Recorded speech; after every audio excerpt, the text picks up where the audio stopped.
Just as Michael planned, after making such huge donations, the royal news printed his meeting with His Holiness on the front page. The entire continent now knew about Ghost's friendly relationship with the Holy Church, which became another ally of Ghost. Since he made a 5 million donation and offered to send Holy Guards a batch of healing potions free every month, His Holiness gladly gave access to the teleportation portal.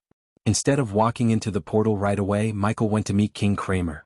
He would have walked to the castle if he hadn't reached the fusion stage. Michel flew to the castle and landed right before the castle gates.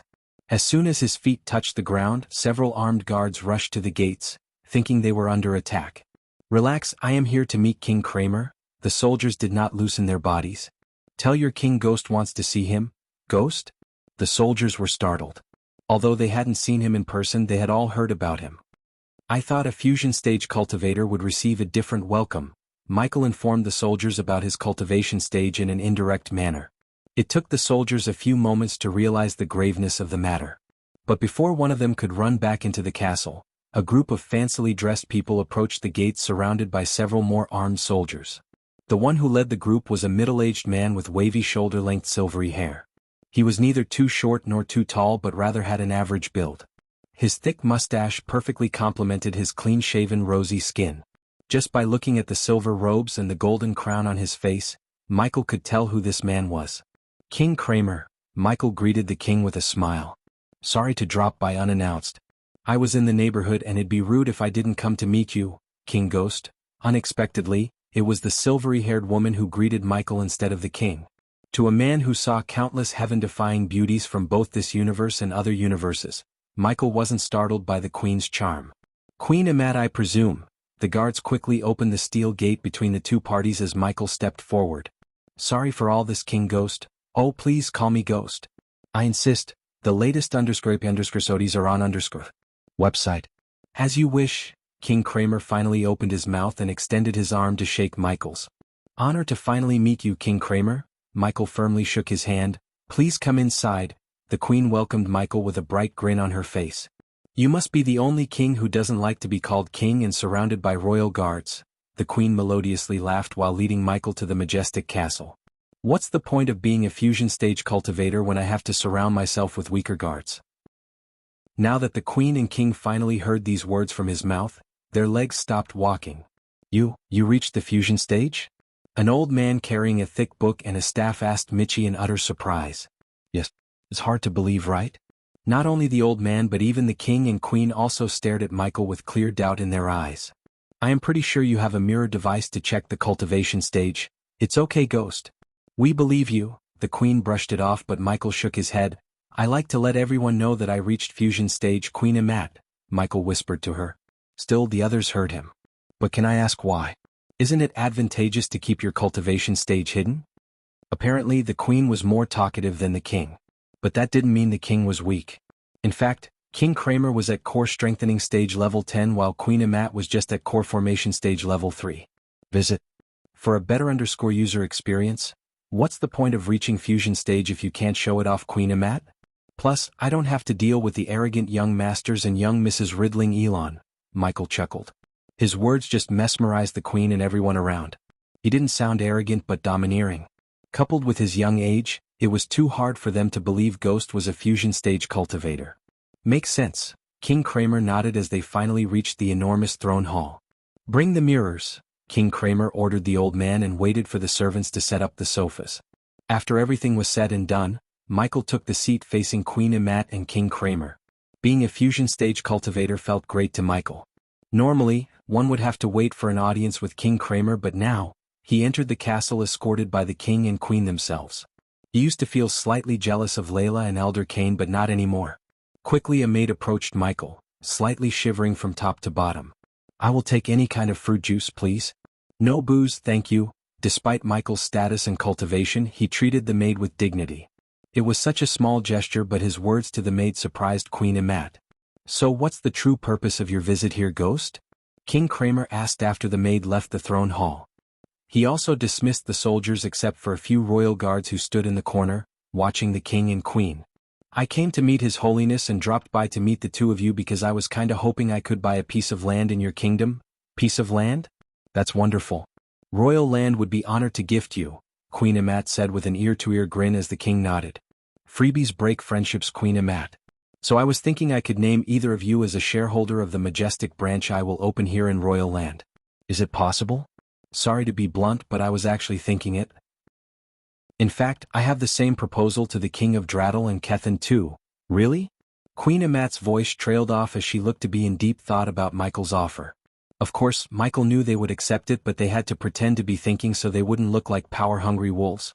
Regardless of their status as king and queen, they would still be wanting to be a part of something big as majestic. What? Because Ghost was a fusion stage cultivator, and being an ally to a fusion stage cultivator came with countless benefits. From Michael's perspective, he needed allies. By making them King Kramer and Queen Amat shareholders in the majestic, they would not only become his allies, but the majestic would get the protection of the entire kingdom. Once the king and queen taste the benefits, Michael could reap more from the two of them. I mean, just think about it.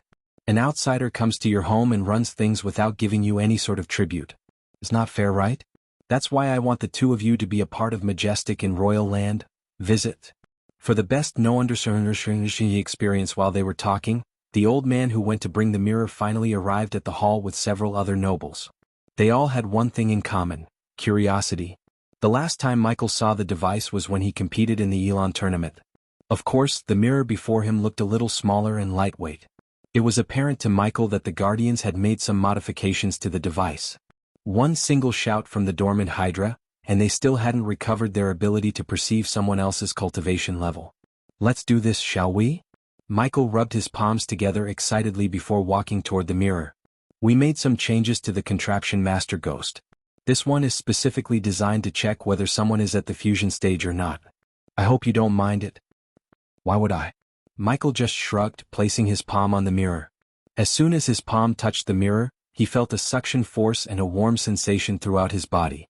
The mirror remained unmoving for a second before slowly starting to radiate a bright purple light from within. Fusion stage, the old man mumbled under his breath. How am I doing? Michael winked at the nobles as they stared at Michael in pure amazement. Michael was sure they would spread the news of his cultivation stage throughout the continent by tomorrow morning. We should agree, don't you think? Queen Amat whispered to King Kramer. It's always better to have allies, King Kramer nodded, agreeing with Queen Amat's words. Now that Michael had finished proving himself, he returned to his seat. Well, King Kramer and Queen Amat, Michael looked at them for their answer, we will definitely consider it, Ghost. There are some rules and regulations for us to own something. What about we give us your answer, just say, tomorrow night? Queen Amat asked, just as Michael predicted. Cool, the latest _sodies are on the website. At the moment, Michael was in his Dark Lord form in the Dark Forest. Azazel was cleaning the room while Nightmare and Vidora played with each other on the bed. My lord, as Michael was correcting his robes before the mirror, Eladir entered the room. I am ready, Eladir said. Let's go then. Nightmare stopped flicking Iag on the head and leaped to land on Michael's shoulder.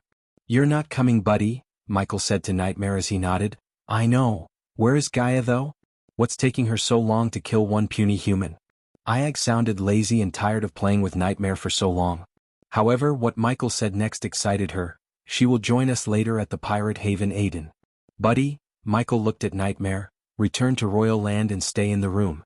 If anyone asks for me, contact me. Michael had to stay in the Royal Land Castle due to King Kramer and Queen Amat's hospitality. They were quite insistent for him to stay the night. Since Michael did not have any more business to conduct in Royal Land, he agreed to stay the night. As far as they were concerned, Michael was cultivating in his room. Nightmare nodded before vanishing into thin air.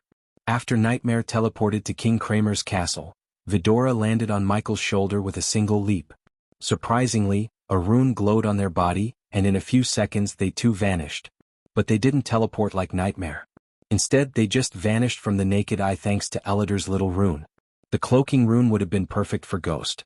However, according to Eladir, anyone above the body strengthening stage could see through the rune. Hence, there was no point in using the rune in the cultivation continent, and Michael had no need to use the rune in the southern continent.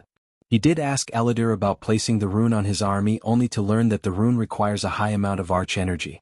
50 arch energy crystals to hide oneself for 5 minutes wasn't a very eye-catching deal to Michael. Azazel, you go to the crypt and use the undead to clean the place. Dalar and Jonah also need a new working place, so see what you can do. Visit. For the best no understanding experience as you wish, my lord. Following nightmare, Azazel disappeared from the room. Finally, Michael and Eladir were teleported to Caius' mansion by the system, and when they appeared in the room, Maxine and Corey greeted Michael with a deep bow. My lord, Michael flicked his wrist as the throne materialized behind the oak table. He plunged onto the throne as Eladir took a long look at both Maxine and Corey for a few moments. Maxine, Corey, meet Eladir, Lord Eladir. Eladir just nodded. Maxine, is it ready? Asked Michael. Yes, my lord. It's on the Big Bertha. Michael then turned his gaze towards Corey. So they haven't taken our offer? No, my lord. To be honest, I didn't expect them to be this stupid. A true pirate would have seen the opportunity. These are just mindless drunkards. I am glad you've seen the truth, Corey. Pirating is a fragile and dangerous business. If you don't change your ways, eventually you'd go extinct.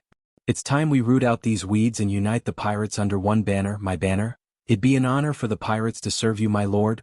Maxine felt proud and excited to unite all the pirates under the Dark Lord instead of the pirate lords. As a pirate herself, she knew the dangers of being a pirate. It was only a matter of time before the kingdoms unite against the pirates and strike them down. Especially, the Empress of Arar was keen to wipe out the pirates from not only the waters of Arar but also from the southern continent. The latest _IP_SODs are on the website. However, once the Dark Lord unites the pirates and brands them as something else, the Empress might not go all out in a war against them. Go wait for me on the ship. Michael dismissed the two ladies and turned his gaze towards Eladir. You have something to ask? I don't quite clearly see your play here, my lord. First, you went to ally yourself with the Holy Church and now openly waging war against the pirates. Michael smiled. Who is hunting the Dark Lord along with the Guardians? The Holy Church. Ghost is now a friend of the Holy Church. Other than the obvious benefits such as being an ally to a growing superpower, now I hold the key to the Holy Church's destruction. Eladir looked more confused than before. I can only keep Ghost and the Dark Lord separate for a time, Eladir. Eventually, someone would always figure it out, someone smarter than I am. So when they figure it out, the Holy Church would be the last organization to come out full swinging. Because they would be crucified along with Ghost. By getting donations and being allies to Ghost, the Holy Church has become an ally to the Dark Lord. How could they go against Ghost's allies when they themselves are one? Eladir finally learned Ghost's reasoning behind his visit to the Holy Church. Now that the Holy Church received donations from Ghost, the Holy Church wouldn't be able to wage a war against Ghost because they would be busy fighting the public and the Guardian Guild. What about your other allies? Asked Eladir. I have plans for them. But before someone figure out my identity, I better be strong and have an army strong enough to fight off our foes. We have to, my lord. I have seen what Skyhall could do. They would go to any length to stop you. They are the real evil in the form of good. Don't fret it, Eladir. They couldn't stop me when I wasn't even born. Now I am here and I have a score to settle. Michael willed the system as the skull mask covered his face.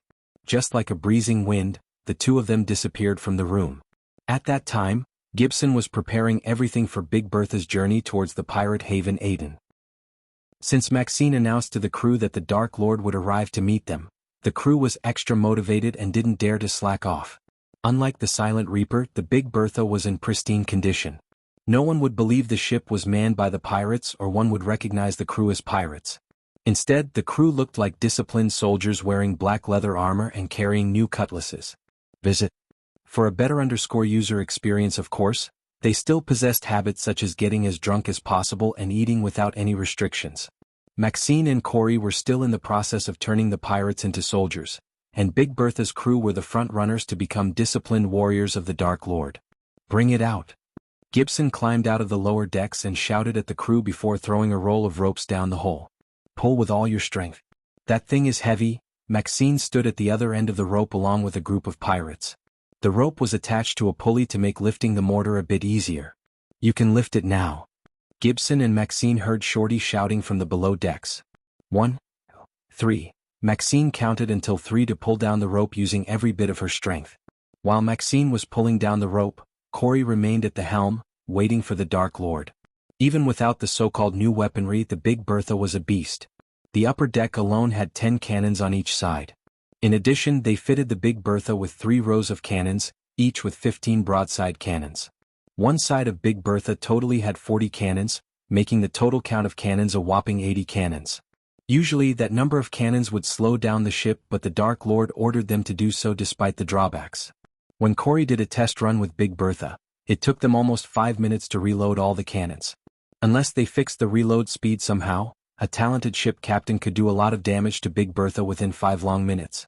As Corey was weighing the pros and cons of the Big Bertha, the Dark Lord finally appeared beside her, almost sending shivers down her spine. "My lord, our Dark Lord is at the helm," Gibson shouted as loud as he could when he saw Michael. Fortunately, the mortar was in place, or they would have saluted at Michael and dropped it down the hole. As Michael climbed down the steps from the helm, the crew bowed their heads towards Michael and Ellider. Corey followed the two of them behind to the mortar, where Michael saw the mortar forged with sturdy black metal and engraved with intricate patterns resembling a coiling dragon. The pirates were so curious to see what this thing could do. Under their curious gazes, Ellider squatted beside the mortar and drew a few symbols on its surface as well as inside the mortar through the firing hole.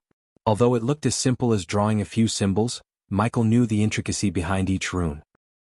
Among all the specializations in the world, rune mastery was the most difficult to master. According to Ellider, they had only explored 10% of the entire rune mastery. Michael hoped to bring out the fullest potential of rune mastery with the help of the system. Everyone, including Michael, waited for Ellider to finish. When he finally took his hand off the mortar, several runes brightly radiated crimson red light. Visit. For a better user experience, it's ready. Ellider wouldn't usually show any emotions on his face. Still, even he couldn't help proudly grinning after finishing one of his finest works to date. Gibson set a course to Aden. When the sun rises tomorrow, there will only be one pirate lord. With Corey's fleet following behind, the Big Bertha began her journey towards Aden. Michael remained at the helm looking at the night sky and enjoying the momentary peace. "You are in deep thinking, my lord." Maxine came to Michael's side and joined Gibson, Corey and Ellider. "Have you notified Vance and Blackmane?" Maxine nodded. Instead of catching the pirates off guard, Michael ordered Maxine to notify Vance and Blackmane about the attack. He wanted the pirates to prepare for the war and use their full might. Only then could Michael destroy them and crush the pirates' morale once and for all. "Vance and Blackmane will be waiting for us with all their fleet, my lord." "Good." Michael remained calm despite the fact that he was about to face hundreds of ships in an all-out war. "Are we really going to destroy them all?" Maxine really doubted Michael would destroy the pirates, as he always tried to recruit them. However, by not joining Michael, Pirate Lord Vance and Pirate Lord Blackmane left him with no choice. "Some of them, yeah. Can't have a war without casualties, can we?" My lord, what about their fleet?" "The fewer ships we destroy, the more ships to our fleet." Corey added her thoughts, which aligned with everyone. Except for Ellider, who didn't give a damn about the pirate lords, the others wanted the Dark Lord to spare the majority of the ships.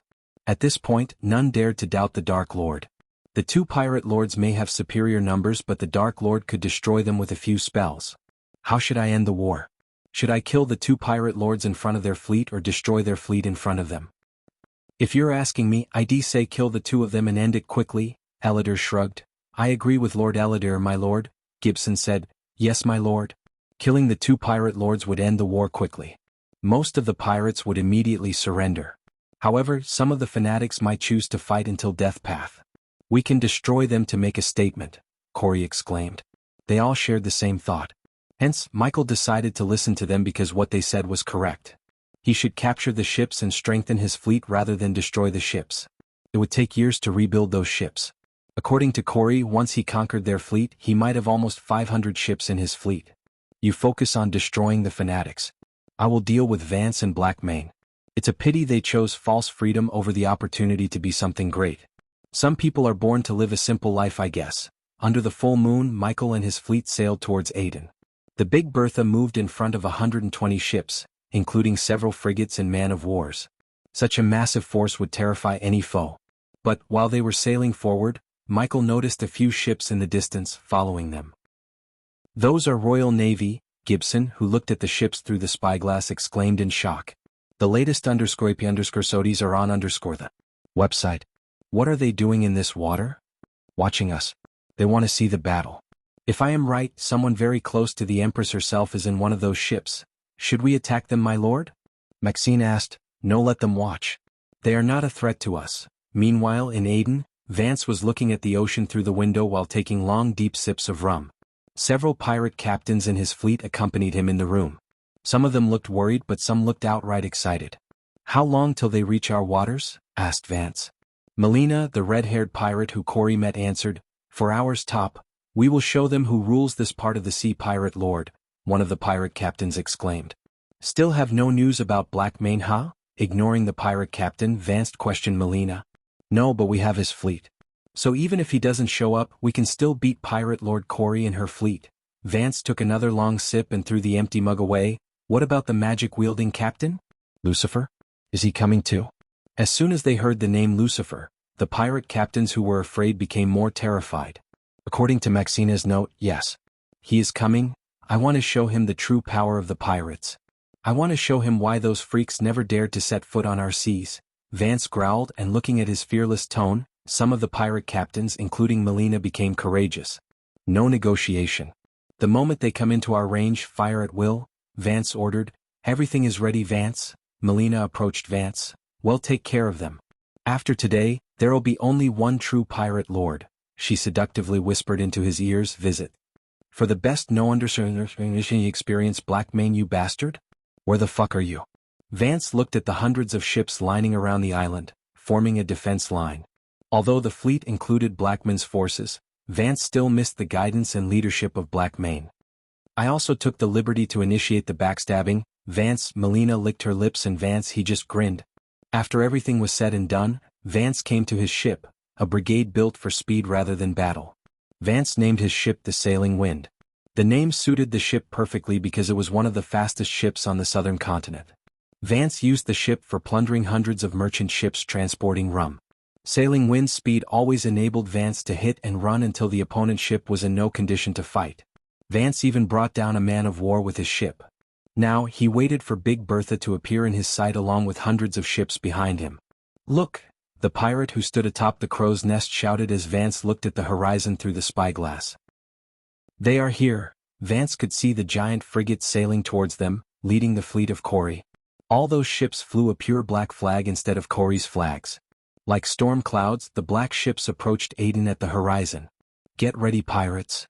Vance shouted as the sound of cannons creaking resonated throughout the area.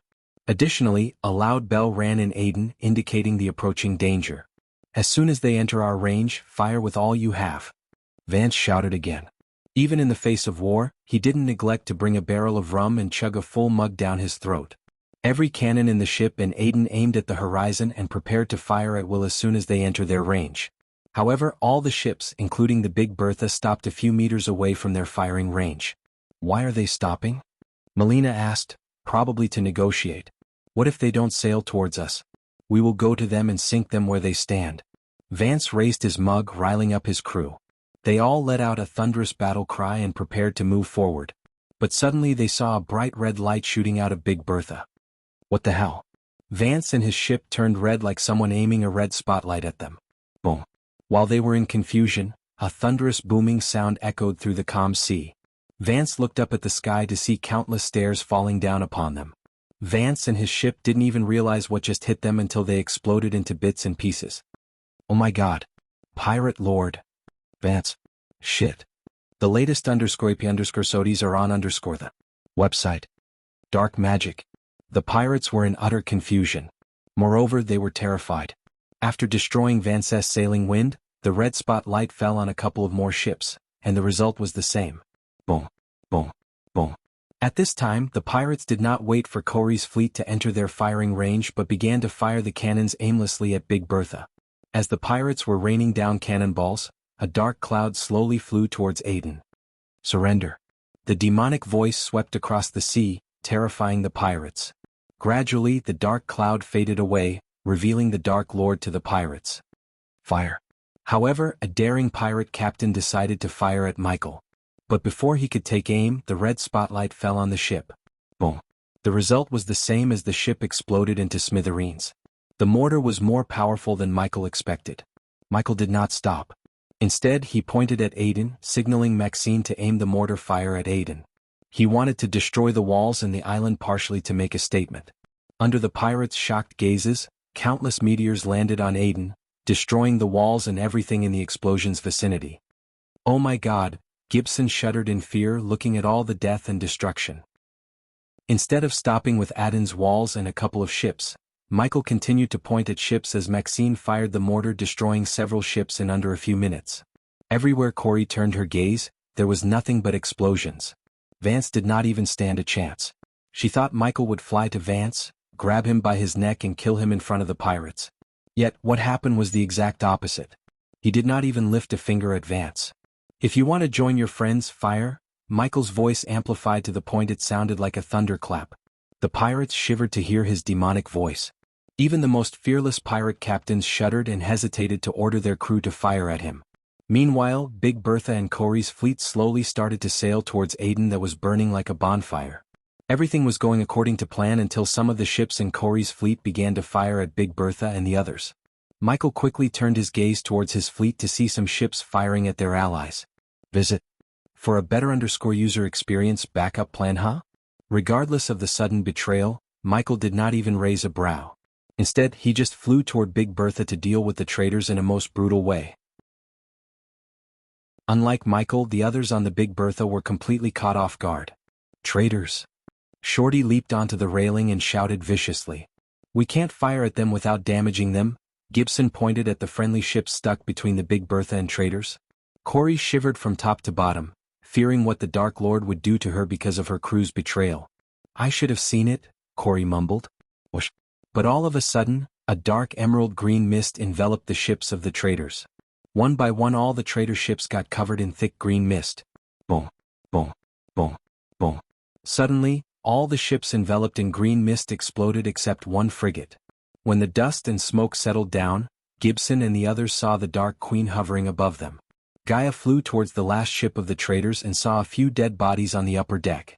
It was apparent to Gaia that the traitors killed those loyal to Corey. Seeing the others explode to death, the rest of them were terrified. Every single one shivered from head to toe and looked as pale as a white sheet. "You're traitorous maggots." Gaia's shout shook the frigate and sent shivers down their spines. Michael smiled behind his mask, looking at Gaia in action. Under their gazes, Gaia waved her hand as the poisonous green mist coiled around each individual on the ship. Taking the traitors with her, she flew towards Vance's fleet. Since there was momentary confusion among Corey's fleet, Vance's pirate captains tried to attack them. But Gaia destroyed the traitors faster than Vance's fleet could fire at them. The traitors frantically squirmed against the poisonous mist around them to escape. They used all their strength but to no avail. "I would have hated to miss this action," Gaia said, without bothering to hide her killing intent. "Visit. For the best understanding experience. Let me show them what would happen when someone betrays us." Gaia flicked her wrist as all the 20 traitors lined up in front of them in the sky. At that moment all the eyes were on the traitors. Her cold gaze swept across the traitors as she raised her hand and clenched her fist. As soon as she closed her fist, a sliver of green mist slowly rose upwards and entered their nostrils. Michael wasn't interested in anything else other than watching the traitors violently twitch and puke dark red blood through every pore in their bodies. Not a single sound could be heard except their traits, screaming and wailing for help. It was a long, slow, painful death. But, compared to their deaths, Vance and the others were gifted. At least, they died instantly instead of suffering Gaia's poison that corroded their organs from within. After a few minutes, the traitors turned into a bloody puddle and oozed down into the ocean. "Now who wants to fight?" Michael's thunderous demonic voice echoed through the silent ocean. None of them dared to raise a finger at the Dark Lord this time. Instead, the pirates dropped their swords and stared at Corey's fleet, slowly sailing towards Aden. Michael and Gaia floated in the sky until all of Corey's fleet surrounded the island.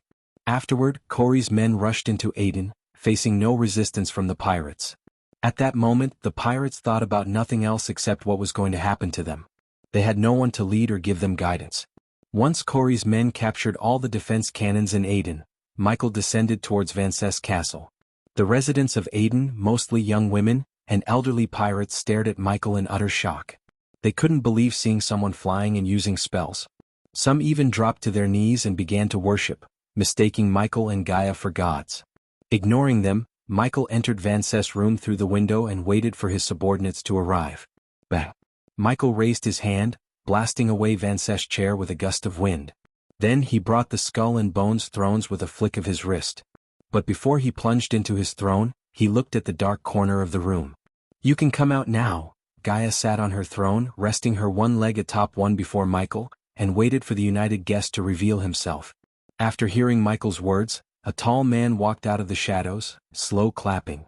The man had a long bushy beard braided like Vikings and outlined his eyes with dark mascara. He walked out of the shadows using a cane to support his limping.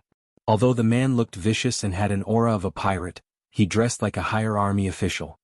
He was dressed in white and had medals and ribbons attached to his chest, while several strips of colors were engraved on both of his broad shoulders. Except for the long white coat and a white feather hat, the man looked similar to a Navy officer on Earth.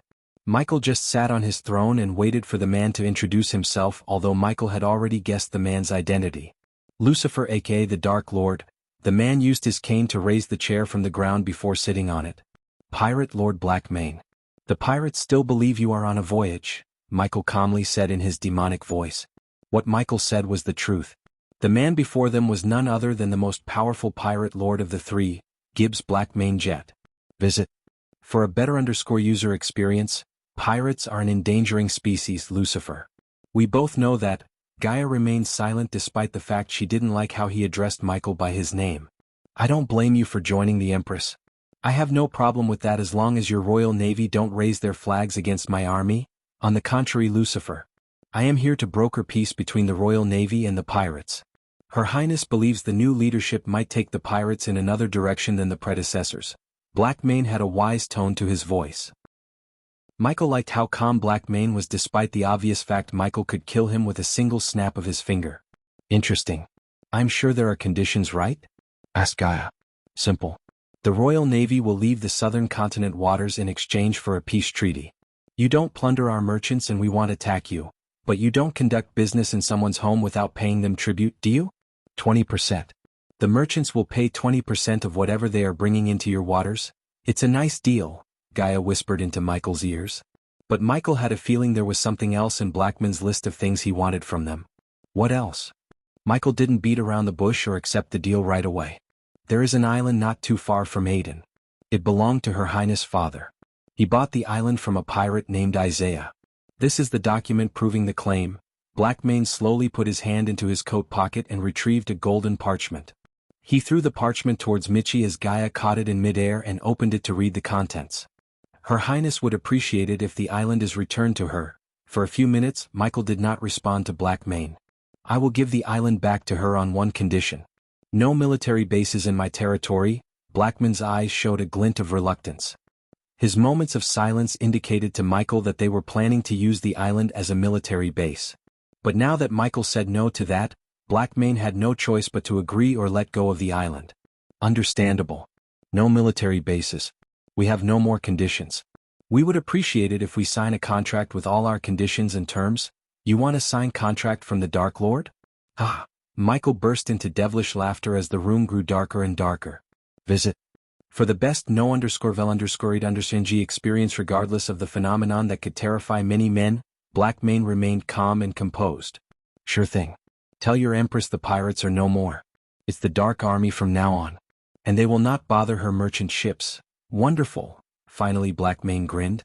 I will bring the contract tomorrow, Blackmane nodded, standing up from the chair. Michael wondered how he was going to leave the room only to be stunned by Blackmane when he just vanished into thin air. Did he just teleport? Gaia creased her brows. Seems like the Empress is an interesting person, Michael said to Gaia. Leaving the room teleporting was a statement. The Empress wanted Michael to know that they also had ways to use arch energy inside the void line. Since Michael anticipated it from the most powerful continent in the world, Blackmane's little teleportation trick didn't surprise him. My lord. Eventually, Corey and Maxine entered the room after putting out the fire and capturing all the pirates who tried to escape Aden. It's done, my lord. We removed all the masts and put them in the dungeon beneath the castle. They can't move anywhere unless they want to go swimming, Maxine said with an amused tone. I am sure Vance has a hoard of rum somewhere here. Distribute it among the men. Make sure they have a good time, but no plundering of women, Gaia added coldly. As you wish, my lord. What about the pirates, my lord? Corey asked, looking at the hundreds of ships outside through the window behind Michael. Give them a choice between joining us or leaving Aden. From now on there will be no more pirates and piracy. We are going legit, Gaia simply ordered Maxine and Corey. Getting 20% of the merchants without plundering was a great deal. When the word about their deal gets out, more and more merchants will venture into the southern continent. As a result, not only would they get free stuff, but the economy of Jisal and the kingdoms under Michael's control would also drastically improve. To stay in control and power, they needed a steady revenue stream such as this. And you two should take a break too. You deserve it, Michael said as Corey and Maxine nodded because they were tired and needed a break. Ghosty, it's time you return here. The king and queen are asking for you. After Corey and Maxine left the room, Michael heard Nightmare calling him. Let's go back to Royal Land, visits. For the best no_vil_underscored_ng experience. By the time Michael returned to the castle, King Kramer and Queen Amat were waiting for him with a red-haired young man. He adorned matching fiery red robes and had a deviant look to him. Ghost. Meet Moriet, King Kramer's long-distant cousin. Queen Amat emphasized the word distant to Michael. By the look on her face, Michael could see the tension between the two. Several miles distant, Moriet exclaimed with a mocking smile. Pleasure to meet you, Moriet. Michael firmly shook the young man's hands with a smile. The pleasure is all mine. Let's sit, shall we? They all plugged themselves onto the white sofa as the maids brought down several beverages, including orange juice for Michael. It's so amazing to see such a young fusion stage cultivator. I thought all fusion stage cultivators are old, Moriet laughed. People say hardwood never fails, but it's not true always. I mean, no matter how hard you cultivate, if you don't have luck, resources, and talent, you can't climb higher stages. Michael took a little sip of his orange juice and told Moriet. That's true, Moriet nodded. But it doesn't matter. If you can't get to the higher stages, enjoy what you have. Yeah, right. Believe me or not, I live by those words. Look at me, I can't get past the body strengthening stage. I tried so many potions and stuff, but I simply lack the talent. So now I'm focused more on enjoying the mortal pleasures instead of sitting in a room, cultivating. Michael noticed Queen Amat rolling her eyes, thinking no one had noticed her. End of the day, enjoying the life all it matters. Michael pretended to agree with Moriet. I am so glad to see someone who's powerful as you agree with my views. Now please tell me what kind of property you're looking for in Royal Land. I have several in the capital and I'd be happy to give one of it to you. I heard you wanted to offer a share? Michael nodded. The latest _IP_SODIs are on the website. That works great for me too. Now that I remember, one of your people came to me asking to buy one of my buildings in the capital. Pardon me for not agreeing then, Moriet apologized. He was a pervert who wanted to bed Raylene, but he was not a fool to think about her anymore. As Moriet said, he valued his life, and touching a fusion stage cultivator's women would be like jumping into the fire. Therefore, Moriet erased the thought of touching Raylene. It's okay. Is it still available? I'd appreciate it if I can use that building to open up another branch of Hades in Royal Land. Consider the building is yours. I'll send one of my men to you with the deed. Wonderful, Michael grinned. What about we celebrate it over a nice boat party? Michael sighed after hearing Moriet. It's not that Michael was truly disappointed, but he pretended to be upset. As a fusion stage cultivator, Michel could kill Moriet without much worry. To be honest, Michael didn't think King Kramer would go to war with him if he killed Moriet. However, being strong didn't mean he should make more enemies. Instead, Michael chose to use his power to make more allies. Unfortunately, I have to go to R to attend the Aqua auction. But I give you my word, when I return, I'll definitely attend one of your parties. After all, we are kinda partners right now. Partners, huh? I like the sound of that. Moriet clanked Michael's glass with his wine glass. Although Queen Amat was annoyed, King Kramer looked relieved. Finally, his good-for-nothing cousin got a powerful young man as a friend. King Kramer just couldn't help wishing Moriet would be like Ghost. Queen Amat was Moriet's family, but even she hated him to the core. But none of them noticed the spider crawling on Moriet's sleeves and disappearing into his collar. After everything was said and done, Michael departed from the castle, heading towards the holy church. In the mid-air, Gaia and Nightmare joined him. What is this? Michael wiped the cookie crumbs off her mouth. After Michael cleaned her mouth, she grinned from ear to ear. Her eyes were full of excitement, just like Nightmare. So we are finally going to R, huh? Asked Gaia. She rubbed her hands together in excitement. It had been so long since she returned to R. She couldn't help thinking of her kingdom, Nagaland, an island in the seas of R. Visit. For the best no_vel_ed_ng experience, aren't you guys missing something? You told me you would kill that guy who tried to creep on Raylene? Nightmare asked Michael and Gaia while slowly flying towards the holy church. We will go to R and meet Eve. Then teleport back to Royal Land, finish him off and return to R again. That way no one will suspect us, Michael quickly explained to Nightmare on his way to the Holy Church. After several minutes of flying, the yellow maple valley appeared in their eyes. This time, they flew directly towards the Holy Church because Michael had the privilege to fly in the church's vicinity. The teleportation portal was on the northern side of the castle where an enormous garden of roses surrounded the portal. The blue vortex was in the middle surrounded by hundreds of blood-red roses. A bald man approached Michael with a gentle smile when Michael, Nightmare, and Gaia landed on the garden pathway. Believer Ghost. His Holiness asked me to give you access to the portal. I am Believer Maxwell. Michael bowed towards Maxwell and so did Nightmare and Gaia. This is my fiancée Elia and my familiar, Nightmare. They are also loyal worshippers of the Great One and Two.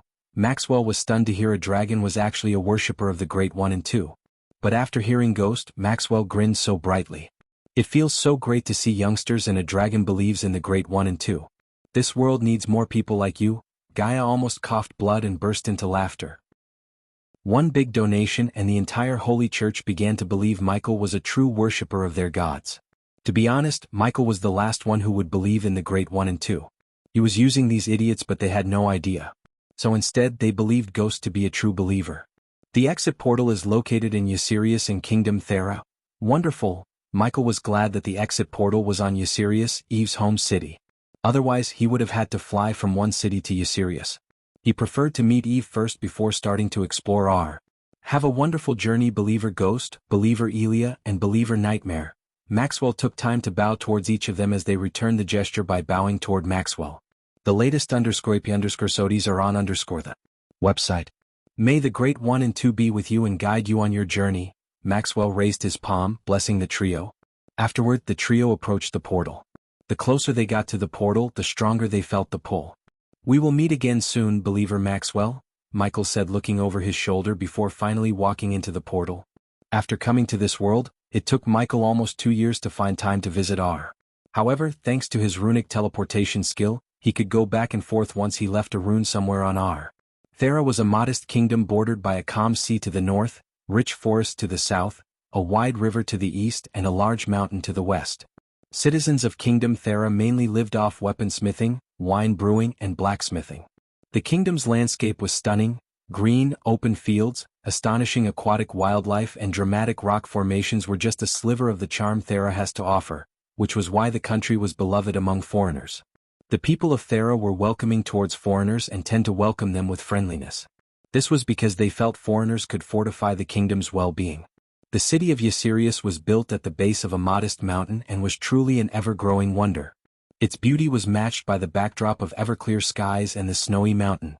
The climate these skies brought was of great importance and also influenced the architectural designs as the vast majority of buildings were designed to take full advantage of the climate, as more daring elements could be created when you don't have to worry about strong winds. The skyline was riddled with towering tall buildings, and many seemed to have evolved throughout the ages. The culture was rising in Ysirius and had attracted a lot of attention. Many new cultures had left their mark not just on trade and relations, but also on the city's identity. What historically was a city of elves has grown into a multicultural hub where humans, beast men, and elves coexist peacefully. At that time, inside a brightly lit hall, Michael walked out of the portal along with Gaia and Nightmare. As soon as he stepped out of the portal, the trio was stunned by the man who welcomed them. Maxwell? Michael tilted his head, staring at the man from top to bottom. The man welcomed Michael, Gaia, and Nightmare looked exactly the same as Maxwell. Believer Maxwell is my twin brother. I am Believer Vishrian. Welcome to Kingdom Thera. The man bowed and the trio did the same. Visit. For a better user experience, you must be Believer Ghost. Michael nodded. Yes, and this is my fiancée Elia and familiar Nightmare. After exchanging pleasantries, Vishrian finally led them towards the golden door. While walking towards the door, Michael felt the excitement coursing through his veins. It was time he dominated the most powerful continent in the world. The excitement to explore a new land coursed through his veins. However, Vishrian dosed cold water upon his excitement by taking out a pale blue face mask from his space ring. Put this on before you step aside. Michael creased his brows. I don't get it. There is a plague ravishing Kingdom Thera, Believer Ghost. The sinners are reaping what they sow, Vishrian said so calmly like it was a simple matter. Plague? Gaia was in a state of shock. The last time a plague hit R, millions of people including Nagas died. You don't have to worry about the plague. The Great One and Two protect those who believe in them. These words showed the extent of Vishrian's idiocy. Although the Holy Church believers were good to him, Michael felt he was dealing with a bunch of fanatics. Given a chance, the Holy Church would do more harm than good. They just didn't have the resources and power to rival the Great Eight clans. But with the recent fall of Guardians, the Holy Church was getting more popular among the people. Michael may have given a torch to lunatics in disguise. So are we even allowed to go to Thera? Normally when a plague hit, they close the borders, right? Michael asked, standing before the golden door. They will close the borders soon. So I hope you will get what you're looking for, believer ghost. May the Great One and Two be with you and guide you, Vishrian calmly said, opening the door and revealing nothing but soft squashy clouds. There was no building or rods in front of him. Except, Michael saw an endless blue sky with puffy clouds stretched as far as he could see. Only then did he realize he was in the sky. When he took a step outside and turned around, he saw the Gothic-style building that was much grander, just like the one in Royal Land. Visit. For a better user experience, the church was built on a floating mountain like some buildings in Akulun realm. We will meet again soon, believer Vishrian. Michael quickly bowed towards Vishrian. He wanted to check on Eve. For some reason, he immediately worried about her. It almost felt like the two of them have some kind of strong bond. He didn't know before the Dark Lord used the time travel rune that Eve was his best friend. She sacrificed herself to save him. If it wasn't for her, Michael wouldn't be here. Although the Dark Lord reset the time, the deep friendship bond remained strong. Michael shot out from the mountain like a rocket, leaving a shockwave behind. In his haste, he failed to ask where the Voldegard compound was. Hopefully, Gaia knew where it was. Those are crazy bastards, Michael. A plague hit them? What the fuck? He was so calm. These morons are lunatics, Gaia cursed them, diving towards the city on the land. They seem just as bad as the Guardians, Nightmare said. It doesn't matter now. Let's go meet Eve. There is an opportunity here. No shit, Gaia rolled her eyes. I did some sick shit, but it feels wrong to see the plague as an opportunity. Gaia knew the obvious golden opportunity presented itself in the name of the plague. She knew Michael could pull some miracle and cure the plague. However, it felt wrong to get rich from a plague. I don't feel like that. We are not responsible for the plague. If someone else finds the cure, so be it. Otherwise, we may as well find the cure and sell it for millions. What about the poor? Nightmare asked Michael. There is no poverty in R. That's why it's called the most powerful and rich continent in the world. A farmer in R earns 10 times more than one in Elon or Azair. Gaia's words didn't only surprise Nightmare but also Michael. Visit. For a better user experience, it seemed like the rulers of other races were far better than the humans in ruling a kingdom. The closer they got to the city, the better Michael could see the majestic view of Ysirius. The city itself looked like a hybrid between fantasy and style. However, despite the majestic tall buildings, the streets looked empty and the gray mist around the city gave a gloomy look to it. The Voldegard compound is that way. Follow me. Gaia pointed at the northern side of the city where Michael saw a mountain resembling Mount Fuji in the distance. Michael and Nightmare flew behind Gaia while noticing the eerie city beneath them. So many sick. Nightmare's superior hearing sense enabled him to hear the countless coughing and vomiting coming from the city. At the moment, inside the Voldegard compound, several dead bodies in plate armor riddled the front yard. Some of the soldiers had their helmets removed so one could see the grayish skin and the dark green webs of veins underneath the gray skin. The broken fountain in the center was still pumping out water from the lion's head. The dead bodies formed a line surrounding the majestic castle of House Voldegard. A regular gate with great wooden doors, a drawbridge and hot oil pots guarded the inhabitants of the castle. It was the only easy way in. Like any place in R, neatly pruned trees decorated the land along with colorful flower beds. The round towers dwarfed everything below them and were connected by fortified, thick walls made of gray stone. The decorated windows added an extra charm to the castle as the walls had overhanging crenellations for archers and artillery. But at the moment, there were no archers or anyone to man the giant crossbows. The gate which guarded the castle for hundreds of years fell for the first time as the compound of Voldegards became a battlefield. Michael was not the only one who viewed the plague as an opportunity. House Rotgard sieged House Voldegard when the latter was at its weakest. When the plague hit Ysirius, House Voldegard ensured the citizens got the best treatment possible instead of quarantining themselves like many noble families. As a result, many of the Voldegards were infected by the plague and lost their ability to use arch energy. The plague killed almost half of the Voldegards, including several fusion stage protectors. Since they lost the protectors, House Rotgard, which ran away as soon as the plague hit the city, returned to decimate Voldegards for once and for all. But one protector of Voldegard stood between the House Rotgard soldiers and the castle, Eve Voldegard. Like a lioness facing hyenas, she stood tall with her hammer in her hands. The red-armored House Rotgard soldiers cowered after she killed most of their fellow soldiers. When they started the siege, they had 100 soldiers, but now the number was reduced to 30. Despite Eve's core-strengthening cultivation stage, she even managed to kill a soul-refining stage warrior. Visit. For the best no-understanding experience, I can do this all day. Eve wiped off the blood running from her mouth's corner and taunted the surrounded soldiers. Especially, her cold gaze was on the man who led the siege, Igor Rotgard. Igor was a tall youngster with long red hair. He covered his mouth and nose with a red dragon mask. He wore a simple robe that revealed his hairy chest as well as the tattoo of a fire-breathing red dragon. Since all the fusion stage protectors had succumbed to the plague, House Rotgard only sent the core-strengthening stage warriors along with a couple of soul refiners. Fortunately, the soul refiners from Voldegards killed House Rotgard's soul refiners before dying due to the wounds. Eve killed the last soul refiner and many core-strengthening stage warriors and remained the last woman standing from House Voldegard. But you don't have all day. Look at you. You're tired, breathing heavily and bleeding from your ears. You and I both know you won't stand much longer. So do yourself a favor and step aside. He'll promise to give you a proper burial, Igor said, slowly stepping towards Eve. He was right and Eve knew it. She could feel the arch energy in her body slowly dating away. Soon she would lose the sense of arch energy as well as strength in her body. Even lifting her hammer wasn't as easy as before. Every cell in her body screamed at her to drop the hammer and close her eyes. She had been fighting for days without any rest. If it wasn't for House Rotgard's resolution to use minimal force to wipe out House Voldegard, House Rotgard would have destroyed House Voldegard by now. But, for some reason, every time Eve blinked, he saw Ghost in his smiling face. It felt like yesterday she fought together with him. Her sister was fighting for her life in the castle, but all she could think was how good it would be to fight together with Ghost one last time. Step closer and he'll give you a proper burial, Eve snickered. Well, I tried to be nice just like my healer said. I think it's time to do things my way. By his way, Igor obviously meant killing Eve. Instead of sending soldiers one by one to her, Igor signaled all 30 soldiers to flank her simultaneously from all directions. Whoosh.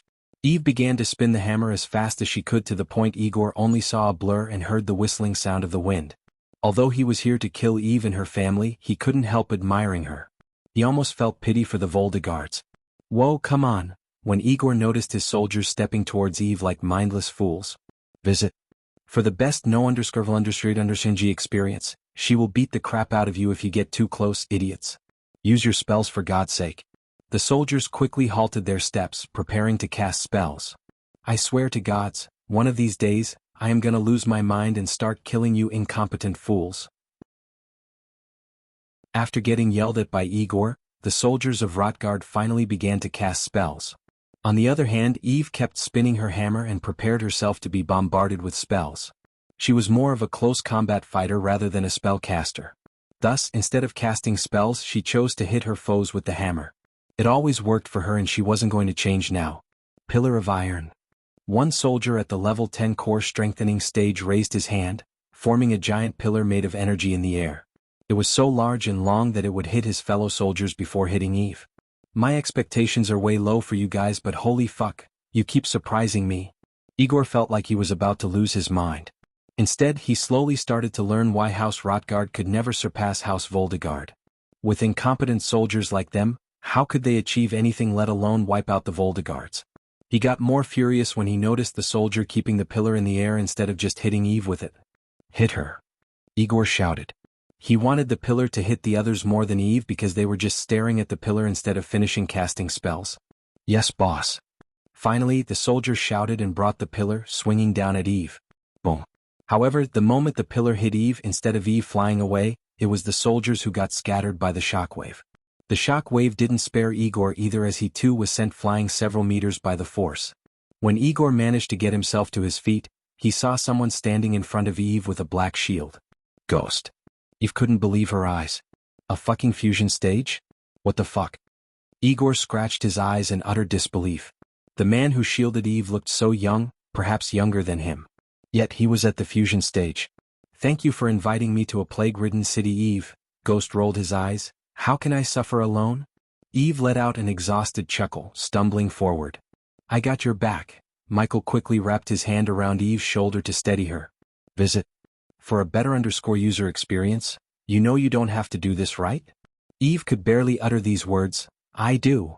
Michael gave a quick rub to her shoulder and turned his gaze towards Igor. Dude, look, this can go two ways. I will kill you and your guys and your family will get involved. Fight me, my family will get involved. The two families will fight an all-out war. We both suffer and another one will try to take out the one who survives. Or you take your guys and head home and wait for the plague to wipe out the Voldegards. Michael calmly talked to Igor. If you die here, it doesn't matter if your family kills me or not. You will be under 6 feet instead of enjoying your golden age. So why don't you have a little patience and choose the second option? Igor deeply thought about what the youngster just said. Finally, it made sense to Igor. There was no point in dying and Igor knew no way in hell he could defeat a fusion stage warrior with these incompetent fools. Boss, we should get out here. My mask has a crack in it. Mine too. Oh my God, we are gonna die. Boss, save us. Looking at the soldiers shouting, Michael almost laughed. Oh fuck, they are embarrassing me, Igor screamed inside. If anyone asked, I fought and survived a fusion stage cultivator. Got it? Igor asked his men as they frantically bobbed their heads up and down. They wanted to get out of the place as fast as they could and nothing else mattered to them. Finally, after 2 days of battle, Eve saw Igor and his men flying away from their compound. After their figures disappeared into the clouds, she heaved a sigh of relief. Wow, those are really different. Where I came from, they would have chosen death. Don't be too happy. They will return here with more guys. And what the hell? When and how did you reach the fusion stage? I'd love to explain, but can we do it inside? I was kinda hoping for a grand welcome from you. I have to say, I am a little bit disappointed. Visit? For a better user experience, it's not too late to go back to Elon, Ghost, Eve whispered while Michael was taking her back inside the castle. And spread the plague to Elon? No thanks. How about we cure the plague and get filthy rich, huh? At this point, Eve couldn't hear him clearly. She just smiled and closed her eyes, trusting Ghost got her back. With Eve dosing out on his shoulder, Michael pushed open the giant black metal door to see the gloomy, dimly lit hallway void of any life. Just like any other castle hallways, the walls were decorated with portraits of various Voldegards. As Michael was walking on the red carpet, he could hear coughs and growling coming from inside. Jennifer, Jenny. Eve began to mumble under her breath. I got her, Michael whispered to Eve, walking her to the hall. As soon as he stepped out of the hallway, the sight of countless people on the marble floor welcomed him. The people were coughing and vomiting blood. He didn't expect the air to be so pungent with a strong nauseating smell. It was enough to turn any grown man's face green. You better pray I don't get sick, bastard. Michael heard an angry shout and looked up to see Gaia climbing down the stairs with Nightmare on her shoulder. And Eve Voldegard, I presume? Gaia looked at Eve, who kept mumbling Jennifer's name. What then ruckus out there? Did you kill them all? Gaia asked, standing on the stairs instead of getting to the hall. Nah. They seemed nice. When I said to turn back and leave, they really did that. If it was back on Elon, we would have had an all-out war by now. We may have something far worse in our hands. Gaia looked at the elves, humans, and beast men with gray skin on the floor. She creased her brows, looking at them growling and coughing up blood. Look what we found. Then, with a flick of her wrist, Gaia took out an empty vial from her space ring. She threw it at Michael, and when he caught the vial, he immediately recognized what was inside the vial just by the smell of it. Our healing potion. They were treating them with our healing potion, Gaia said with a tinge of surprise hiding within her voice. Finding a treatment. That's half the battle won. Let's put her in her room and start working on a cure. With the system's help, finding a cure for the plague didn't even seem like a big deal to Michael. But, as an alchemist, he had a few ideas about where to start. We may know where her room is. Follow me. Nightmare leaped into the air and flapped his wings, leading Michael above the stairs to the second floor. Visit. For the best no_underscore experience, Michael took Eve in his arms and flew behind Nightmare. Despite the fact there was a woman in his arms, Gaia didn't feel the slightest jealousy because she trusted him. Plus, Michael told Gaia about how he felt about Eve. If Eve was a friend of Ghost, she would be a friend of hers too. Following Nightmare, Michael entered a spacious corridor and flew past several rooms. Every single room contained a sick person inside. After passing 10 or so rooms, Michael came before a marble door where he saw the name Eve Voldegard engraved. Gaia pushed open the door, but instead of finding an empty room, they found Jennifer lying in a large circle bed in the dark room. The curtains were all shut to prevent any light from coming through the window. To be honest, Michael felt like he had entered a boy's room because the room was messy as hell. There was not a single book in the room, but broken dummies, swords, shields, and robes were thrown all over the place. He even saw a brat hanging onto a portrait of a lion. Jennifer's skin was gray, unlike Eve's, and they saw blood oozing out of Jennifer's ear, drenching the white pillow beneath. Michael gently placed Eve beside Jennifer. Although he shouldn't place Eve beside a patent like Jennifer, Eve was already infected, and there was no point in quarantining Eve. They were all past the point of getting quarantined. Instead, Michael focused on finding the cure. As a first step, Michael placed his hand on Eve, sticking a needle inside her wrist from his APD. He took a blood sample from Eve and took a giant needle from his system storage. That's one big-ass needle. Gaia raised her brows, seeing Michael sticking the needle into Jennifer's neck and sucking out enough blood to turn her face paler. Even after taking a giant needle through her neck, Jennifer didn't move an inch. Nightmare could barely hear her heartbeats. If he was right, Jennifer didn't have long to live. Maybe a week or two at most. Michael put the 2 vials of blood into his system storage before summoning the system. System, analyze the blood sample and offer me a cure. The system level is too low to find a cure by analyzing the 2 blood samples.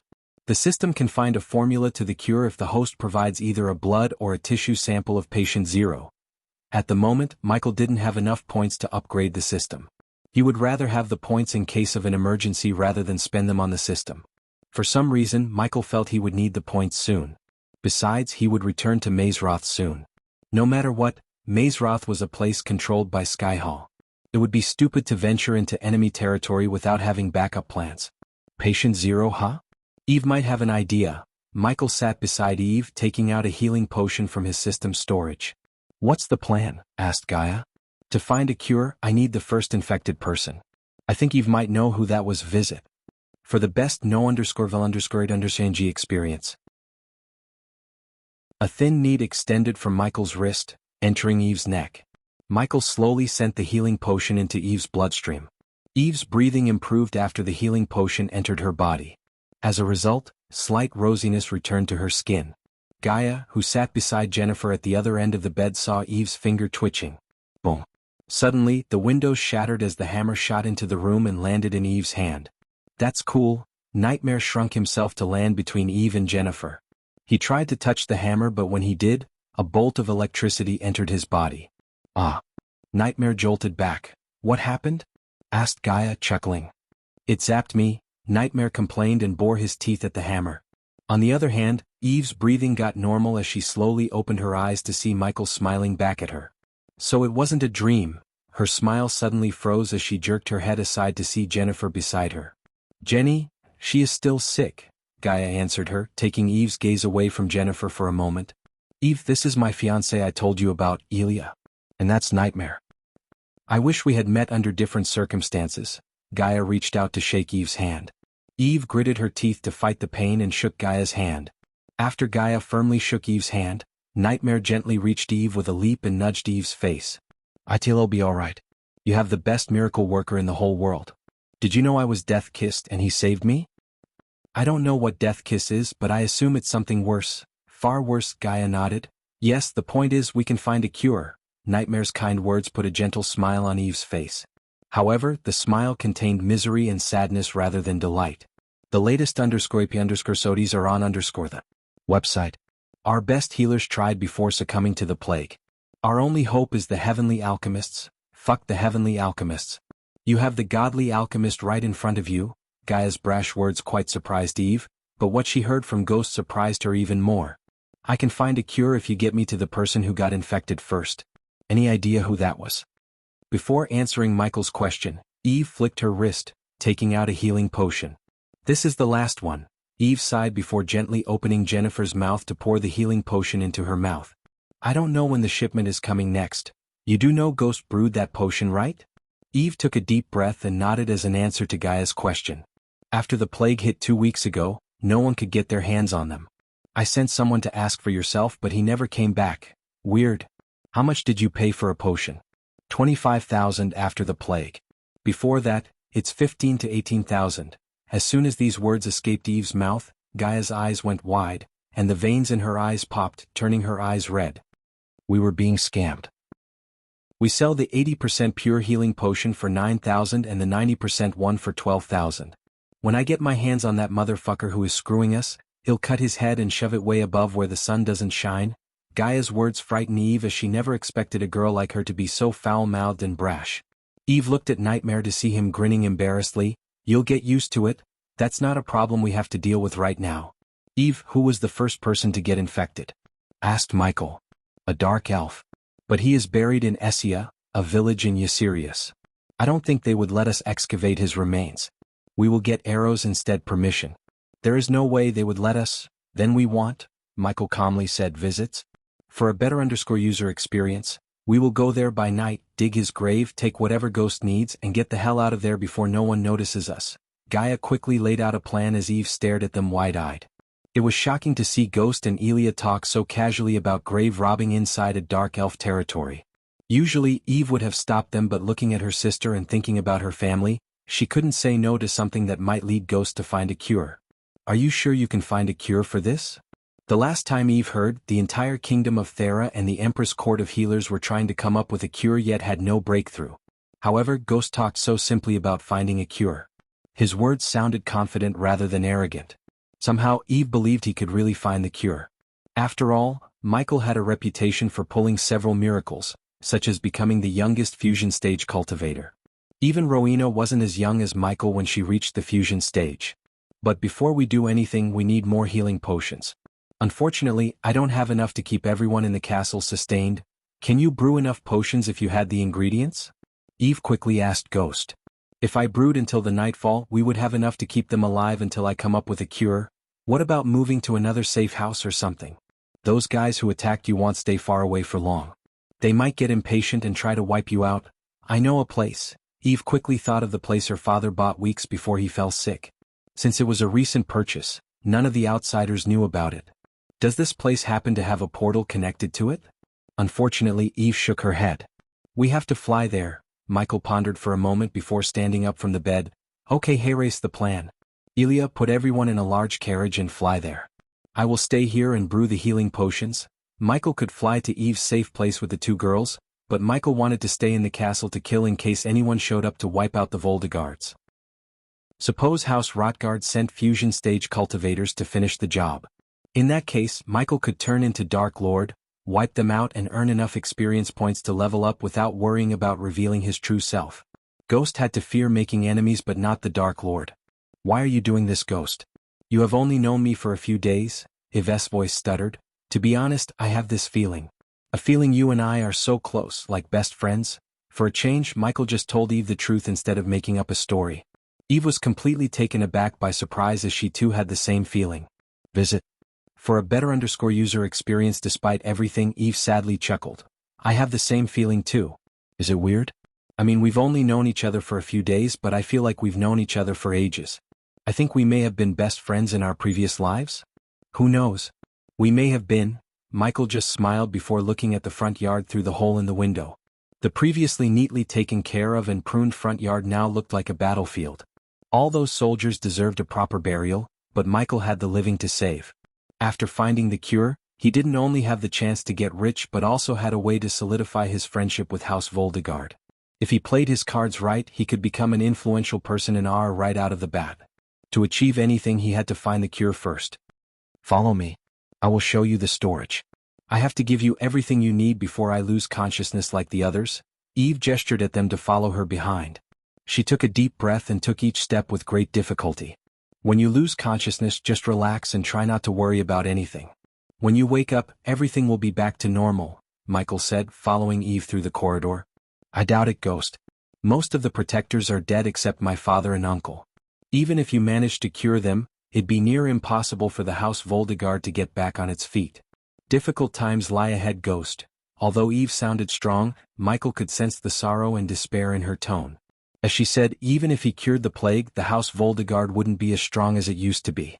Several other clans might attempt to take over the Voldegard or what's left of it, like vultures. However, there was a way where House Voldegard could survive and dominate Thera. We can help you with that, but it depends on how ruthless you are, Gaia exclaimed. Even with Ghost, if Eve didn't have the resolution and ruthlessness to do what's necessary, no one could revive House Voldegard. Michael and Gaia were on the same wavelength as she had the same idea as Michael.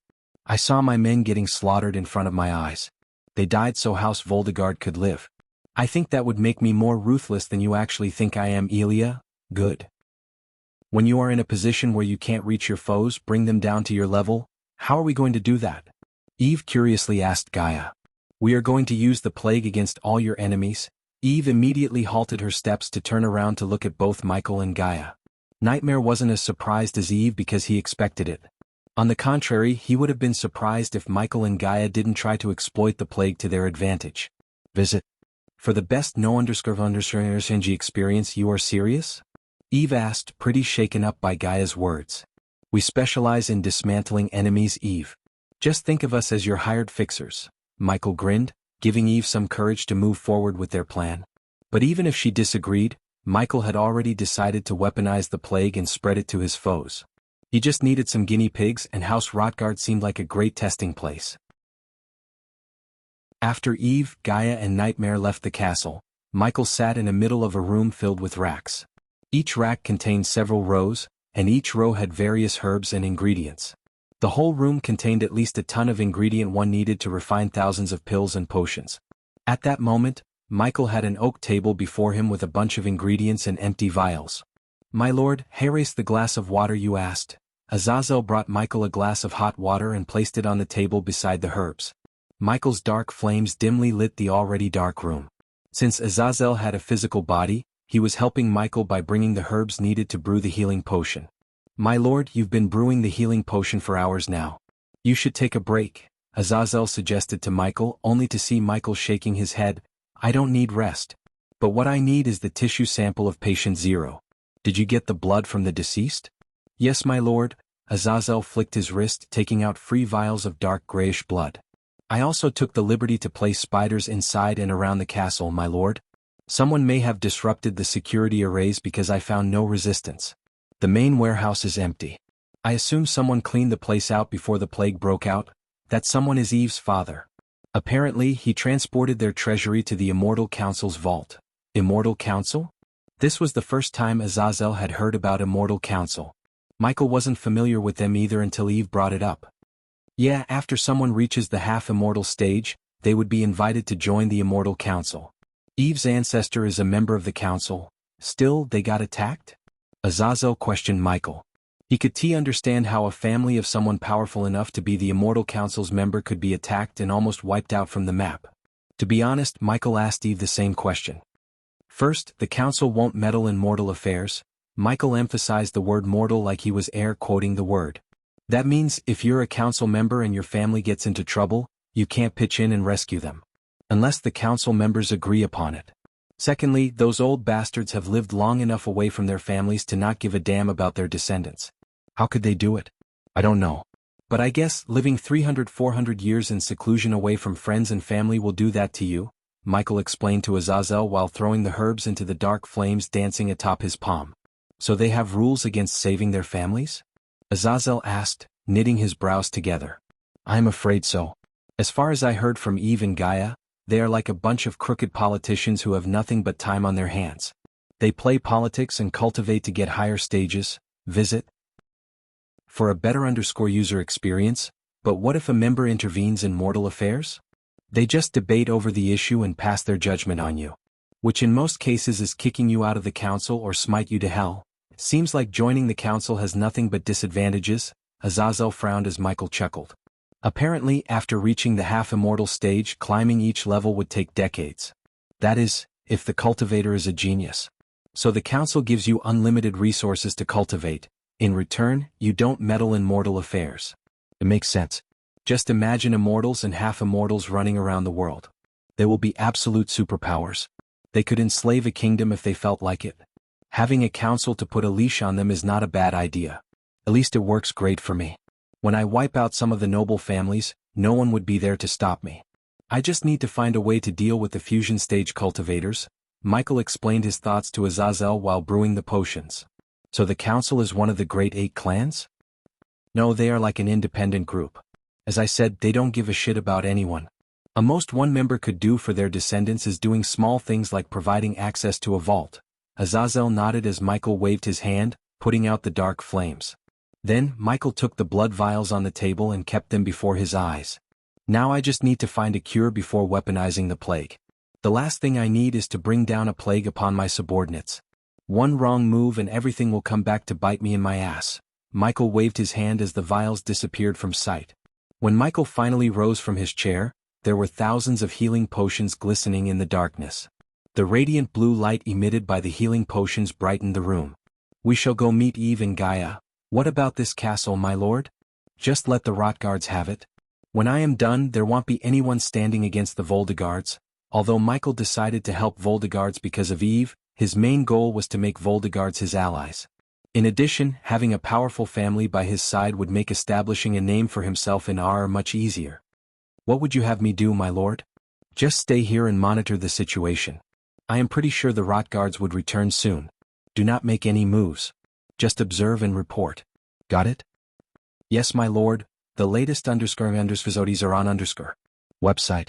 After ordering Azazel to stay in the castle, Michael put the healing potion in his system storage and exited the storage through the dark door. A few hours ago, the dark clouds shrouded the sky, preventing the golden sun rays from reaching the plague-ridden kingdom Thera. Under the rambling thunder clouds, Nightmare soared through the clouds like an arrow carrying a giant carriage on his back. The carriage was large enough to contain 120 people inside, including Eve and Gaia. The Voldegards used the giant carriage to transport massive pillars to build castles and bridges. A rare race called giants pulled these carriages from one end to another. Fortunately, Nightmare grew almost 18 meters long to carry the carriage upon his back. Inside the carriage, Eve leaned against the carriage holding Gaia's hand. I don't think I have much longer. Are we there yet? You tell us. Where are we going? Asked Gaia after hearing Eve's weak voice. You will see. Eve gently brushed Jennifer's head which lay on Eve's lap. Her face had almost turned to stone-like color. In simple words, Jennifer seemed like a statue. How did you meet Ghost? Eve turned her gaze towards Gaia. Just like you, I was in a helpless situation. I thought I was done for. But he changed my life. I have lost count of how many times he pulled some shit no one would imagine. You really think he could find the cure, huh? I know he would. Trust me, you will recollect all these events and laugh soon. I wish. Eve let out a deep breath as Gaia felt Nightmare slowing down. Hey, I think we reached the place. Elia, you should come out. Gaia sensed a tinge of shock in Nightmare's voice. Therefore, Gaia squeezed Eve's hand, reassuring her before dashing out of the carriage. As soon as she exited the carriage, her eyes went so wide to the point her eyes looked like they could pop out any moment. The reason for her shock was the barren floating mountain on the horizon. The floating mountain looked like a sword. The base was the blade, and the tall pillar resembled the hilt from which an elegant streamy waterfall flowed. However, unlike the floating mountain she had seen in the Aculan realm, the sword-like floating mountain was barren and void of any man-made buildings. Visit. For the best no_underscored_undersingy experience other than the waterfall, there was nothing in the floating mountain. After starting at the barren floating mountain for a few minutes, the duo resumed flying and approached the island. The closer they got, the bigger the floating mountain looked. Yet, it was far from exceeding the floating mountains in the Aculan realm by far. It took Nightmare and Gaia a few minutes to land on the barren land and put down the carriage on the ground. Considering the ground had no trees, and the clouds above them looked dark and gloomy, Gaia decided to keep them inside the carriage instead of taking them out. She didn't want the sick people to get drenched in heavy rain. This place looks good, Nightmare creased his brows. This place looks barren and deserted. There is nothing in the place that would make anyone say it's good. You lack imagination, lizard. Nightmare rolled his eyes. I don't lack imagination, but I just don't see the point of imagining anything in the place. It's not ours. Gaia grinned without telling what was going on inside her dead to Nightmare. They'll go take a look around the place. You stay here and make sure they stay safe. Gaia didn't even wait for Nightmare's agreement as she took off from the ground to fly around the floating mountain. A few minutes later, Nightmare shrunk his size to enter the carriage. However, when he came to Eve, he noticed her skin color had slightly changed to gray. At that moment, Eve was sleeping peacefully while holding Jennifer's hand in one hand and her hammer in the other. Now that he had brought Eve and the Voldegards to a safe place, all he could do was wait for Ghost to find a cure for the plague. But something told Nightmare, Gaia and Ghost would take full advantage of the plague before curing it. After flying around the barren mountain for an hour, Gaia finally returned to the carriage. This time she wasn't alone but brought Ghost with her. Ghost? Nightmare welcomed Ghost with a wide grin as usual. He slowly hovered above the sick people to reach Eve. Instead of pouring the potion into Eve's mouth, Michael placed his hand on Eve's neck, which was burning hot, injecting the APD filled with 90% pure healing potion.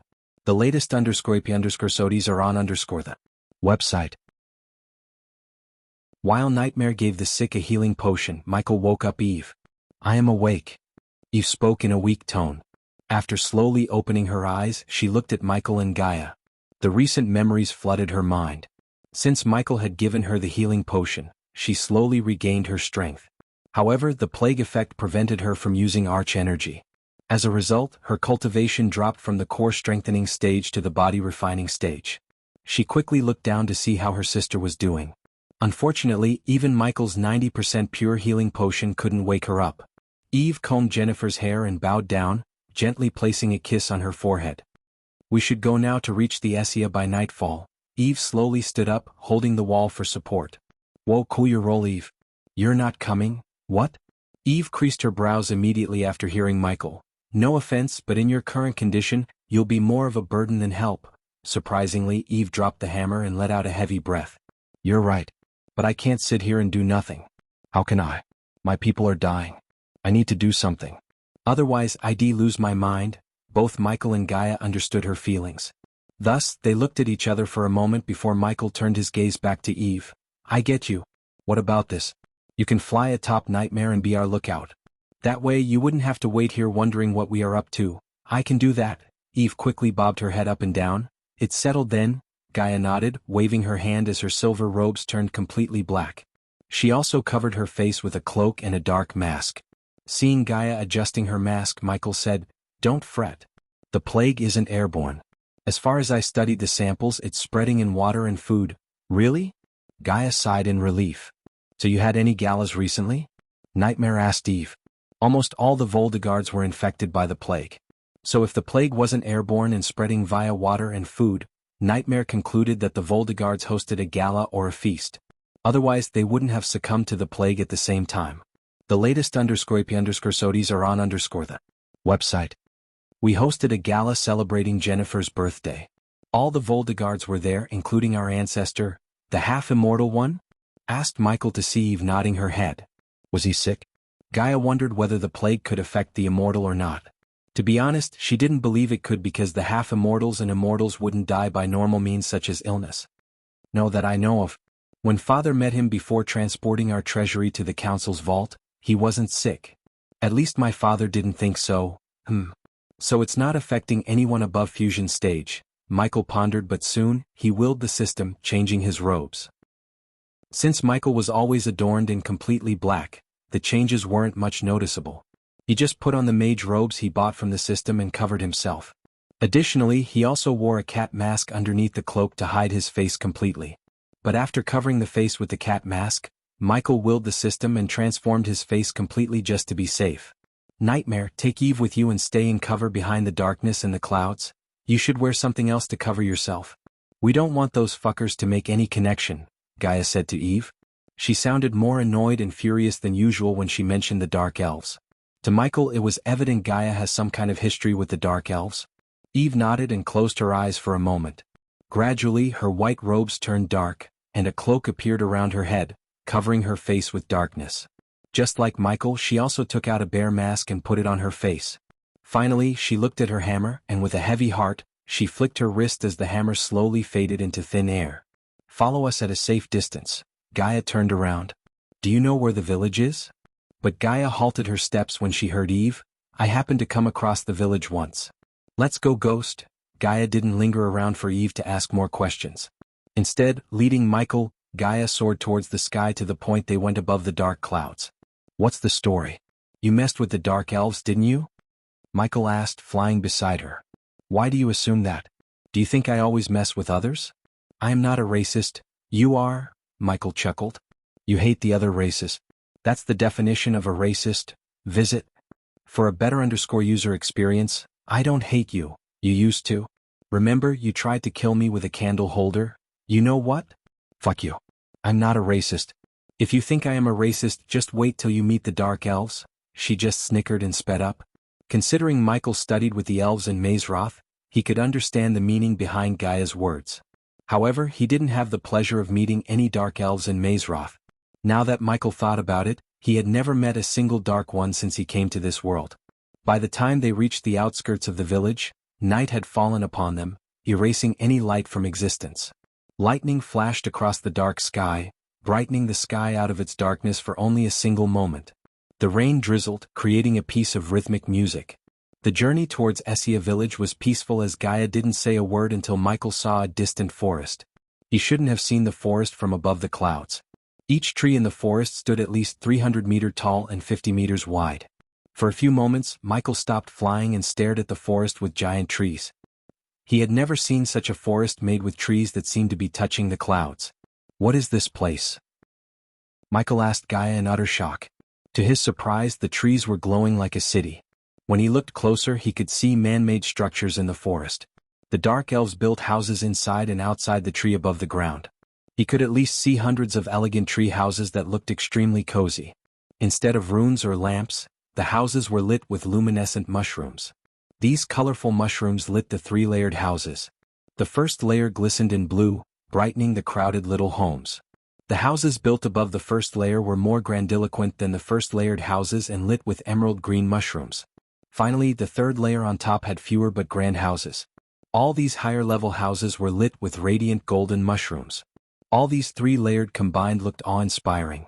Before resuming their travel, Michael waited for the dark clouds to spark lightning flashes. Then he counted the time between each lightning flash.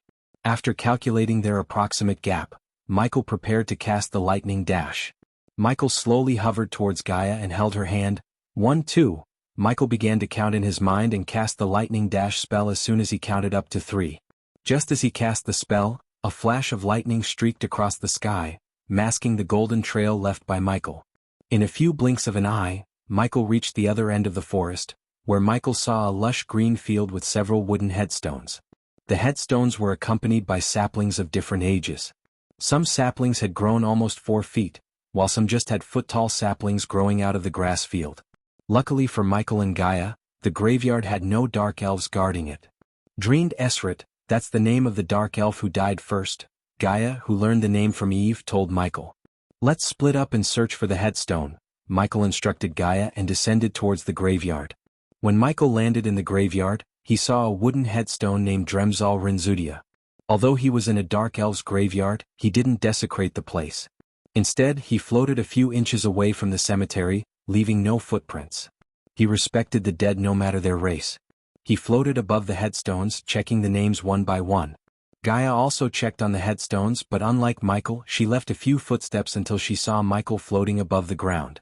The latest _IP_SODIs are on _the website. "Ghost, we are in position," Michael heard Nightmare's voice in his head. He quickly looked up, activating the thermal vision to see a tiny ball of heat signature behind the clouds. "Keep an eye out for us. We'll get out of here as soon as we find the right grave," Michael informed Nightmare and continued to look for the grave that belonged to one Dreamed Esrit. Michael's luck finally turned up as he found the headstone named Dreamed Esrit. "Hey, found the grave," Michael quickly talked to Gaia through the earpiece as she dashed towards him. Without wasting time, Michael took out a shovel from the system storage and began digging the grave. Michael dug the grave as fast as he could and hit the casket made of red hickory in a few minutes. Tap, tap, tap.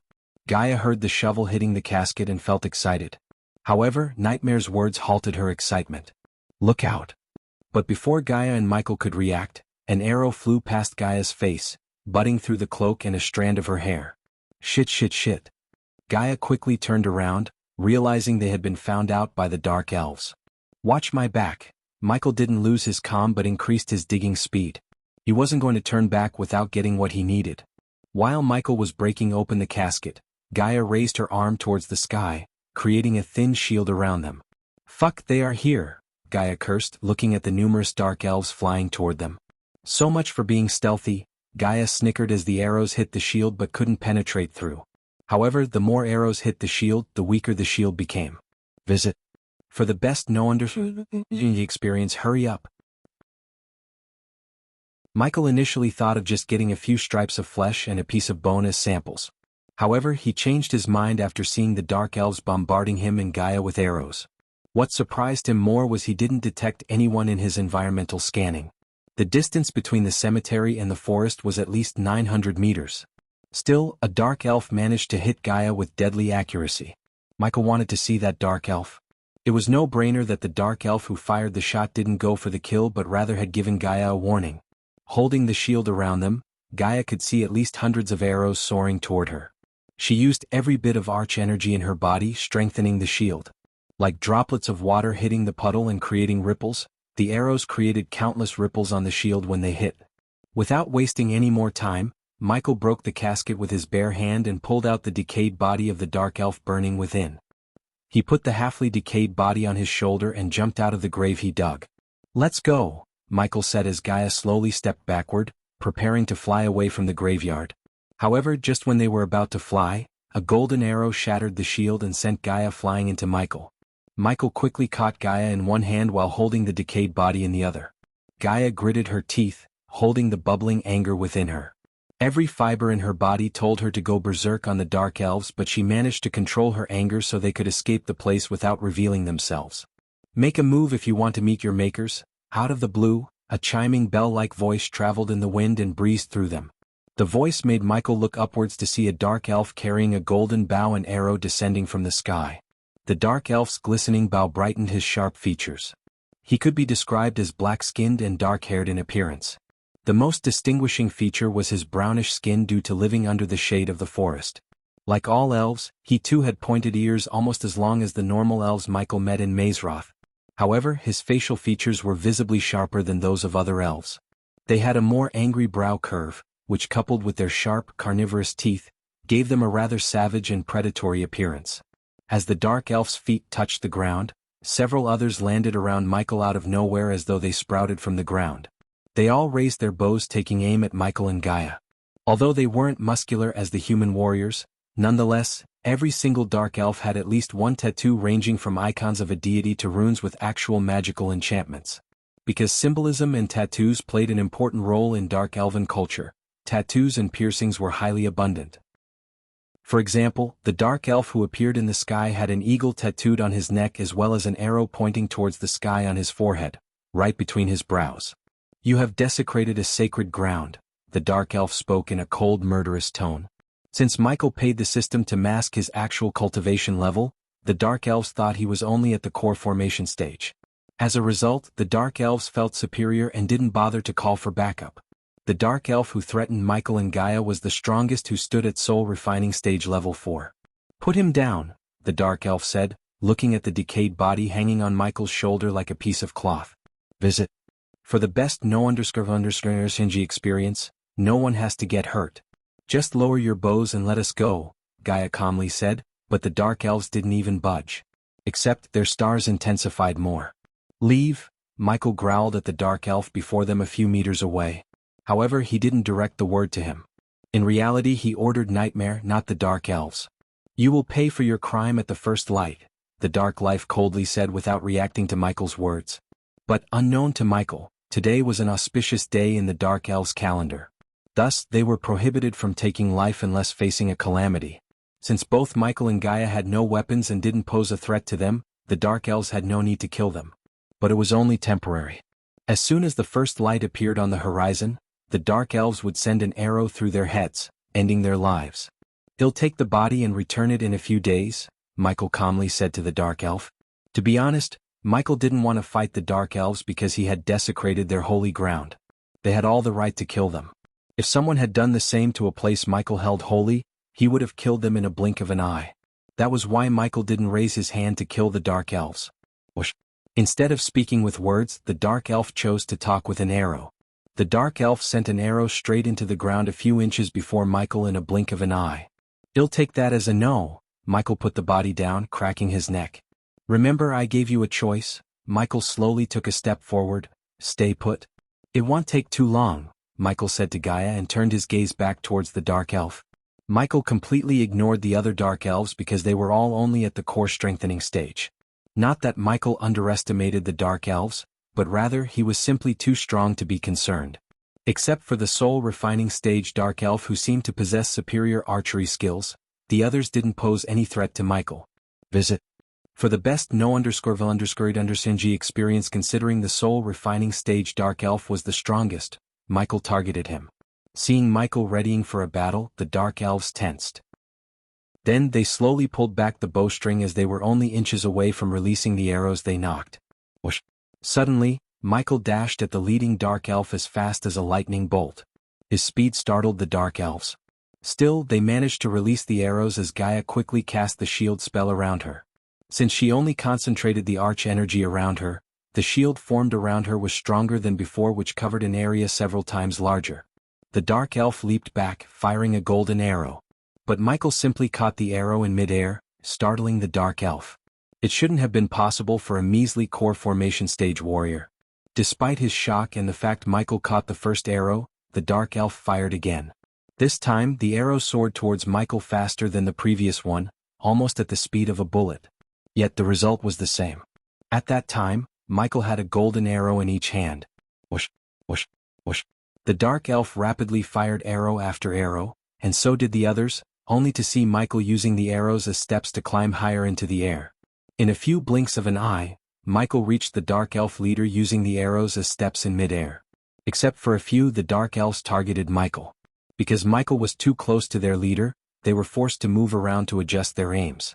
Gaia saw Michael move as swiftly as a feather in the wind, evading the arrows and fighting the Dark Elf. Surprisingly, the Dark Elf was just good in hand-to-hand combat as he was in archery. Thus, the Dark Elf managed to block and dodge Michael's punches. The way the Dark Elf dodged and blocked his punches surprised Michael. Usually, an archer wouldn't be as proficient in close combat as the Dark Elf. The Dark Elf blocked Michael's punches with the bow and arrow. If Michael lost his concentration even for a second, the Dark Elf would break his mask and stab him in the chest with the arrow. Visit. For a better user experience, obviously, the Dark Elf was a good fighter, but Michael was better. The more he fought with the Dark Elf, the more he learned about the Dark Elf's fighting style. Hence, Michael was able to predict his moves before even he could make them. As a result, when the Dark Elf tried to block Michael's left hook, Michael quickly plunged his knee into the Dark Elf's gut. Arg! The Dark Elf groaned and missed to notice the fist coming towards him in pain. Bah!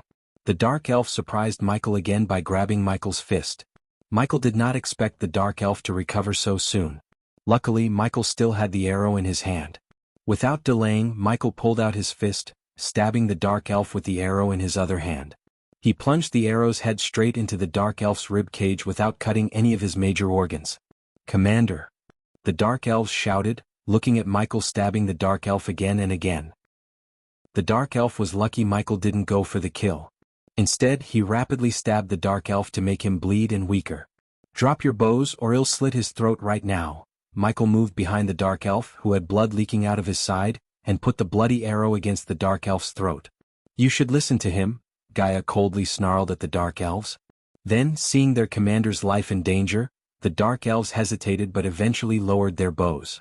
"You have become our enemy," the Dark Elf whispered, gritting his teeth. "It won't take long to slit your throat and kill your friends. Know that I didn't want to kill you but save you. You will understand soon enough," Michael whispered into the Dark Elf's ear as the Dark Elves stared at him with eyes full of anger and murderous intent. If stares could kill a person, Michael would have died several times by now. The latest _IP_SODIes are on the website. Seeing the Dark Elves dropping their bows, Gaia snickered behind her mask. It wouldn't be an understatement to say that Gaia hated the Dark Elves. As a matter of fact, almost all the races hated the Dark Elves, even the elves. To put it bluntly, the Dark Elves were racist, arrogant, and the most intolerable race in the whole world. No matter what one would say about the Dark Elves, they were one united race. Each Dark Elf was loyal and devoted to the well-being of their race. A Dark Elf would literally for another Dark Elf no matter whether they were related or not. That was the reason they chose to lower their weapons when they saw Michael threatening the life of their commander. The Dark Elves would rather let Michael escape than endanger their commander's life. Michael noticed the concern in their eyes and their loyalty towards the Dark Elf in his hold. "If I don't do this, your entire city would be destroyed by the plague," Michael whispered into his ears again before turning his gaze toward Gaia. "Take the body." Gaia didn't need to be told twice as she quickly grabbed the decayed body and flew to his side. "Do not follow us. I will return the body to you in a few days," Michael said to the dark elves. Meanwhile, don't drink water without purifying it, Michael whispered to the dark elf. He kinda liked the dark elf and wished he could make the dark elf his subordinate. To do that, the dark elf needed to be alive. That was the only reason Michael advised the dark elf, so they wouldn't get sick. What the hell are you talking about? The dark elf growled. The plague. I am the only one who could find a cure and stop the plague before it destroys your beloved R. The moment Michael uttered the last word, he pushed down the dark elf with enough force to send him crashing onto some of the dark elves beneath him. Without wasting a second, Michael tossed a flashbang onto the ground and shot into the sky with Gaia. Get him! The dark elf gritted his teeth, holding his rib cage. Despite the pain and blood, he ordered his underlings to catch Michael. However, by the time the dark elves reached the sky where they saw Michael disappear, Michael teleported to Eve's floating mountain. On the island, Eve and Nightmare waited outside the carriage for Michael and Gaia. Where are they? Eve strolled back and forth with the hammer tightly clenched. But suddenly she saw Michael and Gaia appear beside Nightmare. Did you get the body? Eve asked before even she noticed the decayed body on Michael's shoulder. Instead of answering, Michael just glanced at the body. Visit. For a better user experience, Elia, set up my workbench here. I need a sharp knife, clean cloth, and a barrel of water, Michael instructed Gaia, removing the mask off of his face. System, scan the body and give me that formula. As you wish. He heard the system's voice in his head, followed by an unearthly whistling sound. The system began to scan the system while Gaia was setting up a long oak table and the chair which made his workbench. On the other hand, Nightmare flew out to the waterfall to get fresh water as Michael asked. The only thing that remained was the clean cloth, and Eve provided it from her space ring. By the time Gaia finished setting up the workbench, the system completed the scanning. Patent 0 identified.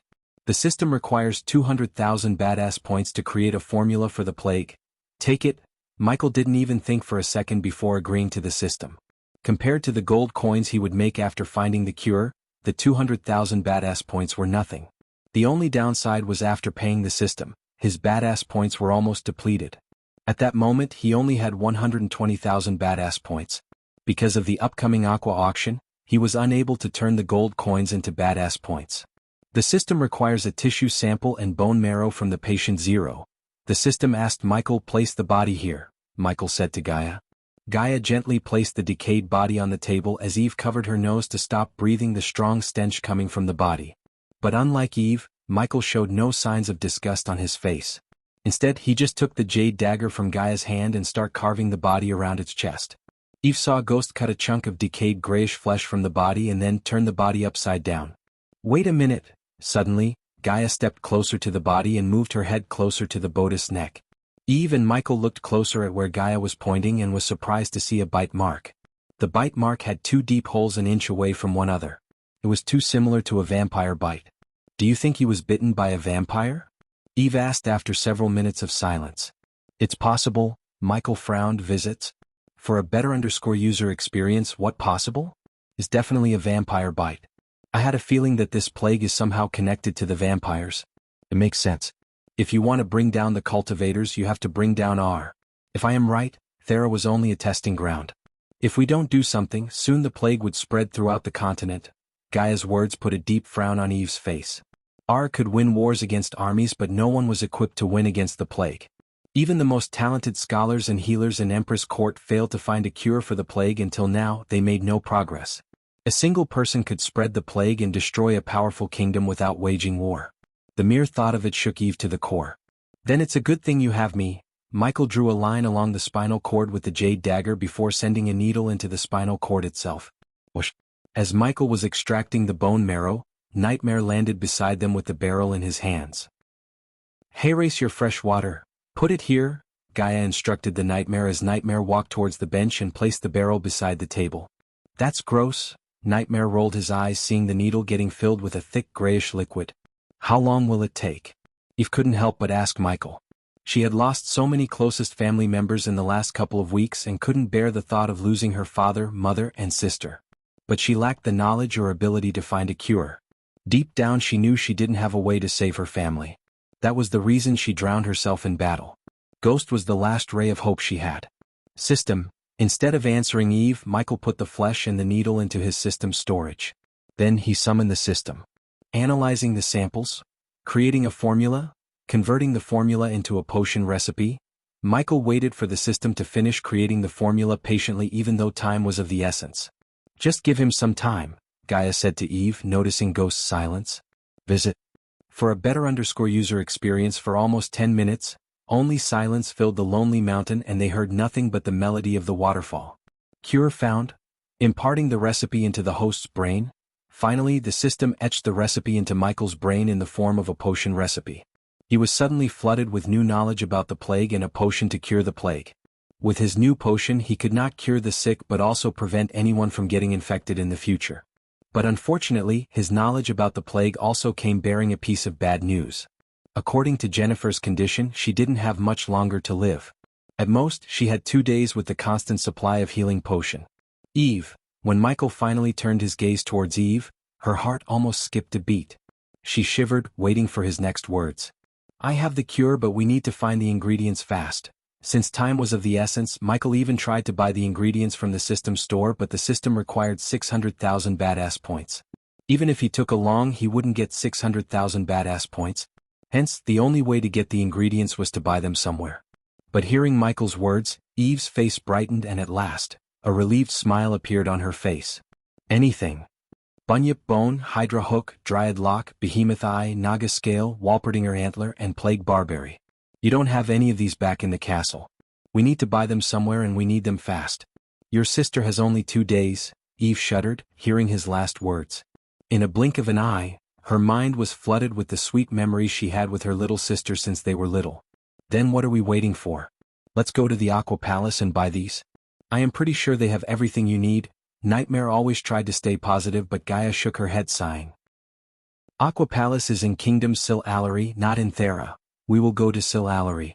I don't give a damn about the lockdown. I will kill anyone who stands in my way, Eve said with a stern dominating voice despite her condition. However, Gaia knew that the lockdown wasn't the only obstacle they had. Visit. For a better user experience, it would take at least 2 days to reach Sil Allery. But I have a way and you might not like it. Gaia paused for a few moments before shocking Eve with her words. The Rot Guards have a portal to get to Sil Allery. How did you know that? Eve asked, surprised by Gaia's words. She grew up in Ysirius but never heard House Rotgard possessing a portal to reach Sil Allery. She wondered how the heck Elia knew this. I happen to travel a lot, Gaia simply shrugged. Although Eve could tell she was lying, she didn't poke into the matter deeply because she had no need to. But I don't think the Rot Guards will welcome us with open arms. Even Nightmare couldn't stay positive after hearing Gaia's plan. He was optimistic but not naive. Eve, do you remember Elia asked how ruthless you would be to save your family? Eve nodded at Michael. I am asking you again. How far would you go to save your family? As far as I have to. Would you kill the Rot Guards? Yes. I will wipe out them in a heartbeat. Michael did not even finish his question when Eve stomped the ground and roared. Good.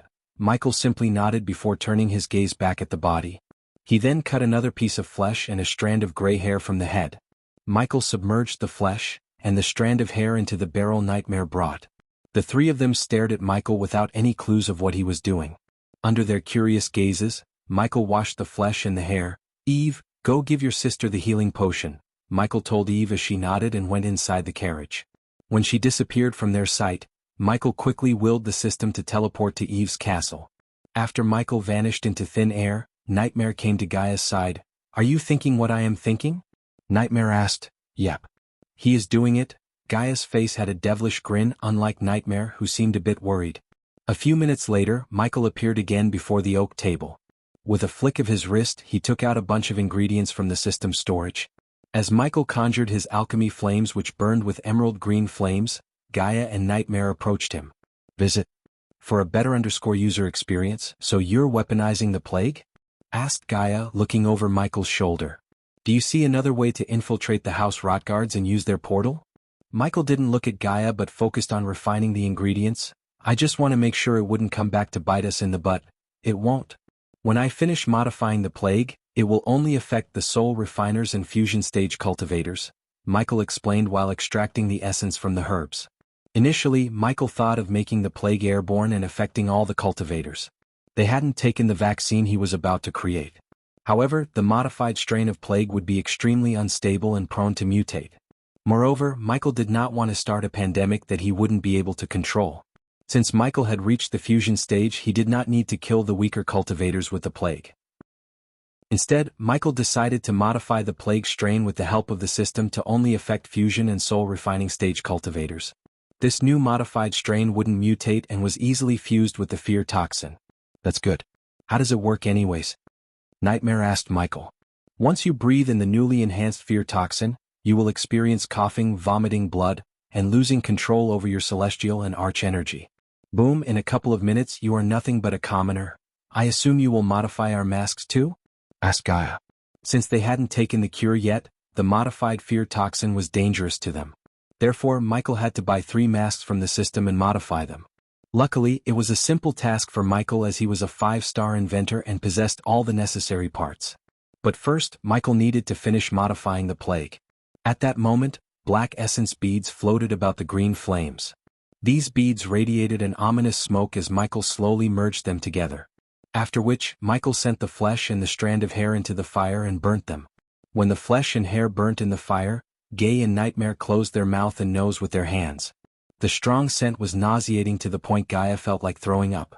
Soon, a crimson-red smoke gradually emerged from the green flame and merged with the dark ball of essence above the flame. The two mixed together to form a mysterious smoking goo that swam in the air like a fish. Gaia and Nightmare sighed in relief, thinking he had finished, but Michael had only completed half the process. Go stall Eve, Michael told Nightmare as the dragon nodded, shrunk its size and walked towards the carriage. Meanwhile, Michael rolled up his sleeves, revealing the dark bracelet around his right wrist. Remove it, Michael asked Gaia to remove the bracelet as he controlled the plague goo with his other hand. Instead, Gaia gently tapped the bracelet and lifted it from his wrist. Screech. The latest _sodies are on the website. When Michael willed the APD to come off his wrist, the bracelet split in the middle, and the needles inside Michael's wrist retracted. After Gaia removed the APD, Michael moved the dark goo above the flame, but this time the fire turned from jade green to black. The heat produced by the dark flames immediately vaporized the black goo as Michael surrounded the vapor with his arch energy and pulled it into a large vial. As soon as the dark vapor entered the vial, Michael closed it with the cork. Now I have to mix it with the fear toxin. Michael took out another vial with a gray liquid inside. With utmost caution, Michael pulled out the liquid through a syringe and injected the liquid into the plague vial through the cork. To his surprise, when the vapor and liquid made contact, it sparks a purple flame. The flame burnt brightly for a few moments until finally condensed into a dark, dusty element.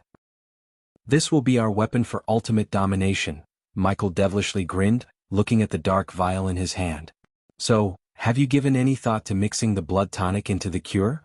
I thought you would never ask. Unfortunately, the cure won't work with the blood tonic mixed in.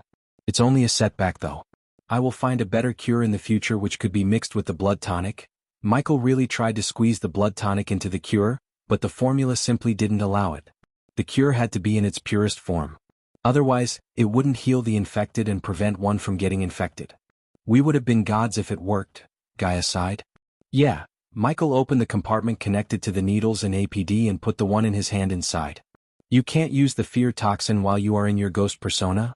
Gaia was indeed right. If Eve noticed the effects of the fear toxin and saw the Dark Lord using it by any chance, she could make the connection between Ghost and the Dark Lord. Hence, Michael quickly brewed another modified plague and enclosed it in vials without mixing with the fear toxin. He made several vials and handed over a few of them to Gaia before taking out the 3 black masks from the system's storage. They were in no shape or form but plain black respirator masks. A few minutes later, Nightmare walked out of the carriage with Eve. He couldn't stall Eve any longer. But fortunately, Michael finished everything, including modifying the masks to filter the plague. Gaia noticed a healing potion in Eve's hand. Before speaking a word, Eve opened up the vial and emptied the potion into her mouth. I am ready, Eve said after emptying the vial. You have a plan to wipe them out? I have to tell you they have 4 fusion stage protectors. The latest _sodies are on website. The more the better, Michael grinned, thinking about the experience points he would get by killing fusion stage cultivators. Now that Michael had given it a thought, it would be his first time killing a fusion stage cultivator. He wondered how many experience and badass points as a reward. With the modified plague in his hand, Michael didn't even fear the fusion stage cultivators. Finally, after so long, he felt like he was in control of every part of the game. Follow my lead, and House Rotgard will cease to exist when the sun rise. Michael put on the mask as his voice changed to something beastly. Gaia put on the mask and threw the other one at Eve. Nightmare, stay here and make sure nothing happens to them. Don't worry about them. I got this, Nightmare said with absolute confidence. Soon he grew to his full size, casting a shadow upon the trio, making them look puny in front of Nightmare. Let's go. With a nod, Michael shot out towards the sky and disappeared into the night sky, leaving Nightmare behind. Michael let Gaia take the lead as he flew closer to Eve in case she lost the connection with the arch energy again. Michael was not completely optimistic about bringing Eve with him, but knowing her, there was no way she would back down and let them go alone. If everything went according to Michael's plan, Eve wouldn't have to raise a finger against the Rotgards. Hey Eve, how much do you think I can make by selling the cure? Eve was surprised by his sudden question. Millions. Eve's heart was heavy. Although she knew Ghost wouldn't take coins from them for the cure, she hated to be a freeloader. No matter what, Eve wanted to repay for everything he did somehow. Hey Eve, if you're worried about getting the cure for free, don't. I'm not giving it to you for free. I want Voldegards to be my allies and help set up my majestic empire in R. Anything for you, my friend. Eve placed his hand on his shoulder and revealed an alluring smile that hid the immense sorrow in her heart. And thank you, the latest _AP_SODIs are on the website. Hey friends, don't say thanks. I am pretty sure you will get to save my ass once or twice in the future. Michael patted Eve on the back and continued their journey towards Yesrius to wipe out the Rotgards. A few days ago, Ethan and Imelda followed Diana into her room in the Winston Manor. Dien, stop. Imelda called out to stop Diana, who strolled into her room, blasting the door open. After she entered, Ethan quickly closed the door behind her. Despite Imelda calling her repeatedly, Diana didn't even turn around but rushed into the room. After entering the room, Diana walked straight to the book rack beside the black bed. Dien, please listen to us. Ethan slowly approached Diana as she pulled out a crimson-red book from the neatly stacked books on the rack. As soon as she pulled out the book, a golden light enveloped Diana before the orange curtains were replaced by dark curtains, turning the room dark. But the chandelier hanging down the ceiling lit the room as Imelda saw the book's rack slowly moving aside. Imelda was startled to see the dark robes, black swords, and daggers on the wall behind the book rack. A cold chill ran down her spine, looking at the wall because it reminded her of the memories Imelda desperately tried to forget. Dien, just stop and think about this. You cannot go up against the Guardians. Ethan tried to stop Diana. But no matter how many times Ethan called her, Diana simply didn't bother to listen to him. Instead, she waved her hand as her golden robes turned dark. The next moment, the dark robes on the wall slowly floated to Diana. You still have them. Imelda stuttered while Diana put on the robes and the dark black long coat over the robes. She was about to take the two black swords when Ethan placed his hand on Diana's shoulder. Listen to us, Dien. Please, I am done listening. Ethan had never heard a colder voice than Diana's. But to be honest, it frightened him. But still, Ethan didn't back down as he turned her around using his strength because, despite her look, she was a hell of a lot stronger than him. When she finally turned around, her cold gaze swept across Ethan, pushing him a few meters away from her. Diana, what's all this? I thought you put that life behind you. Imelda stuttered. Visit? For a better _user experience, Diana, I know how you feel. I'm furious too. But we cannot let our anger blind our judgment. We cannot go against the Guardians. If the Sky Hall knew you're back into cultivation, they would imprison you. In the worst case, they would. Ethan couldn't finish his sentence, saying they would kill her. They caged our daughter. They tortured her. Diana clenched her fist, speaking each word with dead coldness. Everything was orchestrated by the Guardians so they could get something they wanted. It's the vampires who kidnapped Sabi. Imelda swallowed the fear in her heart to utter these words. They were just an arrow. The one who fired the arrow was the Guardians, Ethan growled. It was true that Ethan didn't want Diana to go against the Guardian. However, it didn't mean he wasn't furious. Only if Ethan had the power, would he have destroyed the Guardians by now. Since it wasn't the case, he had to stop Diana from making any decision they would all regret later. Get out of my way, Ethan. I am constantly failing to protect my children and I am sick of it. Diana turned around and grabbed the two swords from the wall. Imelda shivered to see the black swords in Diana's hands. Unlike Ethan and Diana, only she knew what really happened 21 years ago in the forest. She knew what the Sky Hall was capable of. Granted, Imelda felt the same anger as Ethan and Diana after she heard what happened to Sabrina, but her fear of Skyhall overshadowed her anger towards the vampires and the Guardian Guild. For the first time, Imelda felt grateful toward Ghost. If it wasn't for him, Sabrina would have died twice. Although Sabrina told everything that happened to her except the truth about Ghost being the Dark Lord, the three of them knew Ghost was the Dark Lord. You didn't fail them, Diana. I did. As a father, as a husband, I failed. Ethan sighed, swallowing the lump in his throat formed due to grief and helplessness. Both of you, please. Imelda stepped forward. Let's talk this through. Diana, you're not Harriet Hunt anymore. She died in our. Forget about Skyhall. If the Hunt family knew you are alive, they would be at our doorstep the next moment. However, Diana didn't bother to pay attention to Imelda because anger consumed her mind and heart. Think about Noah and Rowena. If you go against the Guardians, our secret will be exposed. What do you think will happen next? Ethan asked Diana. You agreed when we told Sabrina not to say a word about anything to Rowena and Noah. Please, Diana, stop, Imelda begged Diana. Just like she said, the three of them told Sabrina not to reveal anything that happened to her to Rowena or Noah. They believed if Sabrina told them, Noah would renounce the Guardians and start a battle against them, which would ultimately result in Rowena stepping in. If Rowena stepped in, the Skyhall Hall would investigate the matter, and as a result, Ghost's identity would be exposed. It could only lead to one thing, the destruction of the Winstons. To put it bluntly, Sabira was the first domino in the long chain of dominoes. The moment she revealed her story, the chain of events would consume everything into a big black hole of war. That was why Imelda and Ethan made her promise not to tell anyone about anything, especially Rowena and Noah. Visit.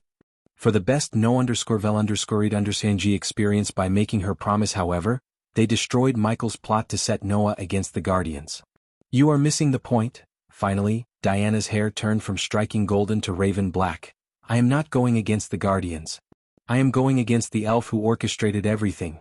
As she said, Diana took a step forward, unleashing powerful energy that forced Ethan and Imelda a few steps back.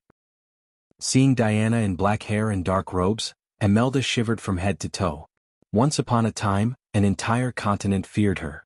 Then, after 2 decades, what Imelda thought she buried returned alive to haunt her. Remember the words you said before leaving our Ethan. You made a promise to always stand by my side. Do not break that promise now. Step aside, Diana coldly said as Ethan saw a blue light flickering in her eyes. Diana, please. Boom.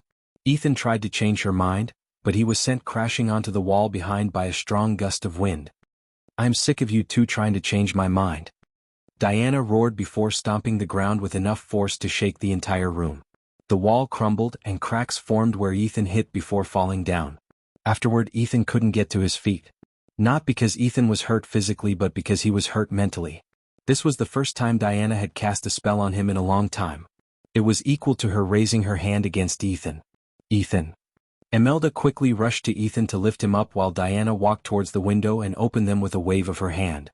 Diana. Imelda shouted, but it was too late as Diana flew out the window. However, before her figure disappeared, Sabrina opened the door. Unfortunately for Diana, Sabrina saw her figure. For a few moments, Sabrina just stared at the open windows. Only then did she notice Ethan on the ground. Visit. For a better_user experience, father. Sabrina dashed at Ethan and quickly helped him up. What happened? Was that mother? No. Imelda immediately shrieked, denying the truth. Ethan, on the other hand, just remained in silence. He was too shocked to focus on anything. Even after getting blasted by Diana, Ethan didn't feel any anger toward Diana. Instead, he blamed himself for being weak and powerless to help her. Noah had tried to make Ethan stronger by making him break through to the core strengthening stage. Ethan had been stuck in core formation level 10 for 7 years now. But no matter how many potions Noah gave him, he simply couldn't destroy the bottleneck. What Noah had no idea that Skyhall placed a curse on Ethan. He was to stay at the core formation level until he died. Ethan was Skyhall's backup plan to control Harriet. However, when Harriet fought the angels and the forbidden spell for 30 days, another group of elders tortured Ethan and placed several curses on his soul. The only difference between Diana and Ethan was that at least Imelda was there with Diana. Then where is she? What happened to father? Sabrina brushed away the dust off Ethan's robes and corrected his collar. Go to your room, Sabi. As soon as Sabrina began to question them, Imelda tried to push Sabrina out of the room, but Sabrina didn't even budge an inch. Imelda did not want to reveal the truth about Diana to Sabrina or to anyone. She would rather die than reveal Diana's secret. Stop treating me like a child, auntie. I want to know the truth. I told you Angie and I deserve to be treated with the same respect. Sabrina raised her voice, shocking both of them and snapping Ethan out of the shock. That was mother, it was. Ethan took a deep breath and answered Sabrina. Ethan. Imelda quickly tried to stop Ethan, but he shook his head. He didn't want to hide Diana's identity from Sabrina. After all, Sabrina told them the truth and Ethan wanted Sabrina to know the truth about her mother. The question in his mind was whether to let Noah and Rowena know the truth as well or not. She deserves to know, Imelda, Ethan said to Imelda and turned his gaze towards Sabrina. Your mother Diana is not always Diana. Her real name was Harriet Hunt. What? Sabrina's heart skipped a beat as she began to shiver. Visit. For a better user experience Harriet Hunt. Sabrina's mind completely went back, recalling the stories she heard and lessons she learned from Holy Trident Academy. Harriet Hunt was a myth, a legend, a war goddess who walked among mortals. To hear Harriet Hunt was her mother and lived as Diana, Sabrina's mind couldn't process the shocking news. What have you done, Ethan? Tears gushed out of Imelda's eyes as she collapsed to the ground. You serious? A city previously buzzing with people now seemed deserted. The beautifully complex stress was empty, void of any people. It was a clear indication of how hard the plague hit Eucerius. Unfortunately, the rest of the kingdom Thera wasn't in a better condition either, as the plague had already infected 95% of the kingdom. Soon the entire kingdom would be placed under lockdown by order of the Empress.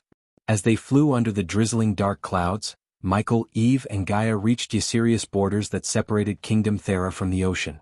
The Seaview castle of House Rotgard stood mightily sprawling with guards. Not a single place was left unguarded, and despite the massive size of the grayish castle, House Rotgard deployed enough guards to prevent anyone from entering the castle. The mighty castle was the most mediocre one Michael had ever seen. It was a square castle with one tower accompanied by 4 mini-square towers in each corner. Each of the towers had 4 archers looking in all directions. In addition to the archers, 2 groups of soldiers walked back and forth on top of each wall. It wouldn't be easier to avoid the archers, soldiers, trebuchets, giant crossbows, and magical arrays placed around the castle without getting detected. So, using the dark clouds as their cover, the trio scanned the castle for weak points. Yet as far as they could see from above, the walls contained no holes, the soldiers patrolled the walls and the compound with full vigilance, and the magical arrays protected the castle from an intruder entering the castle through the tallest tower. The only way to enter the castle seemed to be the main gate, which was flanked by 2 groups of soldiers led by one soul refining stage cultivator in magenta robes, symbolizing the high status among the Rotguards. No one could get inside or outside without the soul refiner's knowledge. This is troublesome. Gaia used her senses to see the translucent shield covering the entire castle. Normally, people would place additional runes to keep the arrays hidden, but the Rotguards didn't bother to. Hence, the 3 of them could see the arrays and runes engraved on the castle walls from above. For naked eyes, the castle looked no different than any building, but to Michael, the castle almost looked like a Christmas tree with decorations thanks to the glowing runes. We can go all out if you think you can take them out, Gaia said to Michael, or I can summon spectral wasps to carry the potions into the castle undetected. Gaia's second option drew Eve's attention.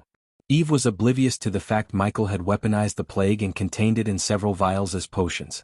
The problem was, however, how to send the vials into the castle without exposing the drones, as Michael planned to send the drones carrying the plague vials. That's where Gaia came in. The spectral wasps were just a cover-up to hide the drones and spiders from Eve's eyes. What potions? You will see, Michael calmly said. Although Michael had told Eve about using the plague against her enemies, he still hadn't revealed he finished weaponizing the plague. So instead of explaining, Michael wanted Eve to witness the plague in action. Besides, Eve wouldn't complain about his methods after he helped her family to get back on its feet. The latest _sodies are on the website. Spectral wasps. Gaia pretended to cast the SPL by waving her hand and creating dim balls of light, just bright enough to hide the drones within. Hovering beside Gaia and Michael, Eve saw the several orbs of golden lights materializing in the air before them. Under her curious gaze, the balls slowly started to float towards the castle under cover of dark clouds. You sure those won't get detected by the arrays? Eve asked Gaia. We will find out soon enough. Gaia didn't show any signs of concern or anxiety on her face because she was calm. Compared to everything Michael and her went through, wiping out a family seemed like a chilling vacation to her.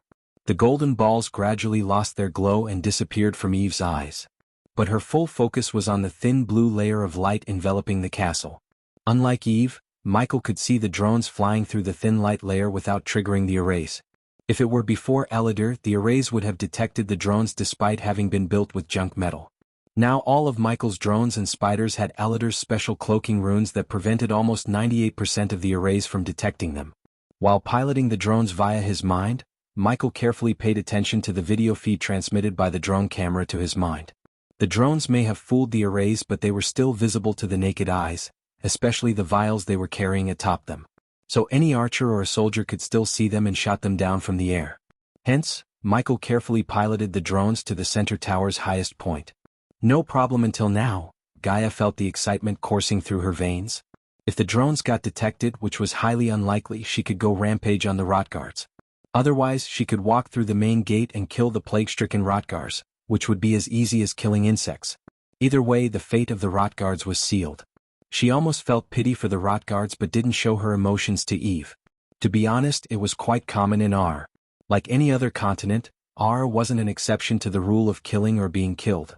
If you were not strong enough and you were in someone's way of getting more powerful, you were as good as dead in R.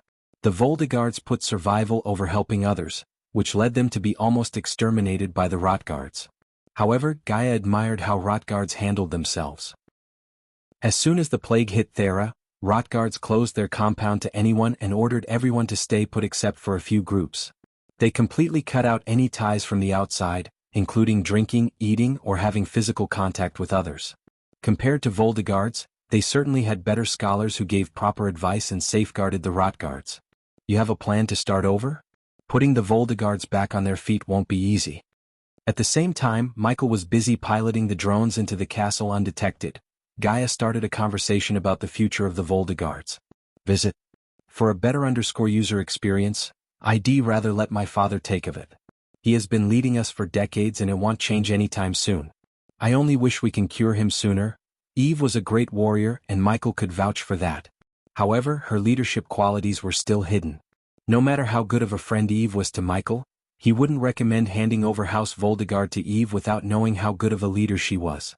Since Michael planned to make House Voldegard his ally, he wanted someone great to lead the house to a golden age. But Michael really doubted whether Eve's father was up to the task. Although the Voldegards didn't get weaker, they didn't get stronger either under his leadership. I know it's not a good time to talk about the future, but give some thought to it. The path ahead of you won't get easier. Gaia placed her hand on Eve's shoulder to console her. I will. Eve nodded as she knew Gaia was right and just looking after her. Sooner or later, Eve knew she had to deal with the future of House Voldegard. However, she just wanted to focus on curing them before paying attention to other matters.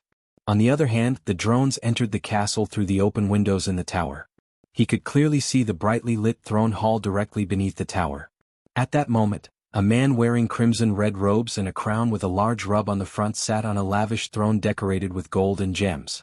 The man on the throne was undoubtedly the Lord of House Rotgard, Ivan Rotgard.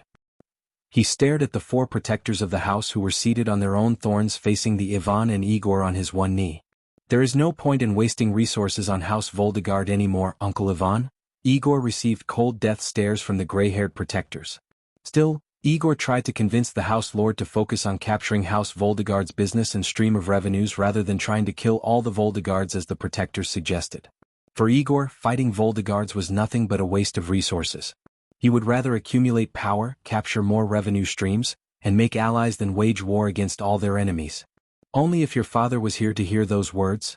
A bald old man with a goatee snickered at Igor. My father fought the Voldegards all his life. What did he get in return? Death. Igor didn't stay silent but talked back with a cold tone. All the more reason to wipe the Voldegards off the world. You should have died like your father on the battlefield instead of running away from a young fusion stage warrior. Another elder heir quoted the words young fusion stage to ridicule Igor. But unfortunately, no one believed Igor and his men. One couldn't blame the elders either because it was extremely rare to see a teenage fusion stage cultivator, as Igor told them. Visit. For the best no_Senji experience, what did you say? Igor raised his voice and was about to dash at the old man when Ivan roared. Silence. Ivan shouted echoed through the empty throne hall as his voice shook the hall like an earthquake. Every single person who has Voldegard in their name must die. After the echoes stopped, Ivan coldly declared, House Voldegard shall cease to exist before the first light. Protectors. Ivan turned his cold gaze towards the 4 elders flanking Igor. See to their destruction.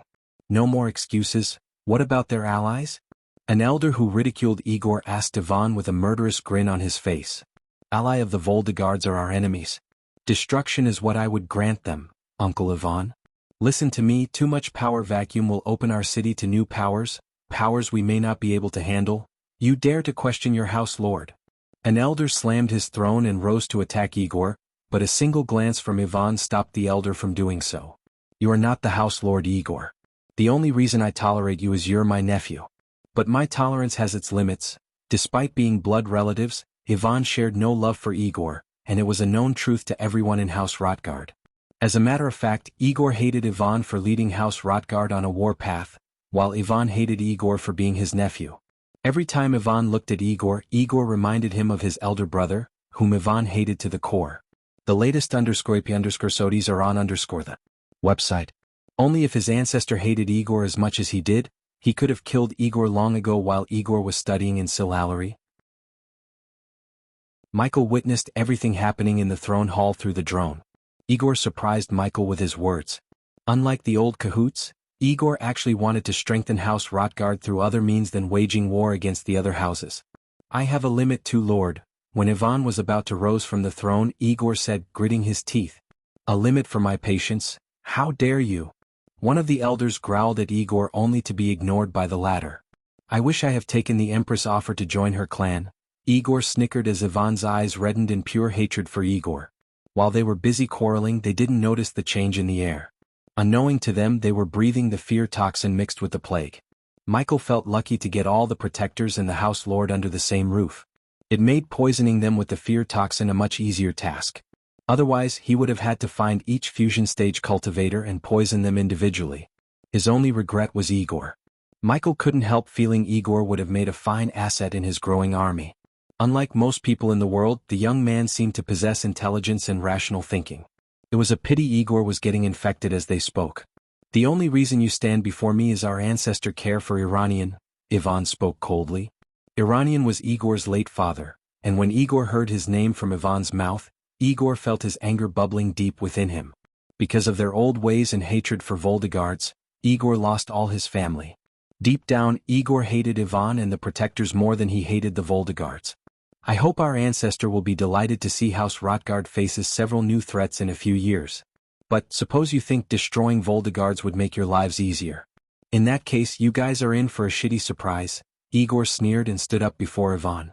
He was about to turn around and leave when Igor sensed the change in his body as well as in the air. Suddenly, an elder stumbled down from his chair. Protector Scion, another elder shouted and reached out for the fallen comrade only to stumble down like the other. Soon, the 4 protectors fell to the ground, vomiting blood. What the fuck is happening to me? Igor was not in a better condition as his legs gave up. As a result, Igor collapsed down. His vision turned blurry. Nonetheless, Igor rubbed his eyes, hoping it would clear his vision.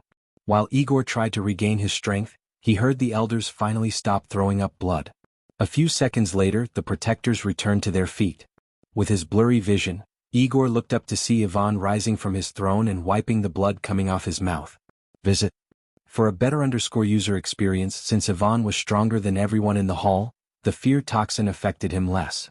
Are we infected? No shit, Igor coughed, closing his mouth. When he took his hand off his mouth, he saw the blood sprinkles on his palm. You must have gotten from the Voldegards. You sealed us our fate. You fool. You doomed us all. The protectors immediately blamed Igor and yelled at him. We must contact our ancestor before we succumb to the plague. Ivan, however, remained calm, unlike the rest. Roar. Suddenly an ear-piercing shriek echoed through the hall. Intruder! Another loud shout followed the shriek, sending shivers down their spines. We are under attack. Igor could hear someone shouting outside. As soon as they heard the alarm, soldiers of House Rotgard rushed into the hall, including the 2 soul refining stage guards who guarded the main gate. No, you idiots, get out of here! Igor shouted at the soldiers who rushed into the hall to protect their lords. However, they were startled to hear Igor's orders. We all be infected if we stay together like this. Igor was right, but as usual no one listened to him. So instead they surrounded Ivan and the protectors. Raise the gates. No one is getting in or outside. I want the intruder's head on the plate before the first light. Ivan barked an order before turning around to leave the throne hall. Visit. For a better user experience, he was in quite a rush to meet his ancestor, who may be their best chance to survive the plague. What's the rush? Out of the blue, another calm voice resonated in the hall. The voice, however, didn't sound like a human but a beast. What the? Who was that? Am I hearing things? The soldiers looked around frantically, trying to locate the voice's source. Creak, creak, creak. Igor's heart skipped a beat as he jerked his head around to look at the front door leading outside. The door shuddered, glowing for a second. Following the front door, the doors on the left and right sides also glowed and shuddered. Looking at the phenomenon on the doors, a curious soldier rushed towards the door. He tried to open the door, but no matter how hard he pushed, the door didn't budge. It's locked. Igor sighed. Someone locked us in the same hall. Now we are all stuck here to get infected by the plague. Igor just sat on the ground, rubbing his temples. Is it true? My lords, what should we do? A panic-stricken soldier questioned the protectors and Ivan. Every single soldier, including the soul refiners, felt weak and coughed up blood. In addition, some of the soldiers began to hallucinate and shouted in gibberish. Break the door, one of the protectors barked as a group of soldiers limped towards the front door. It's too late. We are done for. Those who heard Igor panicked more. Visit. For a better user experience, shut up Igor. Ivan roared as he couldn't put up with Igor anymore. Ivan had enough in his mind, so he couldn't be patient with Igor as he used to. If House Rotgard's protectors and he got infected with the plague, it wouldn't be too long before the other families target them like vultures. Ironically, it's what they did to Voldegards. You can kill me if you want. Igor let out a deep breath as more and more soldiers fainted due to the fear toxin in the air. How does it feel, Lord Ivan? The same beastly voice they heard before resonated again. This time the voice was louder and sounded close to them. At last, 3 dark figures descended to the throne hall through the opening directly above the throne. The trio wore full dark robes with their faces covered with black masks. Something told Igor that the masks were designed to filter the air thanks to his study under the Dwarven Masters and Sil-Allery. How does it feel to be weak and helpless? One of the 3 talked, but no one could point out whom. They couldn't differentiate them from the voice, which sounded animalistic rather than human. The closer they got to the ground, the further everyone stepped back. Who are you? Ivan asked the trio, trying to conjure the celestial energy around him. However, he felt no connection with the energy around him. Unfortunately for them, the modified plague mixed with the fear toxin worked faster than the original plague. When someone was infected with the original plague, it would take 2 to 3 days to completely lose connection with the energies. But Michael's handiwork boosted the plague's effect and made anyone who breathed the fear toxin lose connection with the energies in a few minutes. You asked the wrong question, Ivan. The right question is, how do you want to die? Michael asked Ivan, tilting his head. My lord, when the protectors saw Michael place his hand on Ivan's shoulders, they tried to rush towards him to protect him. However, as soon as they took a step forward, Gaia blasted away them with a powerful gust of force. Despite their weak status, the soldiers unsheathed their weapons to attack the intruders. Some even tried to cast spells.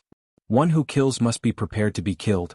Michael grabbed Ivan's neck, and before Ivan could fight against his hold, Michael simply snapped his neck. Since Ivan lost his connection with the celestial energy, his body became weak. Thus, Michael could simply snap his neck like a twig. Ding. Congratulations to the host for killing a fusion stage, level 10 cultivator. The reward is 750,000 experience points and 10,000 badass points. My lord. The soldiers and the protectors screamed, seeing Ivan's lifeless body hitting the ground. His eyes were still wide open and contained a hinge of shock and horror.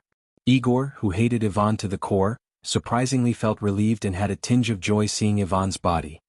The protectors are mine to kill. After killing Ivan, Michael quickly instructed Gaia and Eve. He wanted the experience points of killing the fusion stage protectors. The rest? Gaia questioned Michael with a devilish grin behind her mask. The latest _IP_SODIs are on the website. Accept him, kill everyone. Michael surprised himself by killing a mighty fusion stage cultivator like he was nothing. However, the killing came with a shock that he wasn't aware of yet.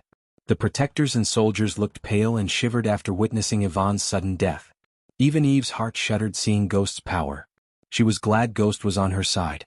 On the other hand, Gaia conjured a fireball and snapped her fingers, turning the ball of fire into a long arrow.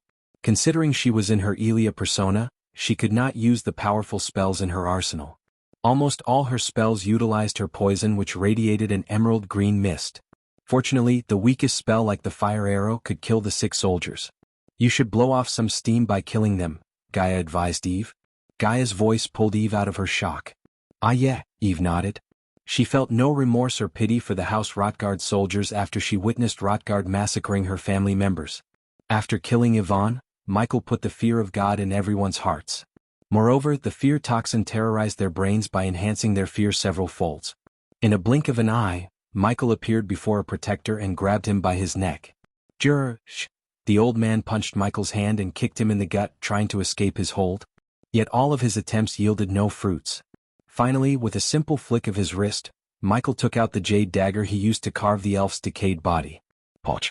Michael plugged the dagger as deep as he could through the old man's rib cage. The blood splashed across Igor's face, snapping him out of shock. Still, Igor couldn't even take a step toward the black-masked monster who killed his uncle in a blink of an eye. Igor knew he should feel anger and fury, but surprisingly he didn't feel anything. Instead, his hatred and disappointment towards the protectors and his uncle reached a point that Igor couldn't care less about them. However, Igor hated dying in the throne hall. He had so much to live for. Despite the obvious death, Igor sighed and decided to die like a man, then begged them for mercy. The elder who got stabbed was just at his arm's length, but Igor felt no urge to save him. Instead, Igor stared at the dark-robed figure stabbing the elder again and again and again until the elder's white robes turned red. It was not a kill but a statement. Seeing the brutality, the rest trembled in overwhelming fear, which caused some of them to lose consciousness and hallucinate. Michael dropped the dead protector down and stomped the head, crushing the skull under his feet. Ding! Congratulations to the host for killing a fusion stage, level 2 cultivator. The reward is 750,000 experience points and 10,000 badass points. Congratulations to the host for leveling up. The current level is the fusion stage level 2. The fear tightened Igor's muscles as his legs refused to move even though the killer was walking toward him. Shit! Igor panicked and tried to step back only to fail. Taking a few steps, the killer reached him. However, the killer walked past him instead of killing him as Igor expected. Boom. Visit. For the best no experience on the other hand, Eve leaped into the air, and in the mid-air she flicked her wrist as a golden spiked mace materialized in her hand. She brought down the mace upon the soul-refining stage guard.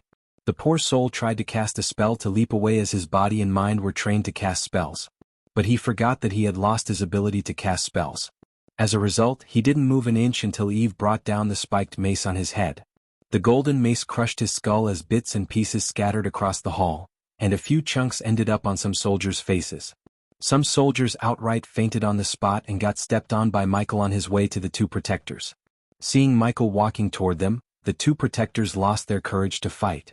Instead, they turned their backs on Michael, running towards the door as fast as they could. Move! They shoved off the soldiers who remained in their path. Not in a million years would they have imagined running for their life. But, despite the overwhelming fear, Igor focused his gaze on the killer, trying to figure out his cultivation stage. Igor got confused as no matter how hard he focused, he couldn't see the cultivation stage of the killer. Arg! His focus on the killer got broken by the fire arrow that flew past his face and penetrated the soldiers who stood around him. The arrow didn't stop at killing a few but flew through the soldiers, ending their lives. In a few moments, the shiny marble floor was flooded with blood, and the throne hall became a tomb for many. The soldiers didn't stand a chance against Eve, let alone Michael and Gaia.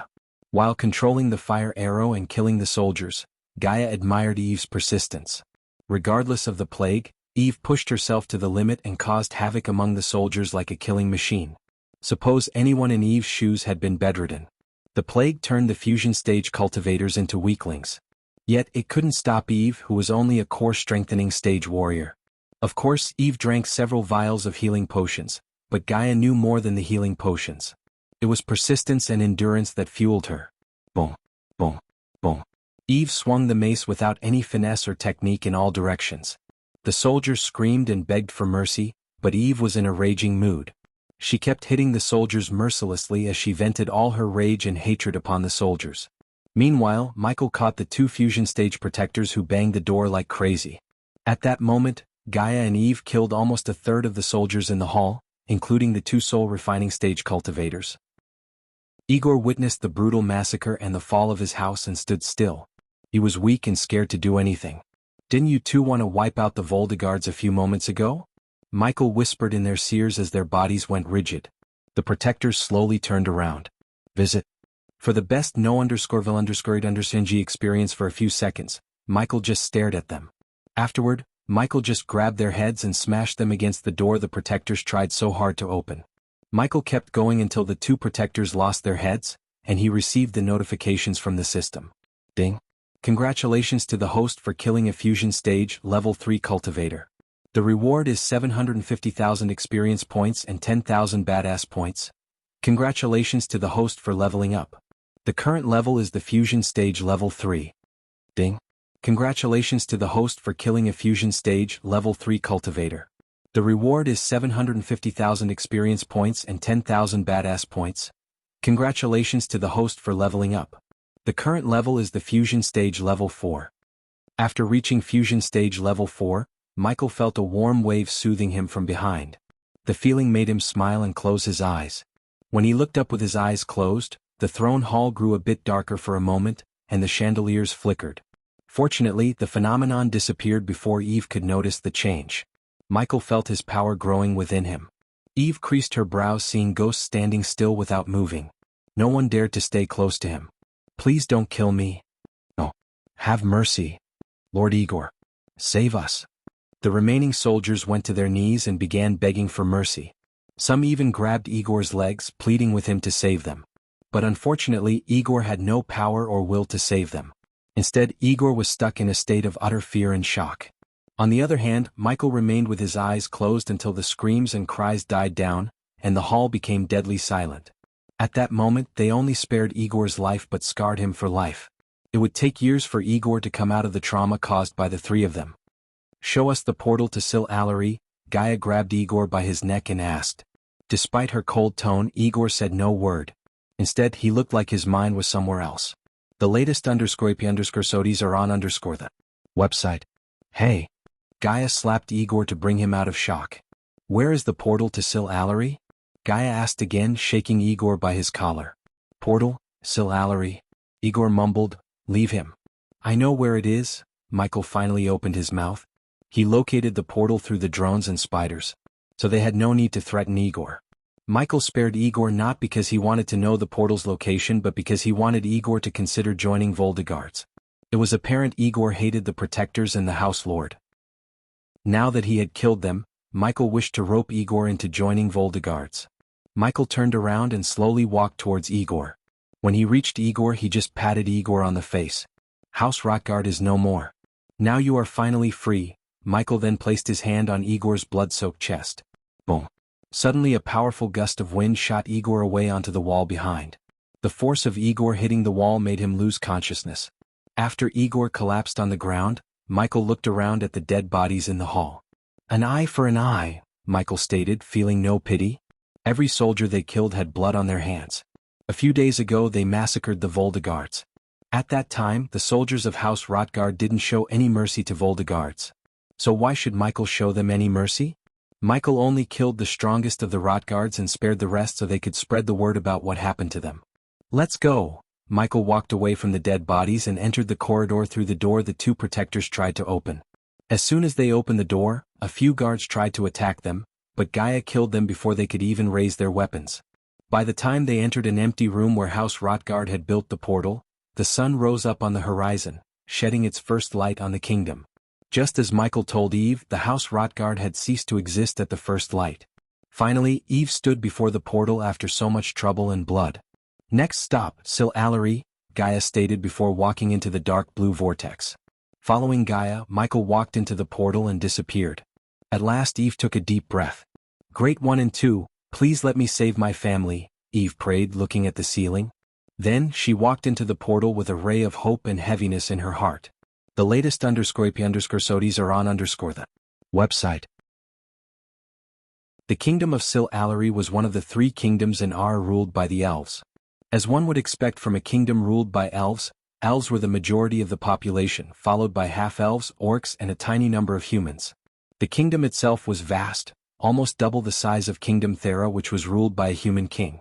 Bordered between rich forests to the north, a wide river to the south, a mountain to the east, and a huge lake to the west, Sil Alaris' main source of income was fishing, trading natural resources, and mining gold from many gold mines scattered across the kingdom. Many coveted the gold mines over the past decades. Still, none succeeded in taking the mines from the elven royal family of Sil Alari. In addition to the gold mines, many rarer mines scattered across the kingdom, such as Stantine, Kronor, and Lagreen. Stantine was primarily used in building lightweight airships. For example, the airship of Tenulia Vaurin was built with Stantine as well as the Hunter Guardian armors. The metal had an affinity for runes like none other. Hence, placing runes on the metal was much easier than on other metals. Sil Alari had perfect tropical paradise weather, contributing to the kingdom's beauty. The kingdom was one of the prettiest kingdoms in the whole world with elegance. Small hidden ponds, gorgeous flower fields, and small playful waterfalls were just a sliver of the majesty Sil Alari has to offer. Normally, a kingdom like Sil Alari would be cherished by foreigners and tourists. However, Sil Alari had the lowest tourist visit because of the elves' cold nature towards foreigners. The Alarians felt foreigners would hurt their kingdom's prestige and attractiveness. As a result, Sil Alari had unbending laws and law enforcement. Any crime committed inside the border by whether an Alarian or a foreigner, mostly they would be thrown into a mountain prison or killed on the spot by beheading. Sil Alari's crime rate was almost 1% due to its strict laws and punishments.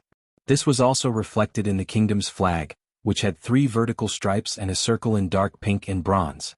Their coat of arms was animal teeth on a hexagon, symbolizing their ruthlessness. Sil Alari had 3 cities, each ruled by an elven duke. Michael's destination, the Aqua Palace, was built in the city of Alan Alari, named after an ancestor of King Lycler Alari. Alan Alari was a military city with barracks and a military shipyard. The entire city was surrounded by thick walls. The ruler of Alan Alari, Duke Alas Alari, King Lycler Alaris' cousin, resided in the most fortified forts in the entire kingdom, which could be seen from anywhere in the city. The elves and dwarves built the castle atop a mountain with a beautiful ocean backdrop behind them. Michael, Gaia, and Eve stepped into a dimly lit room where they noticed 2 guards sleeping peacefully. The 2 guards wore pale red robes, symbolizing their roots in House Rotgard. With a flick of her wrist, Gaia took out a dagger to cut their throats in their sleep. However, Michael stopped her. "Let them be." Michael opened the window slowly to jump outside instead of killing them. The trio landed between 2 buildings built with gray brick stones. The sun was still on the horizon, slowly rising to light the dark alleyways. Michael quickly removed his mask and put on his usual black robes before walking out of the dark alley and stepping onto the street. Considering it was still early in the morning, the streets weren't as crowded as one would expect. Rather, only the early birds walked out of their homes to start their days. Most of them were elves. The air itself smelled rich and sweet just like the elves. Visit. For the best understanding experience, this way, Eve and Gaia said at the same time and looked at each other, smiling. "You lead the way," Eve told Gaia before taking out a healing potion. "You'll be all right. We are close to the cure." Michael patted Eve on the back as Gaia walked forward, leading them to the Aqua Palace. The elves on the streets threw a cold glance at the trio, showing their irritation towards humans and foreigners. "Fucking elves," Gaia suppressed her anger and cursed them in a low-pitched voice. She rarely muffled her voice, yet even Gaia didn't dare to offend the elves, knowing the rules and punishments. The streets were brightly lit with blue street lamps. Many were put out since the sun has risen on the horizon. "How far is it?" Michael asked, walking on the street straight as an arrow. While following Gaia, Michael noticed the castle atop the mountain in the distance. Looking at the castle, he couldn't help imagining a castle of his own. But, at the moment, he just sighed and followed Michael without noticing Eve's gaze on him. Michael had a hard time believing Gaia when she said there was no poor in Ar until he noticed the elegant buildings on either side of the street. He had seen at least 50 elves and none of them looked slightly poor. Instead, they looked like the nobles in Elon, even the elf carrying a bucket full of bread. He just walked behind Gaia, observing his surroundings and breathing the rich sweet air. To be honest, it felt like he had stepped into another world. The palace screamed fantasy and grandeur with all the marble buildings, elves and glowing runes on the walls. Moreover, the concentration of arch energy was so thick that he almost wished he could cultivate like others. After we deal with everything, we should stay here for some time and cultivate, Michael said to Gaia. You know, if you want to cultivate, you should rent the aqua garden. Eve informed them as she used to cultivate in the aqua garden. As the name suggested, it was a gigantic garden with a high concentration of arch and celestial energy. There were several private cabins built in the garden for cultivation. One could rent these cabins according to their preference and cultivate if they had wealth. Of course, the cabins were categorized into several categories such as lotus, lily, jasmine, and green leaf. The lotus cabin was the costliest, while the green leaf was the cheapest. But the cheapest green leaf cabin would cost 40,000 gold coins for 2 days. Although Michael didn't need any energy-concentrated places like others, he wanted to give Gaia the best place to get stronger. With his 40% boost from the system, Gaia could break through to the soul refining stage in a few weeks if she stayed here. All right. Gaia dragged her words. Visit. For a better user experience. Unlike Eve, Michael felt something was amiss. But he couldn't ask her in front of Eve. So Michael just pretended not to notice anything and followed her behind in silence. Almost 15 minutes later, they turned left in the street and reached the pier, where Michael noticed several boats of various sizes docked. The ocean breeze swept across his face as the sight of the rising sun on the horizon captivated his mind. Then, for a few moments, he just leaned against the railings and watched the sunrise in the majestic lotus-shaped glass building on a tiny island. The glass building was a peak of architectural beauty and mastery. The golden sun rays illuminated the building and made it look like a giant lotus floating on the ocean. Sorry to disturb your sightseeing, but we are in a rush. Gaia flicked his ears, snapping him back to reality. I'll go rent a boat. Gaia turned around and went to the line of boats adjacent to the long wooden pier. While Gaia was hiring a boat, Eve joined Michael in sightseeing. It was more like resting her body than sightseeing. She wanted to lean against the rail to regain some strength. How are you doing? Michael asked. Better than the most, I guess. Eve took a deep breath. Michael could see the dark circles under her eyes and the paleness of her skin. Her condition was worsening by the minute. If it wasn't for the healing potion, she would have lost consciousness. It's gonna be alright. We go to the Aqua Palace, buy everything I need to brew the cure and cure everyone. Easy as that, Michael smiled. How can you be so sure? Because I have the formula and knowledge. I'm not bragging, but I am better than all your heavenly alchemists. It's only a matter of time before I get to the 6-star level. I know it's hard to believe until you see the cure in action, but have some faith. Why do you think I'm here? I have faith in you, Ghost, even though we barely know each other. We went through life or death battles. Eve. Visit. For a better user experience. Not sure about the second one. That was an outright massacre. You will be a god walking among mortals with the potion of yours. You killed fusion stage cultivators like they were nothing. Be careful, Ghost, many would literally kill you to have a power like that. Want you and Voldegards protect me? Michael grinned again as Eve sighed. In case you haven't noticed, Voldegards are in need of protection. However, I will do my best to help you however I can. We still have some connections. In you serious? Michael really appreciated Eve. Even when they were down, she agreed to help him. People like them would be hard to find. Besides, Voldegards reminded Michael of the Sunrise sect. When he first met Claire and the elders in the Heaven's Gate competition, they were the weakest sect on the continent. But nowadays the Sunrise sect was on its way to rivaling the 3 big sects themselves. So it was only a matter of time before Voldegards regained their former glory with the help of Michael. At first it would look like Michael helping them, but in the future, they would be one of his strongest allies in our. When we have the cure in our hands, we can play gods in your kingdom. Eve. You really are something, Eve chuckled after hearing his words. For now, she just wanted to cure her family more than anything. Let's go. Finally, Gaia finished negotiating and came to their side. Eve emptied another healing potion before following Gaia behind to a rowboat big enough to hold 4 people, including the skipper, who was a brawny human. Welcome aboard, the man said in a thick voice and expressionless face when Gaia slowly stepped into the boat. Next, she helped Eve get on board, and lastly, Michael. Next stop, the Aqua Palace. Gaia rubbed her palms together, showing her excitement. In a few days they would earn millions by selling the cure throughout Thera. Visit. For a better user experience.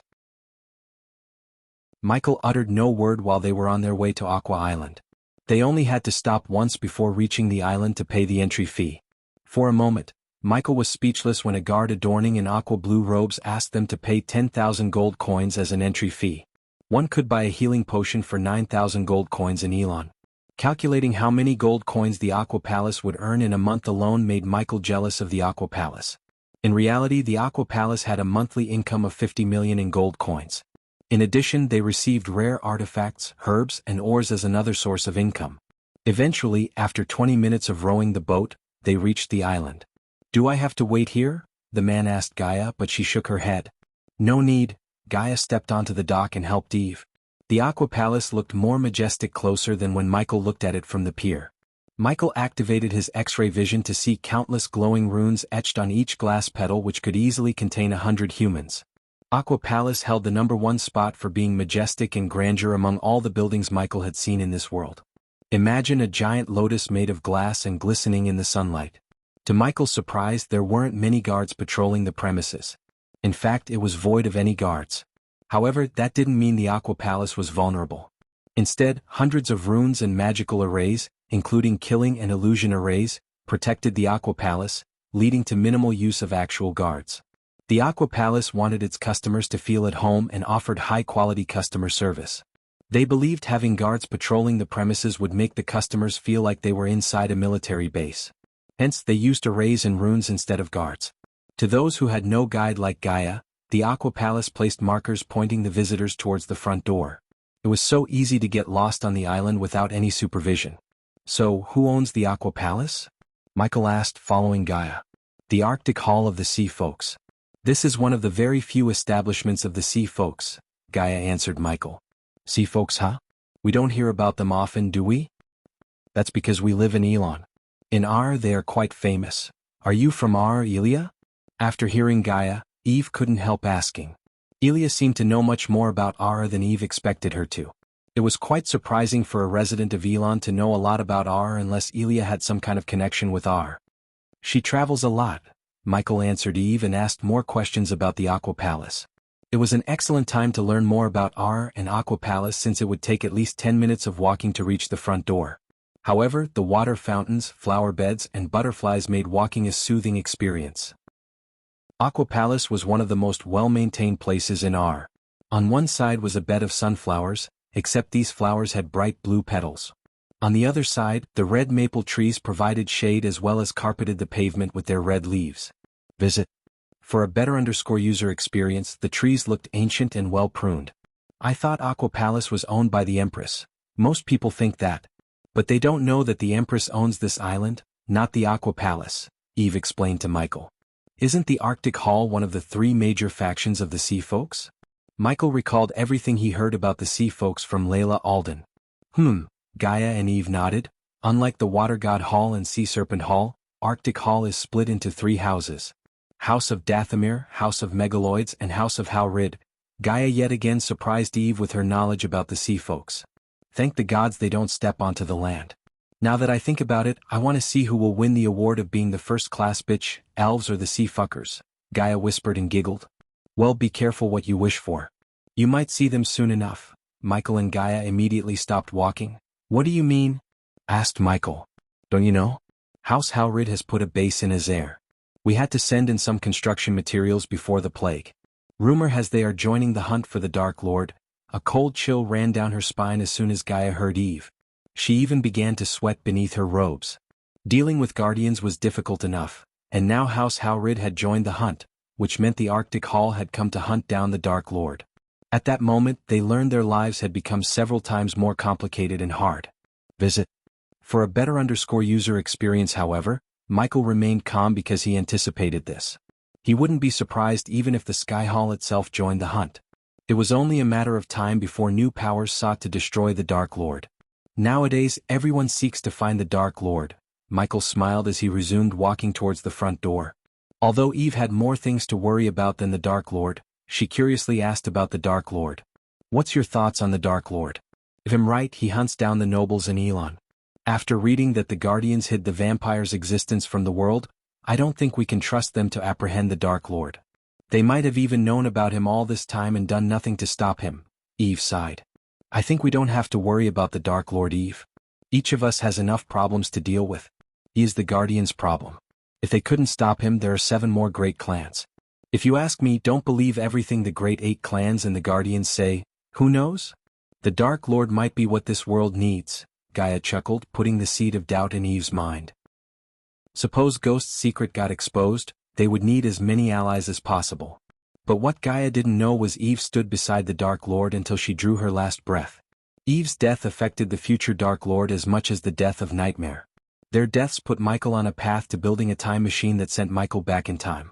He sacrificed everything he built to bring back everyone he lost.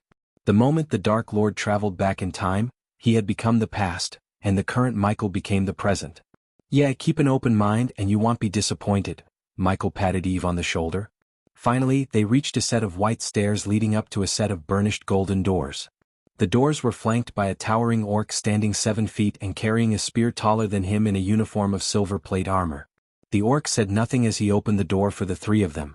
Thank you, Michi nodded before entering the Aqua Palace. The Aqua Palaces inside looked just as majestic as outside. At that moment, they were standing in a spacious hall under the glass roof and a humongous-sized chandelier big enough to illuminate the entire building at night.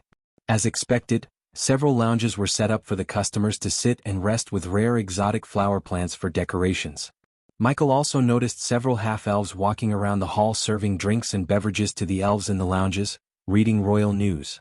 Some of the elves craned their necks to take a look at the three of them.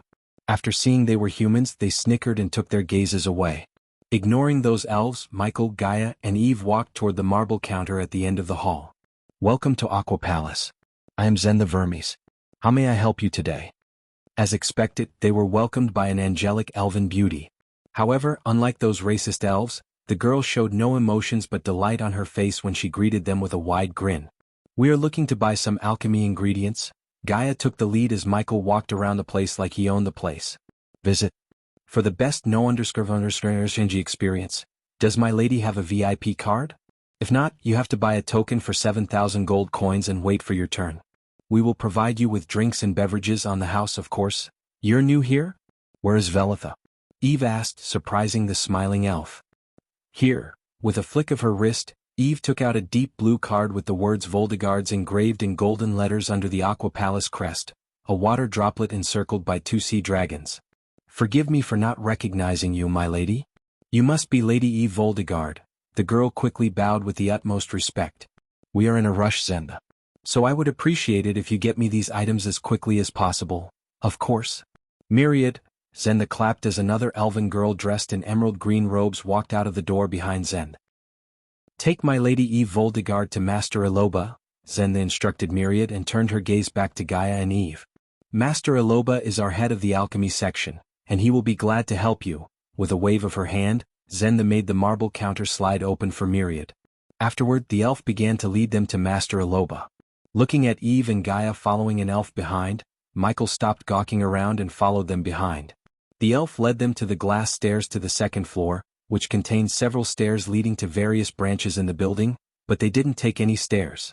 Instead, they followed the elf to a jade stone door.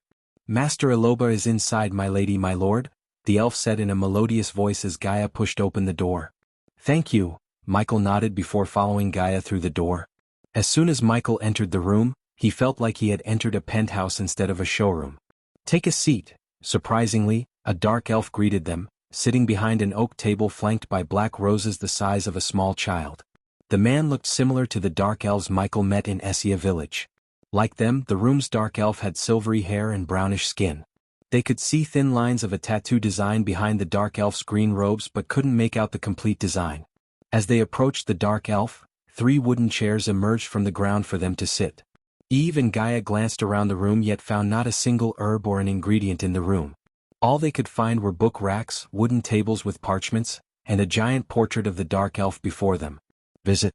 For the best no_Shinji experience, tell me, what do you need? Ebola wasn't a man of many words. So he jumped straight into business without beating around the bushes. While waiting for Gaia to take out the list, Michael noticed the dark elf looking at Eve like he was scanning her. Luckily, the dark elf said no words, but Michael was sure the dark elf found Eve was sick. Master Eloba glanced at the list of items Michael wrote on the paper without showing any kind of expression on his face. A few seconds later, Ebola finally looked up at the 3 of them. Among the 3, Eve was the most nervous one as her family's fate depended on the availability of the ingredients. That explained why Eve was shaking her legs under the table non-stop. Luckily, the answer Aloba gave them immediately elevated Eve's mood. We have everything on the list. It will be 400,000 gold coins after minusing the special discount for VIP card holders. Wonderful. Well, take it. Michael beamed with joy as the dark elf nodded, showing no expression. Ebola looked like an employee who hated to come to the job he hated the most but had no choice. But, regardless of how Aloba behaved, Michael didn't mind him because he was not here to enjoy the hospitality. Wait here. Ebola rose from his chair and went to the door beside a wooden rack. How long will it take you to make the cure? Eve jerked her head in Michael's direction as soon as Aloba disappeared into the room. 5 minutes? Hear me out, will you? Gaia leaned closer to them with a plan to get super rich in her mind. It had always been Gaia's job to multiply their income, and Michael let Gaia deal with the business side of things to Gaia. She was undoubtedly better than him regarding business and financial stuff. As soon as we get the ingredients, he will make the cure and give it to you. So go home and cure your family. What will you do? Eve asked Gaia and Michael, who looked at Gaia for her answer. Promote the cure. Hearing the door creaking open again, Gaia quickly shut her mouth and leaned back on her chair. To their surprise, Ebola didn't come out carrying any ingredients. Instead, he returned to his seat and slides a silver ring toward Michael. Check if everything is there. Michael took the space ring, sending a sliver of arch energy to view the ingredients stored inside the space ring. It took Michael only a couple of seconds to confirm everything he asked for was inside. Visit. For the best no_understreet_G experience. Cool. Everything there? You can receive the ring back at the counter after you make your payment. Do you need anything else? Michael shook his head, standing up. Thank you. Michael just nodded before returning the ring to Aloba and walking out of the room. When they stepped outside, Myriad was waiting for them. My lady, my lord, have you finished your purchase? Myriad asked with a gentle grin that multiplied her beauty by several folds. Yep. Back to the counter, Gaia said as Eve was already on her way to the counter in a rush. She couldn't wait, and if it wasn't for the rule of no use of arch energy inside the Aqua Palace, she would have flown to the counter. Despite seeing Eve rushing down the stairs, Myriad did not change her expression. Instead, she led them back to where they came from and reached the counter. However, Eve had already paid the amount using her pay cube and waited for Michael and Gaia with the silver space ring in her hand. Let's go. Eve rushed Michael. Zenda would like to use your portal to get to Ysirius. How much will that cost us again? Gaia asked Zenda behind the counter. 5,000 gold coins, my lady. Would you like Myriad to lead you to the portal? Is there somewhere we could quickly brew a potion? Gaia asked as Zenda nodded. Since my lady belongs to the proud house of Voldegards, you can use the VIP lounge of Voldegards. Only after hearing Zenda did Eve remember that they have a lounge in Aqua Palace. The latest _sodies are on _the website. Put a pin on the portal. We will get back to you. Now if you may, please lead the way to the Voldegards lounge. Michael asked Myriad as the elf once again led them towards the staircase. Like before, they climbed the stairs and arrived at a junction where they saw several stairs to the various parts of the building.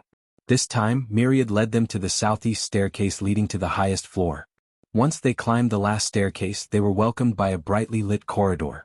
The corridor walls were painted in charcoal black and complemented by the walls with shiny marble floors. Instead of chandeliers, the runes engraved on the ceiling lit the place and gave a modernized feeling to the corridor. This way, my lord and my lady, Myriad politely said and walked in front of them. She didn't even ask why she had to lead Eve to her own lounge. Although Eve had visited her lounge a couple of times to attend the auctions, at this moment, the distance between them and her lounge felt like an eternity. After passing through a few doors, Michael's gaze landed on the door with the name The Barnes engraved. As soon as he saw the name, his blood boiled and his eyes reddened. No matter how hard he tried, he couldn't stay calm whenever he saw something related to Thusia. Luckily, Gaia noticed the name and dragged Michael away from the door. Finally, after passing the door with the door named The Hunt Family, they came before the door with the Voldegards engraved in golden letters. Eve quickly flicked her wrist, taking out the VIP card. The runes brightly lit up when she placed the card on the door, and then the door clicked open. You don't have to wait for us. Well, meet Zenda in a while. Michael dismissed Myria before stepping into the Voldegards lounge. The room itself was round, warm, and welcoming. There were lots of dark purple hangings, burnished black metal, and overstuffed sofas and armchairs upholstered in purple and black.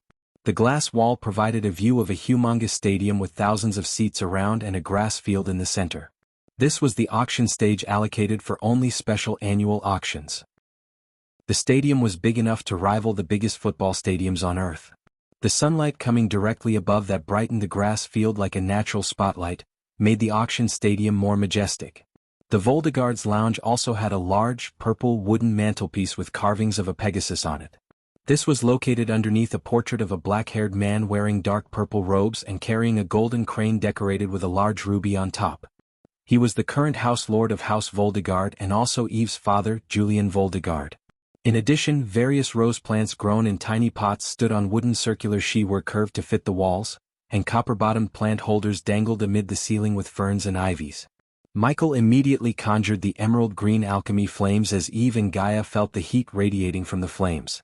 While the flames were dancing above his palm, Gaia waved her hand as various ingredients materialized on the glass table before them. The anticipation to see the cure prevented Eve from plunging into the overstuffed sofa. Instead, she stood still, looking at Michael throwing ingredient after ingredient into the flame to refine them. "Relax, he got this," Gaia calmly said to calm Eve's nerves and stop her from shivering. But her words alone weren't enough to calm Eve down.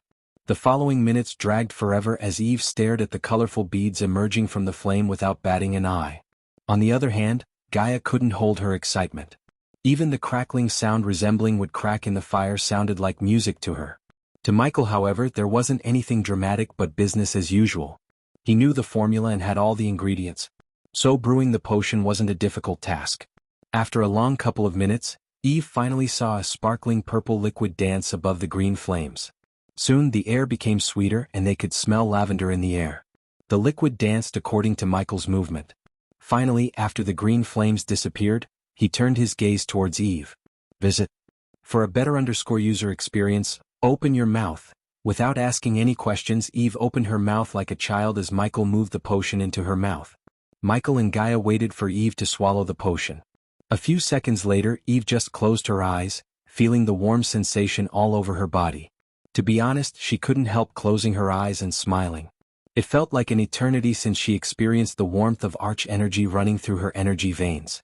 Little by little, her strength returned to her body, and so did the rosiness of her skin. Eve took several deep breaths before finally opening her eyes. "You're cured," Michael just smiled despite having performed a miracle. On the other hand, Gaia tiptoed, trying to control her excitement. "How do you feel?" Gaia asked, stepping towards Eve. "Great. I am actually cured." "You did it?" Eve's eyes turned watery and a few drops of tears rolled out of her eyes. Following her tears, Eve let out a relieved smile. "Ow." But suddenly Eve dashed at them and hugged Gaia and Michael tightly. Thank you so much." Eve could barely speak those words through the lump in her throat. She felt relieved and delighted at the same time. With the cure, she would be able to cure all her family. "Just promise me you won't hug us again after you cure your family." Since Gaia wasn't a big fan of hugging people except for Michael, she declared with a sigh.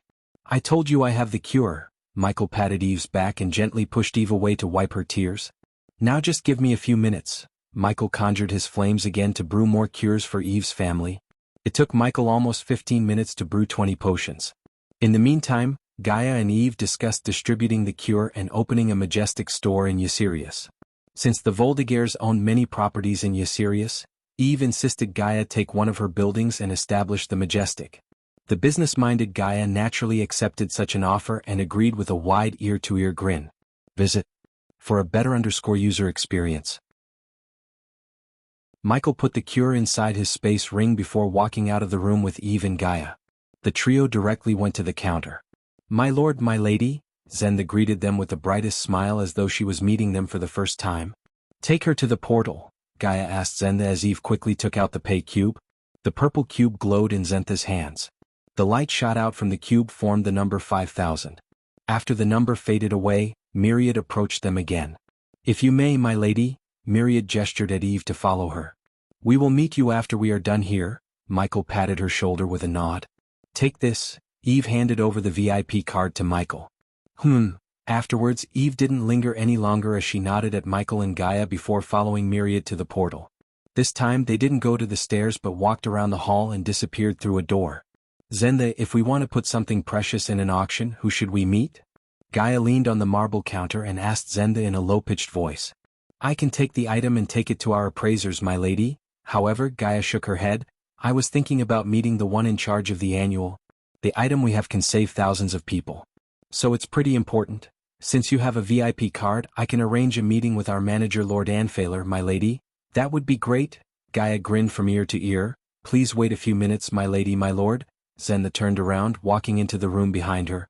They can't figure out the formula using the list of ingredients we bought, right? Gaia whispered to Michael. She knew many alchemists who had recreated someone else's potion or pill formula by bribing the place where the alchemist buys the ingredients. For example, suppose an alchemist had a list of ingredients to refine a particular pill or potion. In that case, they could eventually come up with the formula. That was why many alchemists keep the list of ingredients needed for a potion or pill a secret and only buy the ingredients from a highly reputed place.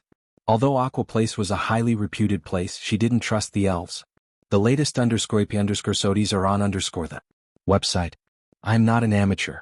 I didn't need half the items in that list. Even the heavenly alchemists won't be able to find my formula, Michael smirked. Among the ingredients they bought, Michael only used a few of them because he wrote others to confuse if anyone tried to recreate the formula using the list. Michael didn't trust the elves either. They waited for another couple of minutes and finally, Zenda walked out of the room again. Lord Anfailer will meet you now, my lord, my lady. Go straight and enter the third door on the left. Instead of leading them, Zenda provided them with instructions. Thank you. Michael nodded with a smile and entered through the door. Many of the elves in the hall creased their brows, seeing Michael entering the staff-only place. They wondered what the human was up to and who he was. They already began to murmur among themselves to find out who he was. Typically they wouldn't bother with a human, but after seeing his cultivation level they were startled. After all, every fusion stage cultivator they had met was old. Even Layla Alden wasn't as young as Michael when she reached the fusion stage. Michael, on the other hand, was flooded with system notifications. He received 20,000 badass points in a few minutes, literally doing nothing. Ignoring the notifications, Michael walked into the brightly lit corridor resembling the one upstairs. This is the place, Gaia said, looking at the name Anfailer Hurdy engraved in gold on the red oak door. Please come in. Suddenly, a chill, warm and welcoming voice came from the other side as though someone inside sensed them waiting outside. Michael opened the door to see an arranged room and an elf behind a glass table. The elf who greeted them bore a welcoming smile on his face. Unlike Iloba, the elf radiated warmth and friendliness. Like any elf, Anfilin was blessed with perfect jaw structure, glossy skin, striking blonde hair and hazel eyes. He was tall enough to be considered a tall man, and despite his soul-refining stage cultivation, he looked approachable. It was quite slurping to see an elf smiling so widely and being so welcoming to them. Normally the elves would be cold towards anyone except elves. Please be seated. Would you like some freshly brewed tea? The elf pointed at the marble cup and tea saucer set on the glass table. No thanks, Lord Anfailen. Michael politely rejected the offer as the elf sat before them. So I heard you have something valuable to add to our annual auction. Normally we wouldn't take any item at this point, but since you are friends of Lady Eve we can make an exception. Anfailen leaned forward.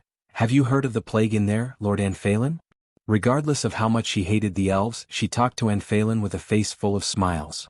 Of course, bad business. Her Imperial Majesty will soon declare the lockdown, and I hope they come up with a cure. Otherwise, who knows how many lives would be lost to the plague. That's what we wanted to auction, the cure for the plague. As soon as Anfailen heard Gaia, the smile on his face froze. But soon he snapped out of the surprise. Here, Michael retrieved the potion from his system storage and placed it on the table. Visit. For a better user experience, 90% pure. It will cure the sickness in a couple of minutes. No side effects, Gaia explained as Anfailen took the potion to examine it closer. If I may, where did you find this? I brewed it. Are you an alchemist? The alchemist. I am sure you have heard of Ghost, the #1 alchemist of Elon and probably Azair. Your Ghost? Anfailen was pleasantly surprised to see a young prodigy like Michael in person.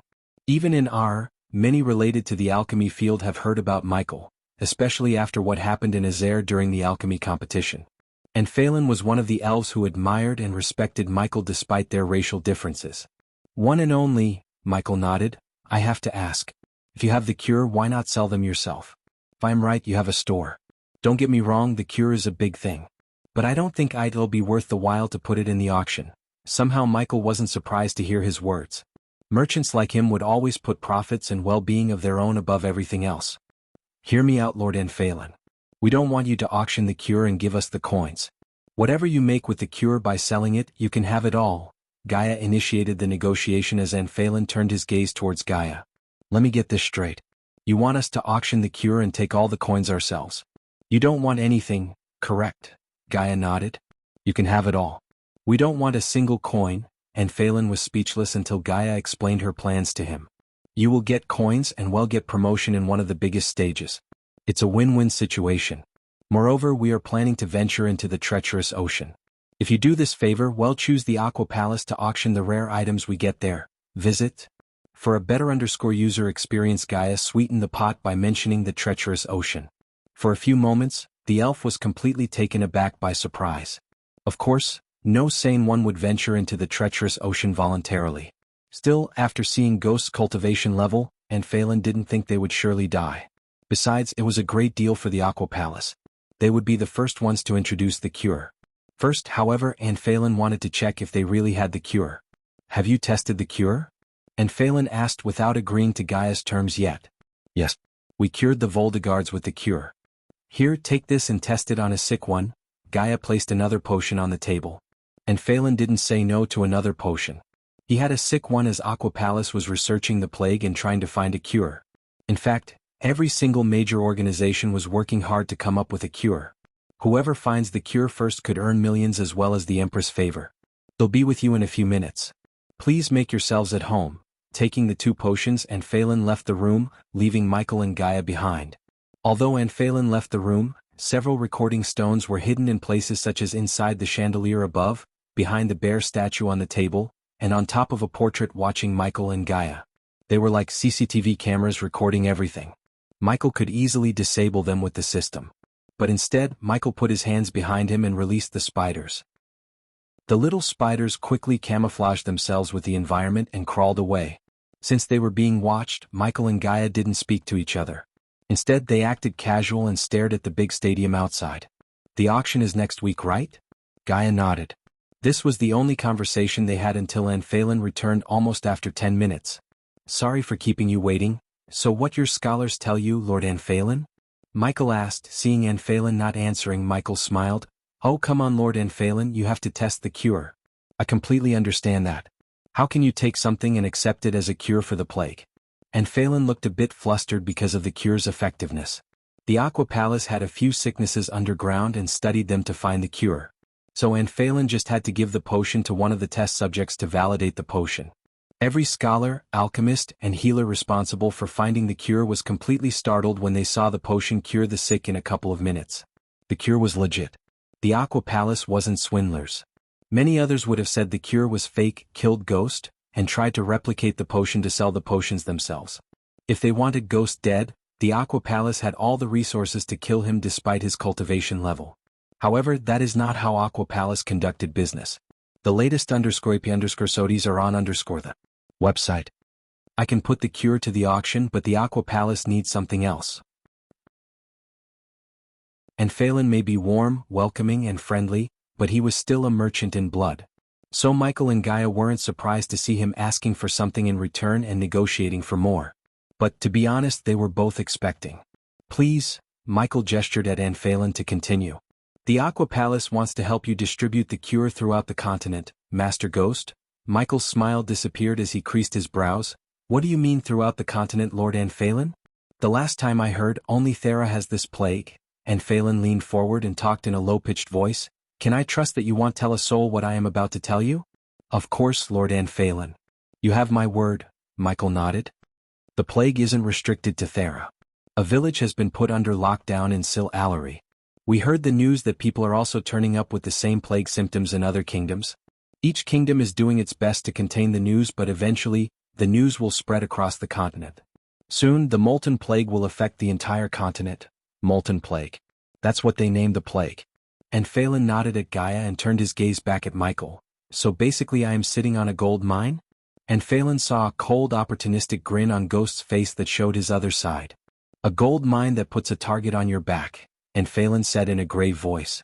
I know you've been using the Rainshade Merchant Guild to distribute your products. No offense to them, but they won't be able to handle this. Because the moment the Molten Plague breaks out, the continent will be turned upside down. Those who weren't affected will run around like rabid dogs, and if they heard there's a cure, they would go to any length to get their hands on it. Forget about the cure, the rogues will target the source. The Rainshade Guild's strongest is a soul refiner. How could they fight against fusion stage cultivators? The latest _IP_SODIs are on the website. The news was simply too shocking to Gaia. If what Phelan said was true, even the Empress isn't safe anymore. No matter how big of an army she had, no one could fight the plague. She wouldn't be surprised if the Aqua Palace itself sabotaged their supply lines and blamed it on the rogue cultivators. But, as far as she was concerned, Phelan was a good guy to extend a helping hand instead of sabotaging them or simply killing them. So let's negotiate, Lord Phelan. What's the Aqua Palace's cut? 30%, Gaia immediately shook her head. 25%, and you will provide us with ingredients? Gaia gave Phelan her counteroffer, and surprisingly he considered it for a few moments. Yet he didn't simply agree to Gaia's terms. Instead, the both of them began to negotiate for almost 30 minutes. Their negotiation felt like a battle. But, to Michael's surprise, it was quite entertaining to see Gaia negotiate. She would have been a successful CEO of a major enterprise if she was born on Earth. Phelan had the experience, but Gaia had talent, pure natural talent for business. When they ended their negotiation, Phelan agreed to take a 20% cut and supply them with all the ingredients. In return, Michael had to give them exclusivity to the cure. That meant the Aqua Place would get 20% wherever he sells the cure. Even if he sells the cure in Majestic, a 20% cut had to be paid to the Aqua Palace. On top of getting free ingredients, Michael would get the protection of the Aqua Palace. In addition, Phelan would help Ghost get a VIP card in Aqua Palace.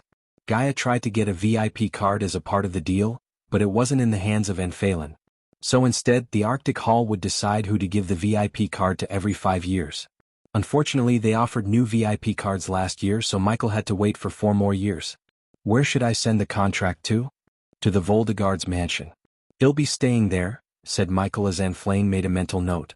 When can we expect the first batch of Cure Master Ghost? Let the molten plague spread more, Lord Phelan. Phelan's jaw dropped a couple of inches when he heard Michael. Not that Phelan hadn't seen ruthless people, but he didn't expect Ghost to be this cruel. He looked like such a warm, gentle young man, but his words made Phelan think Ghost was more brutal than he seemed. We can start distributing the cure after the auction. That'd be enough for everyone to panic and feel desperate for the cure. Meanwhile, we will provide the people with healing potions. It will keep the people alive. Gaia leaned back and said to Phelan, speaking of healing potions, I heard someone is hoarding my potions and selling them for a high price, Lord Phelan. Do you have any idea where I could find such a person? Visit. For a better user experience, Michael was right to ask Lord Phelan because the black market was a huge headache for the merchants in R. What they do is buy a particular product in bulk and hoard it until the product is not available for the consumers. By doing this, they raised the demand too high, and when the people were desperate, they would sell it for a high price. As a result, black marketers made millions. It was really unfortunate Michael's healing potions drew the attention of these black marketers. It's not a single-person master ghost but rather a shadow organization who simply calls themselves the Black Marketers. They lack creativity, unlike wealth. Every merchant guild has been affected by them. Although we would like to track them down and bring them to justice, it's not an easy task. To be honest, it's pretty impossible. They weren't found because I haven't tried, Lord Phelan, Michael smirked. With the devices Michael had under his disposal, it would be a matter of time before Michael found the black marketers. They made a massive mistake by scalping Michael's healing potions. Phelan had a feeling the black marketers may have just made a nemesis they shouldn't have. Anyways, if Ghost somehow got rid of the black marketers, it would be profitable to all the merchant guilds, including the Aqua Palace. Then we will see you next week? Gaia stood up to leave the room. He'll be waiting, Phelan shook both their hands firmly before walking them out as a courtesy. After talking to Phelan, Michael was glad he attended the alchemy competition and received the token to bid. According to Phelan, even he couldn't give any more tokens. If Michael didn't get it from the Alchemists Guild, he couldn't have taken part in the bidding and depended on Eve to bid for him. You really embrace the darkness, huh? Gaia asked after Phelan sent them away. I didn't create or spread the plague. I am just taking advantage of it. Michael didn't feel any remorse at all. He wasn't Noah to run around the continent and try to cure every single sick person. Instead, Michael decided to wait until R was pushed to the brink of destruction. Then he would come up with the cure and earn millions. The vampires spread the plague, but Michael was the one who will reap the benefits. Michael and Gaia directly went to the counter and received another space ring with enough ingredients to brew the first batch of cures. Would like to use the portal to Ysirius now, Zenda? Michael took out his pay cube and handed it over to Zenda. Then, just like before, the number 5000 appeared in the form of a holograph above the pay cube. It was the middle of the day when Michael and Gaia appeared in the sky out of nowhere.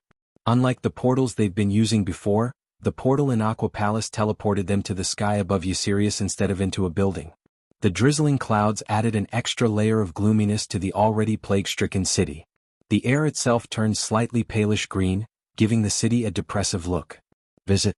For a better user experience, Michael and Gaia flew straight to the floating mountain without lingering around any longer. Finally, after almost 5 minutes of flying, the mountain appeared in their sight. Unlike before, they saw a few people gathered around Nightmare. When Michael and Gaia got closer to the island, Nightmare looked up to see them descending. Surprisingly, the carriage was nowhere to be found. Instead, all the sick ones were laid on the ground facing the open sky. Among the people, Michael locked his gaze with Eve and Jennifer, who were in the embrace of Julian Voldegard, Eve's father. There they are. Eve pointed her finger at Michael and Gaia as they landed a couple of meters away from Eve. As soon as they landed, a group of people surrounded Michael. Soon Eve approached Michael with Jennifer, Julian, and a brown-haired lady with freckles. Undoubtedly, Michael knew she was Eve's mother because she looked like the mature version of Jennifer. Eve resembled her father more than her mother. But all of them seemed extremely grateful to Michael. He could see it in their eyes. Jennifer still looked a bit exhausted, just like most of them. Master Ghost and Miss Elia. I have no words to tell how grateful I am to you. Julian grabbed Michael's hand and squeezed it, showing his gratitude. On the other hand, Eve's mother embraced Gaia before she could rebuke her. The Voldegards are forever in your debt, Julian stated as everyone around Michael bobbed their heads up and down. I just helped my friend, Michael smiled. Meanwhile, Nightmare shrunk his size and flew onto Michael's shoulder. Let's cure the others and get back to the castle, Nightmare said to Julian. Nightmare is right. We can talk over a nice dinner, Lord Julian. Lord Julian and Eve's mother agreed with Michael with a nod. However, many soldiers and family members were still unconscious and waiting to be cured. Just give me 15 minutes to brew the cure for all of them. Michael shot into the sky, flying towards the top of the hilt-shaped mountain to brew the cure in peace. Gaia wanted to get out of the crowd, but unfortunately Eve grabbed her by her hand. Where are you going? Eve smirked. Visit. For a better user experience, Gaia hated socializing with them, but Eve made sure Gaia met every single family member while Jennifer shadowed them behind. At that moment, Michael and Gaia had no idea what they were about to hear from Julian. Michael spent almost an hour in pace brewing the potions without any distractions. He enjoyed the sight of ever-expanding clouds and the distant mountains that peeked through the clouds. It soothed his soul more than he could explain with words. The waterfall's burble sound added a certain calming effect on his mind. Standing atop the mountain peak and looking at the world down made him feel truly powerful. Even after finishing brewing the cures, Michael sat in a meditative posture and began to meditate.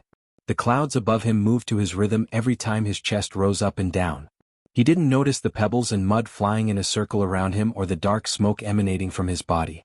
Fortunately, he was too far from the people down to notice everything changes. The dark smoke slowly flew towards his palm and floated like a dark orb above his hands until the dark flames emerged from his palm and enveloped the dark smoke. Soon, the dark smoke and the dark flames merged together to form a tiny black hole that sucked every pebble flying around Michael. The black hole was only the size of a dot and still was in a weak state. The black hole wasn't a spell or any that appeared due to the system. Instead, it was one of Michael's dormant powers. The more connection he had with the darkness, the more powerful he grew. He may be a fusion stage cultivator, but he was just an amateur in terms of godhood. The Sky Hall wasn't afraid of the Dark Lord because of cultivation. They feared him because of his dormant powers. The more powerful he grew, he would unshackle the cultivation bonds and become something else entirely. At that time, his powers couldn't be calculated using the cultivation stages. No spell in the entire world could create a black hole to suck everything. Yet, a black hole was floating above Michael's palm, unknowing to him. He felt more and more connected to the darkness around him until Gaia's voice in his head severed the connection. As soon as a distraction appeared, the black hole disappeared and everything around him returned to its normal state. By the time Michael opened his eyes, he didn't notice the changes. Are the cures ready? Not to rush you, but someone is about to die if we don't give him the cure? Gaia couldn't care less about a lowly soldier of Voldegard's, and Michael could see that in her indifferent tone. "I'll be there." He took a deep breath before standing up and dashing to the edge. After he left the place where he meditated, one could see a dark spiral appear in the ground for a moment, split second, and disappear. Back on the ground, a soldier had turned completely gray and his skin looked like it was made of stone. When Michael landed on the ground, he saw Lord Julian and his family surround the soldier. They all looked worried. Seeing a lord of the house worry for a foot soldier was quite a surprise. Here, Michael threw the cure like it was nothing to Eve and stood beside Eve's family. "Sorry, Lord Julian, I couldn't resist meditating. That place has some effect." Lord Julian looked at the top of the mountain for a moment. "Indeed, visits?" For a better user experience, Eve emptied the entire cure into the soldier's mouth. "Nightmare," Michael called for the nightmare, who comfortably sat atop Gaia's shoulder. Seeing Michael calling him, Nightmare came to Michael with a single flap of his wings. "These will be enough to cure everyone. Make sure no cure leaves this place." Michael waved his hand as a few wooden crates full of potions materialized on the ground. "Shall we take a walk, Master Ghost?" Lord Julian asked Michael. Lord Julian's eyes had a sliver of concern and Michael could see it clearly. At that moment, Michael thought Lord Julian was worried about building the Voldegards and bringing them to their former glory. After all, the Voldegards lost 3 fusion stage protectors. In a world where the fusion stage cultivators were scarce, losing 3 fusion stage warriors was devastating. They could easily survive or even be a powerhouse in Elon with the 5 soul refining stage cultivators. Still, in a family with 1 fusion stage protector would be like a wounded animal among a pack of hungry vultures. Sure, Michael wanted to first hear Lord Julian's plans for the family first before giving any ideas to Julian. But as far as Michael's guts told him, Julian seemed a little bit soft. To lead House Voldegard to its former glory, Michael would prefer a leader like Eve, who was pretty ruthless and not afraid to get her hands dirty to get the job done. Leaving everyone behind, Michael and Julian walked along the stream. "Sorry, Master Ghost, for being blunt, but what's your relationship with Eve?" Michael was taken aback by Julian's question. He didn't expect Julian to ask about his relationship with Eve instead of family matters. "Are you two in love?" "No." Michael shook his head rapidly. To Michael's surprise, Julian sighed in relief. "Thank the gods." Julian looked relieved and smiled. "Visit. For the best no understanding experience. Wow, I didn't think I was such a bad choice for your daughter." Michael let out a small peal of laughter. "Oh God, no. People would be in line to marry their daughters to you. It's just Eve is not a good fit for you." "How come?" Michael had no intention of marrying anyone other than Gaia, but he wanted to know why he was not a good fit for Eve. Julian took a deep breath. "If she marries you, she will be in your shadows until she dies, Master Ghost. You reached the fusion stage at such a young age. Heaven-defying talents like you only appear only once in thousands of years. No doubt you will reach the immortal stage, but Eve..."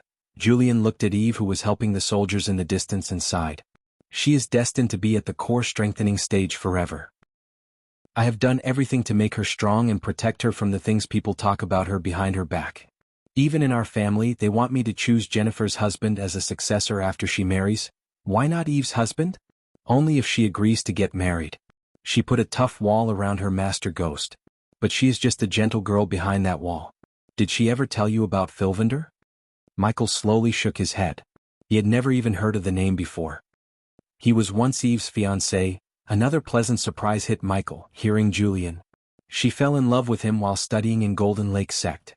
Even though Filvander was an elf, we agreed to their love because we wanted Eve to marry someone she loves rather than someone we choose for her." Lord Julian's voice cracked, showing the great pain in his heart. "What happened?" Michael asked. "The latest _IP_SODs are on the website." After she reached the core strengthening stage, Eve and Filvander went to Nalanthelas to meet his parents. Filvander was an heir to one of the prominent families in Nalanthelas. He promised Eve he would convince his parents, and they also agreed to their marriage until they decided to see Eve's potential in cultivation. Once again, Lord Julian stopped talking for a moment. He couldn't speak freely due to the lump forming in her throat. Just thinking how many days he spent watching Eve crying herself to death. It took Eve almost a decade to come out of her breakup, and only now Michael knew about her life. They were the ones who told us that Eve cannot break through to the soul refining stage. She was destined to get old and die as a core strengthening stage warrior. Filvander's parents couldn't let their precious talented son marry such a mediocre girl. So he broke the engagement and her heart before leaving for Mazeroth. Michael was glad that he got to know more about his friend. Deep down, Michael felt the urge to visit Fylvander and slaughter them all. However, something rubbed Michael in the wrong way when he heard the story. Eve was just 29 or so old. Reaching the core strengthening stage at 30 years old was considered a talent, let alone reaching the core strengthening stage at the age of 20. She was not anything but a mediocre cultivator. Nonetheless, time was such a cruel thing as it made once a talented prodigy into a mediocre cultivator. Everything Julian had said made sense except the part where Fylvander's parents initially agreed to let their son marry a human girl. Something about their agreement and later they checked Eve about cultivation didn't sit right with Michael. He had a feeling something was amiss. I cannot let my girl go through heartbreak again. I don't think she could go through it again. You're talented, good-looking, and talented. Any girl would fall in love with you, Master Ghost Lord Julian. Michael interjected. Lord Julian, a guy and a girl can be friends without being romantically involved. Eve and I are friends. In this life I already gave my heart to Elia. I appreciate you telling me everything, but if you ask me to stop being Eve's friend, you and I are gonna have a problem. Michael's gentle smile completely vanished from his face. Instead, he looked at Julian with an intense cold look. Although Julian was at fusion stage level 8, he couldn't help but get scared by Michael. To be honest, he shuddered. I want to abandon my friend because someone who doesn't deserve Eve left her years ago. I don't have many friends, Lord Julian, only a few. I take care of each and every one of them. Even if the entire world gives up on Eve, I want. In fact, I will make her break through to the soul refining stage and prove how wrong those elves were and prove to you that Eve can lead the Voldegards to a golden age. Michael openly challenged Julian. Michael wouldn't openly challenge anyone, but at that moment, he had a fire burning inside him to make Eve stronger than every single one of them. This was the first time Michael wanted to help someone without expecting something in return. The Michael before traveling back in time would be proud of his current self. Lord Julian, who wanted to repay Michael for curing them and ask him to leave Eve, couldn't ask Ghost those things anymore. Julian knew there was no way he could convince Ghost to leave Eve. After hearing what Ghost had just said, Julian felt both happy and scared at the same time. Visit. For the best no_vil_id_ng experience. Michael and Julian returned to the group after a few minutes. On their way back, Julian uttered no words to Michael. Since 50 to 60 sick people were lying on the ground, Jennifer joined Eve in giving them the cure. It took the two girls almost an hour to finish. We should return to the castle, Eve came to Julian and said. Unlike before, Eve had a smile on her face. After knowing her story, Michael's respect for Eve reached another level. Fylvander may have been a married couple of elves and started his own harem, but Eve remained unmarried. There would be countless suitors for Eve if she agreed, and Michael was certain, given a chance, Noah might add Eve to his harem. Yes, Julian. Just thinking how much cleaning we have to do is giving me a headache. Eve's mother, Ingrid Voldegard, rubbed her temples. None of them had no idea what Ghost and Julian talked about. As far as they could guess, the two of them spoke of distributing the cure. However, Gaia sensed the tension between Julian and Michael after they returned from their little chat and could tell something had happened. It wasn't the right situation to ask Michael about what had happened. Don't worry, Lady Ingrid. I left my butler in the castle. He might surprise us. Michael surprised them. You have a butler? Eve raised her brows. Not only Eve but everyone who heard Michael was shocked. Typically a king or a queen would have a butler. But except for Eve and Jennifer, the rest didn't know that Michael was the king of Bradford. Michael nodded. Let's go. Michael wanted to leave the mountain so he could brew cures non-stop and store them in his system storage. I'll lead the way. Eve was about to take off when Michael called her. You go first. I'll be with you in a while. Gaia and Nightmare knew why Michael wanted to stay behind. Unlike the rest, the trio possessed more powerful sensing abilities. Nightmare was a dragon who had an innate ability to sense arch-energy flow in a unique way. Gaia was a Naga who possessed heightened senses, and Michael had the environmental scanning map to sense hostile activities nearby. Why? Steve. I'll tell you later. Now go. Michael's voice became stern and serious. It showed Eve something was amiss and serious. Hence, she didn't waste any time lingering around. Visit. For a better user experience, everyone head to the compound. Eve ordered. No one dared to disagree with her order. Thus, everyone took off from the floating mountain before being towards Michael one last time to show their gratitude. After they all disappeared into the horizon, only Eve and her family stayed with Michael. Master Ghost, is something wrong? Julian asked. Although Julian may have wanted to protect Eve from getting heartbreak, he still wouldn't turn his back on Ghost, who helped his family in their most desperate times. Besides, Julian didn't completely come to grasp how he felt about Ghost. A part of him wanted Ghost to be Eve's friend. Another part wanted Ghost to stay as far as possible from Eve so she wouldn't develop any feelings for Ghost. Eve, take your family and leave this place as quickly as possible. Master Ghost, what is happening? Ingrid asked with concern. I am gonna kill someone. Michael amplified his voice with arch energy, sounding as deafening as a thunderclap. Eve, unless you want your family to become collateral, you should leave the place. Jennifer, mother, let's go. After hearing the seriousness in Eve's voice, she didn't dare to linger any longer. However, she didn't take her father away because Eve wanted Ghost to have a backup. Nightmare, make sure they dash. Michael halted his sentence when he suddenly sensed a blockade appearing around them. What the? Eve creased her brows because no matter how hard she tried, she couldn't take off. It felt like an external force forced them to stay on the ground. I hate people sneaking up on me. So why don't you show yourself, Reaper? Michael said, slowly turning around to face the waterfall. Jennifer, who was the weakest among them, neither sensed nor saw anyone. In her perspective, there was no one around them. But at that time, Julian sensed a powerful being 50 meters away from them. So Julian spread his senses only to see the invisible being was just as strong as him. They told me you'll be a tricky target. Suddenly Jennifer heard a silvery voice. But she couldn't see who just talked. Visit. For the best no understanding experience, Lord Julian, I am only getting paid to take him down. But if you try to interject, you and every single one in your precious family will have a target on their back. The voice echoed through the mountain. He said, show yourself. Nightmare growled as he released a stream of hot air from his nostrils. The stream turned into an arrow and shot towards the waterfall. Since Jennifer saw no one before her, she thought the arrow would reach the waterfall. However, the arrow suddenly stopped in its path. Soon, the air distorted to reveal a warrior adorning silver armor under a dark cloak. The wolf head pendant hanging around his neck was a dead giveaway to which organization he belonged, the Grim Reapers. As far as Jennifer could see, there were no symbols or intricate designs on his silver armor. It was just plain armor made of silver. She couldn't see his face because he covered his face with a lion mask. Let me guess, someone put a bounty on my head. I wonder how much this time. Michael remained calm. The Reaper was at the fusion stage level 8. Still, it wasn't enough to scare Michael, especially when Michael had the fear toxin mixed with the strain of molten plague.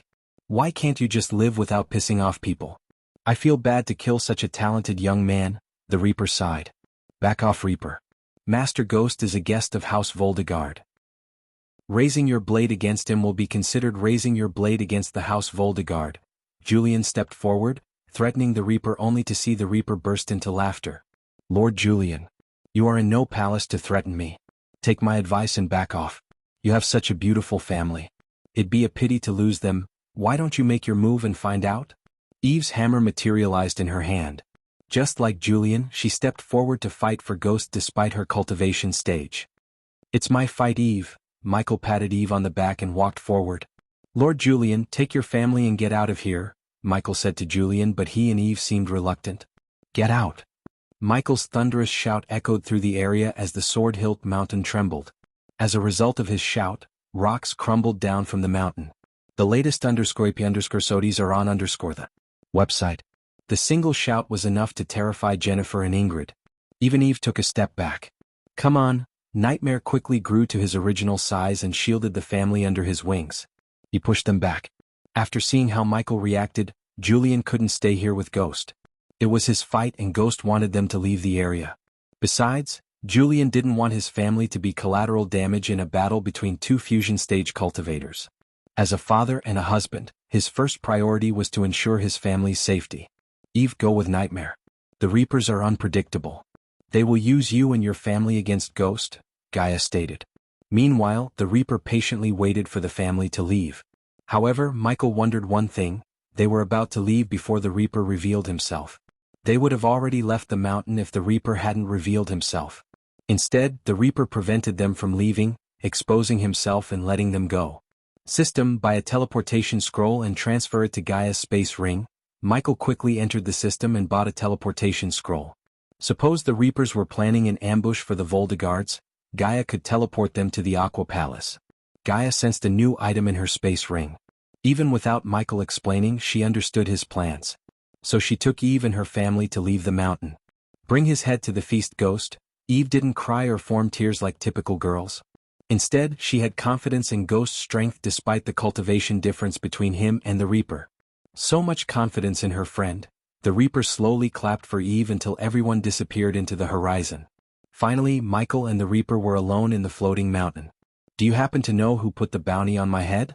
Jeesh, I am really getting sick of you Reapers. Michael massaged his temples. As he said, the Reapers were really annoying him. If he didn't have so many things to do, he would have made destroying the Grim Reapers a priority. You're a regular target in our guild, Ghost. So you know how my guild works. That's true. I kinda like this place, so let's try not to do too much damage to it, okay? Michael said, cracking his neck. Visit. For the best no_underscore experience, I will try, the Reaper nodded. Then 2 energy swords materialized in his hand. One radiated crimson red light while the other shone in bright blue. Fancy, said Michael, admiring the 2 energy swords. The battle excitement began to course through his veins. Normally, Michael would avoid battles. This fight, however, he couldn't avoid. Thus, Michael decided to use the Reaper as a dummy to test his limits. The Reaper and Michael dashed at each other. In a midway before clashing with the Reaper, Michael took out his 2 swords from his sheath hanging on his back. Clang. The energy swords and Michael's metal swords clashed, creating sparks of fire. Both of them didn't go for any spells but fought using their weapons. Still, a clash between 2 fusion stage cultivators wasn't a joke. Each time their swords clashed, the ground beneath them trembled. To Michael's surprise, the Reaper was an exceptional swordsman. Otherwise, the Reaper couldn't have defended Michael's barrage of sword attacks. Michael was one of Elon's most powerful offensive swordsmen, and the Reaper had the best defense. So their clash was something magnificent to witness. This is exhilarating. Michael raised his voice. Their battle produced barrages of lightning cracks, creating flashes of colorful rays. Then, unknowing to Michael, he pushed the Reaper from one end to another. They left a deep trail in the ground and almost split it in half. Boom. Michael pushed the Reaper against the hilt peak and swung his sword to cleave the Reaper's head. But the Reaper was able to evade as Michael's sword hit the mountain, carving a deep V-shaped cut. The entire mountain shivered. To defend himself, the Reaper shot towards the sky. Their speed was equal to a bullet. An ordinary cultivator wouldn't be able to see their bodies but only the crumbling rocks raining down. You're good, the Reaper shouted, flying towards the mountain peak. Did you think it's going to be easy? Michael suddenly threw his sword upwards and fought with one sword in his bare hand. Boom, boom, boom. Michael defended the energy swords with his swords while throwing punches at the Reaper using the other hand. Every time the Reaper missed a punch, it landed in the mountain. As a result, the mountain trembled. More and more chunks of rocks crumbled down onto the ground. Their battle sounded louder than any thunderclaps. Fortunately, there was no village or city underneath the floating mountain. Otherwise, the huge chunks of rocks crumbling down would have greatly damaged the people. The latest _IP_SODIs are on the website. Arg.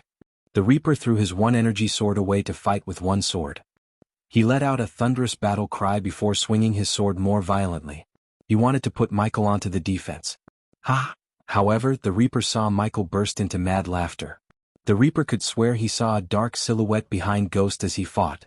But he shoved all his other thoughts to the back of his mind. A single slip of focus could end his life after all.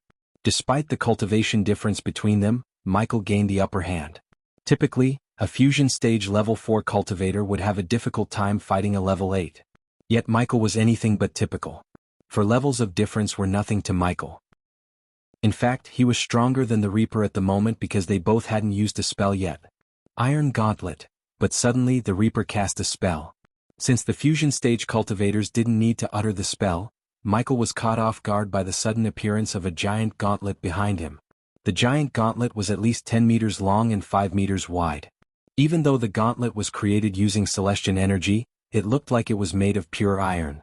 Boom. Lightning Dash. Michael cast the Lightning Dash to turn himself into a lightning bolt and dashed upwards before the iron gauntlet bashed the mountain. When the gauntlet collided with the mountain cracked. As a result, the water flowed into the crack, and the majestic waterfall slowly disappeared. I like that waterfall, Michael growled. Luckily, they both reached the peak, and the moment Michael reached the peak, he raised his hand.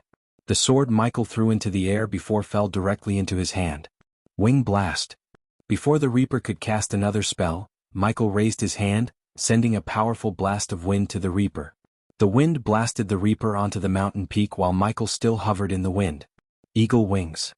The Reaper quickly cast another spell, as the ground beneath him emerged to form a shield resembling an eagle's wing around the Reaper.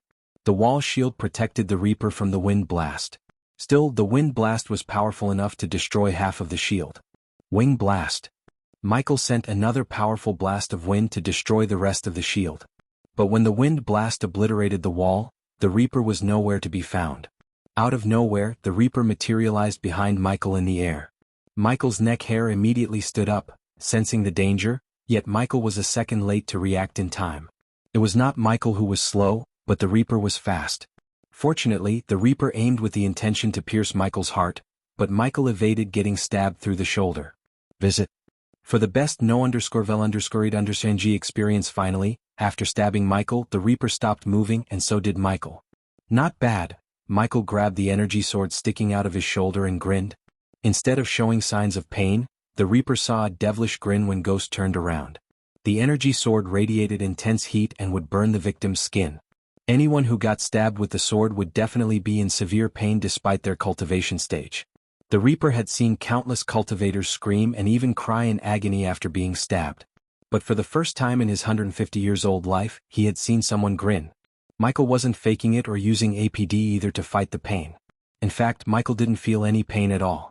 His body and soul were infused with dark flames, one of the most powerful primordial flames in the universe. The heat radiated by the energy sword was nothing compared to the heat of the dark flames. As to why Michael grinned, it was because he had found out he felt no pain from the heat-radiating sword at all. Initially, when the Reaper stabbed him, he felt a sting, but afterward he felt nothing. Wind blast. Michael grabbed the energy sword with one hand and sent a blast of wind with the other, blasting the Reaper away. At the moment, the two of them were hovering in the mid-air above the floating mountain. This is true power, Michael smirked, slowly pulling out the sword. The red light emanated by the energy sword flickered in his hand. When Michael pulled out the energy sword, the Reaper saw the wound closing visible to the naked eye without Ghost taking any healing potions. Why don't we finish this fight? Michael snickered. On the other hand, the Reaper reached out for the energy sword in Michael's hand, trying to summon the sword. The sword frantically trembled in Michael's hand to escape his grasp. Seeing the sword couldn't escape Ghost's grasp, the Reaper creased his brows underneath his mask. "Return to me," the Reaper shouted. But no matter how hard the Reaper tried to summon the sword, the Reaper failed to get his hand on the sword. Impossible. The Reaper panicked because the sword could not be controlled by anyone weaker than him. He had special runes on the sword to ensure the sword would always return to him. At that moment, a weaker cultivator like Ghost overpowered the sword, which shouldn't have been possible. The Reaper's mind was boggled until he lost the connection with his sword. Soon the Reaper felt weak and exhausted. He even tumbled down a few meters without any control over his body. "What's happening?" the Reaper asked Michael, feeling his connection to the celestial energy slowly declining. In a couple of moments, the Reaper went from the fusion stage to the core strengthening stage cultivator, rapidly weakening by the second. Visit. For a better user experience, I found the cure for the molten plague. So it wasn't challenging to weaponize the plague, Michael smirked. The air you breathed wasn't purely natural. In simple words, I poisoned you without even you noticing. The Reaper's vision blurred as he started to vomit dark blood. Additionally, the Reaper's skin gradually turned gray, and his hair lost its shininess. Michael looked down for a moment before turning his gaze back at the Reaper. "Wow, you'll be a human omelet by the time you hit the ground. Your Reaper's friends will have a hard time scrapping you off the ground if they found you, that is," Michael laughed.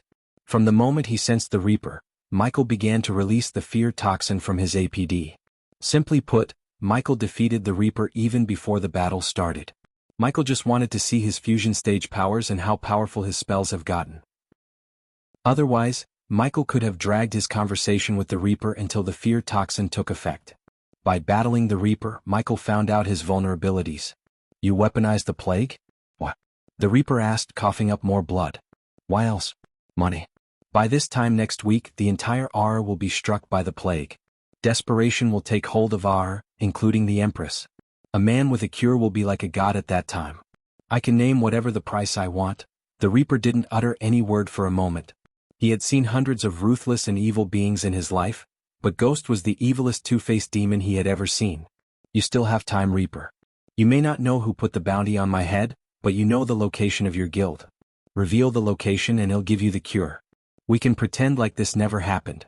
Michael offered the Reaper a choice to live. You have a minute to decide, Reaper. After that, you'll fall to death. Michael didn't show any emotion in his tone. As the Reaper slowly lost the connection with the arch-energy, his mind told him to take the offer. The Reapers were known for their brutality and ruthlessness, not for loyalty to the guild. They always valued their lives and money over allegiance to the guild. Thus the Reaper was tempted to reveal the location in exchange for the cure. He couldn't simply trust Ghost's words, but he had no choice either. Tick-tock, Reaper. Tick-tock. Visit. For a better user experience. You're tuning in to the Han Lee's Wuxia Adventures YouTube channel. We're so grateful for your support, and don't forget to subscribe to join us on this incredible journey through captivating stories. Your generosity through donations truly makes a world of difference, as it's the primary source of revenue that allows me to expand and enhance this channel for you. Thank you from the bottom of my heart for being a part of this adventure.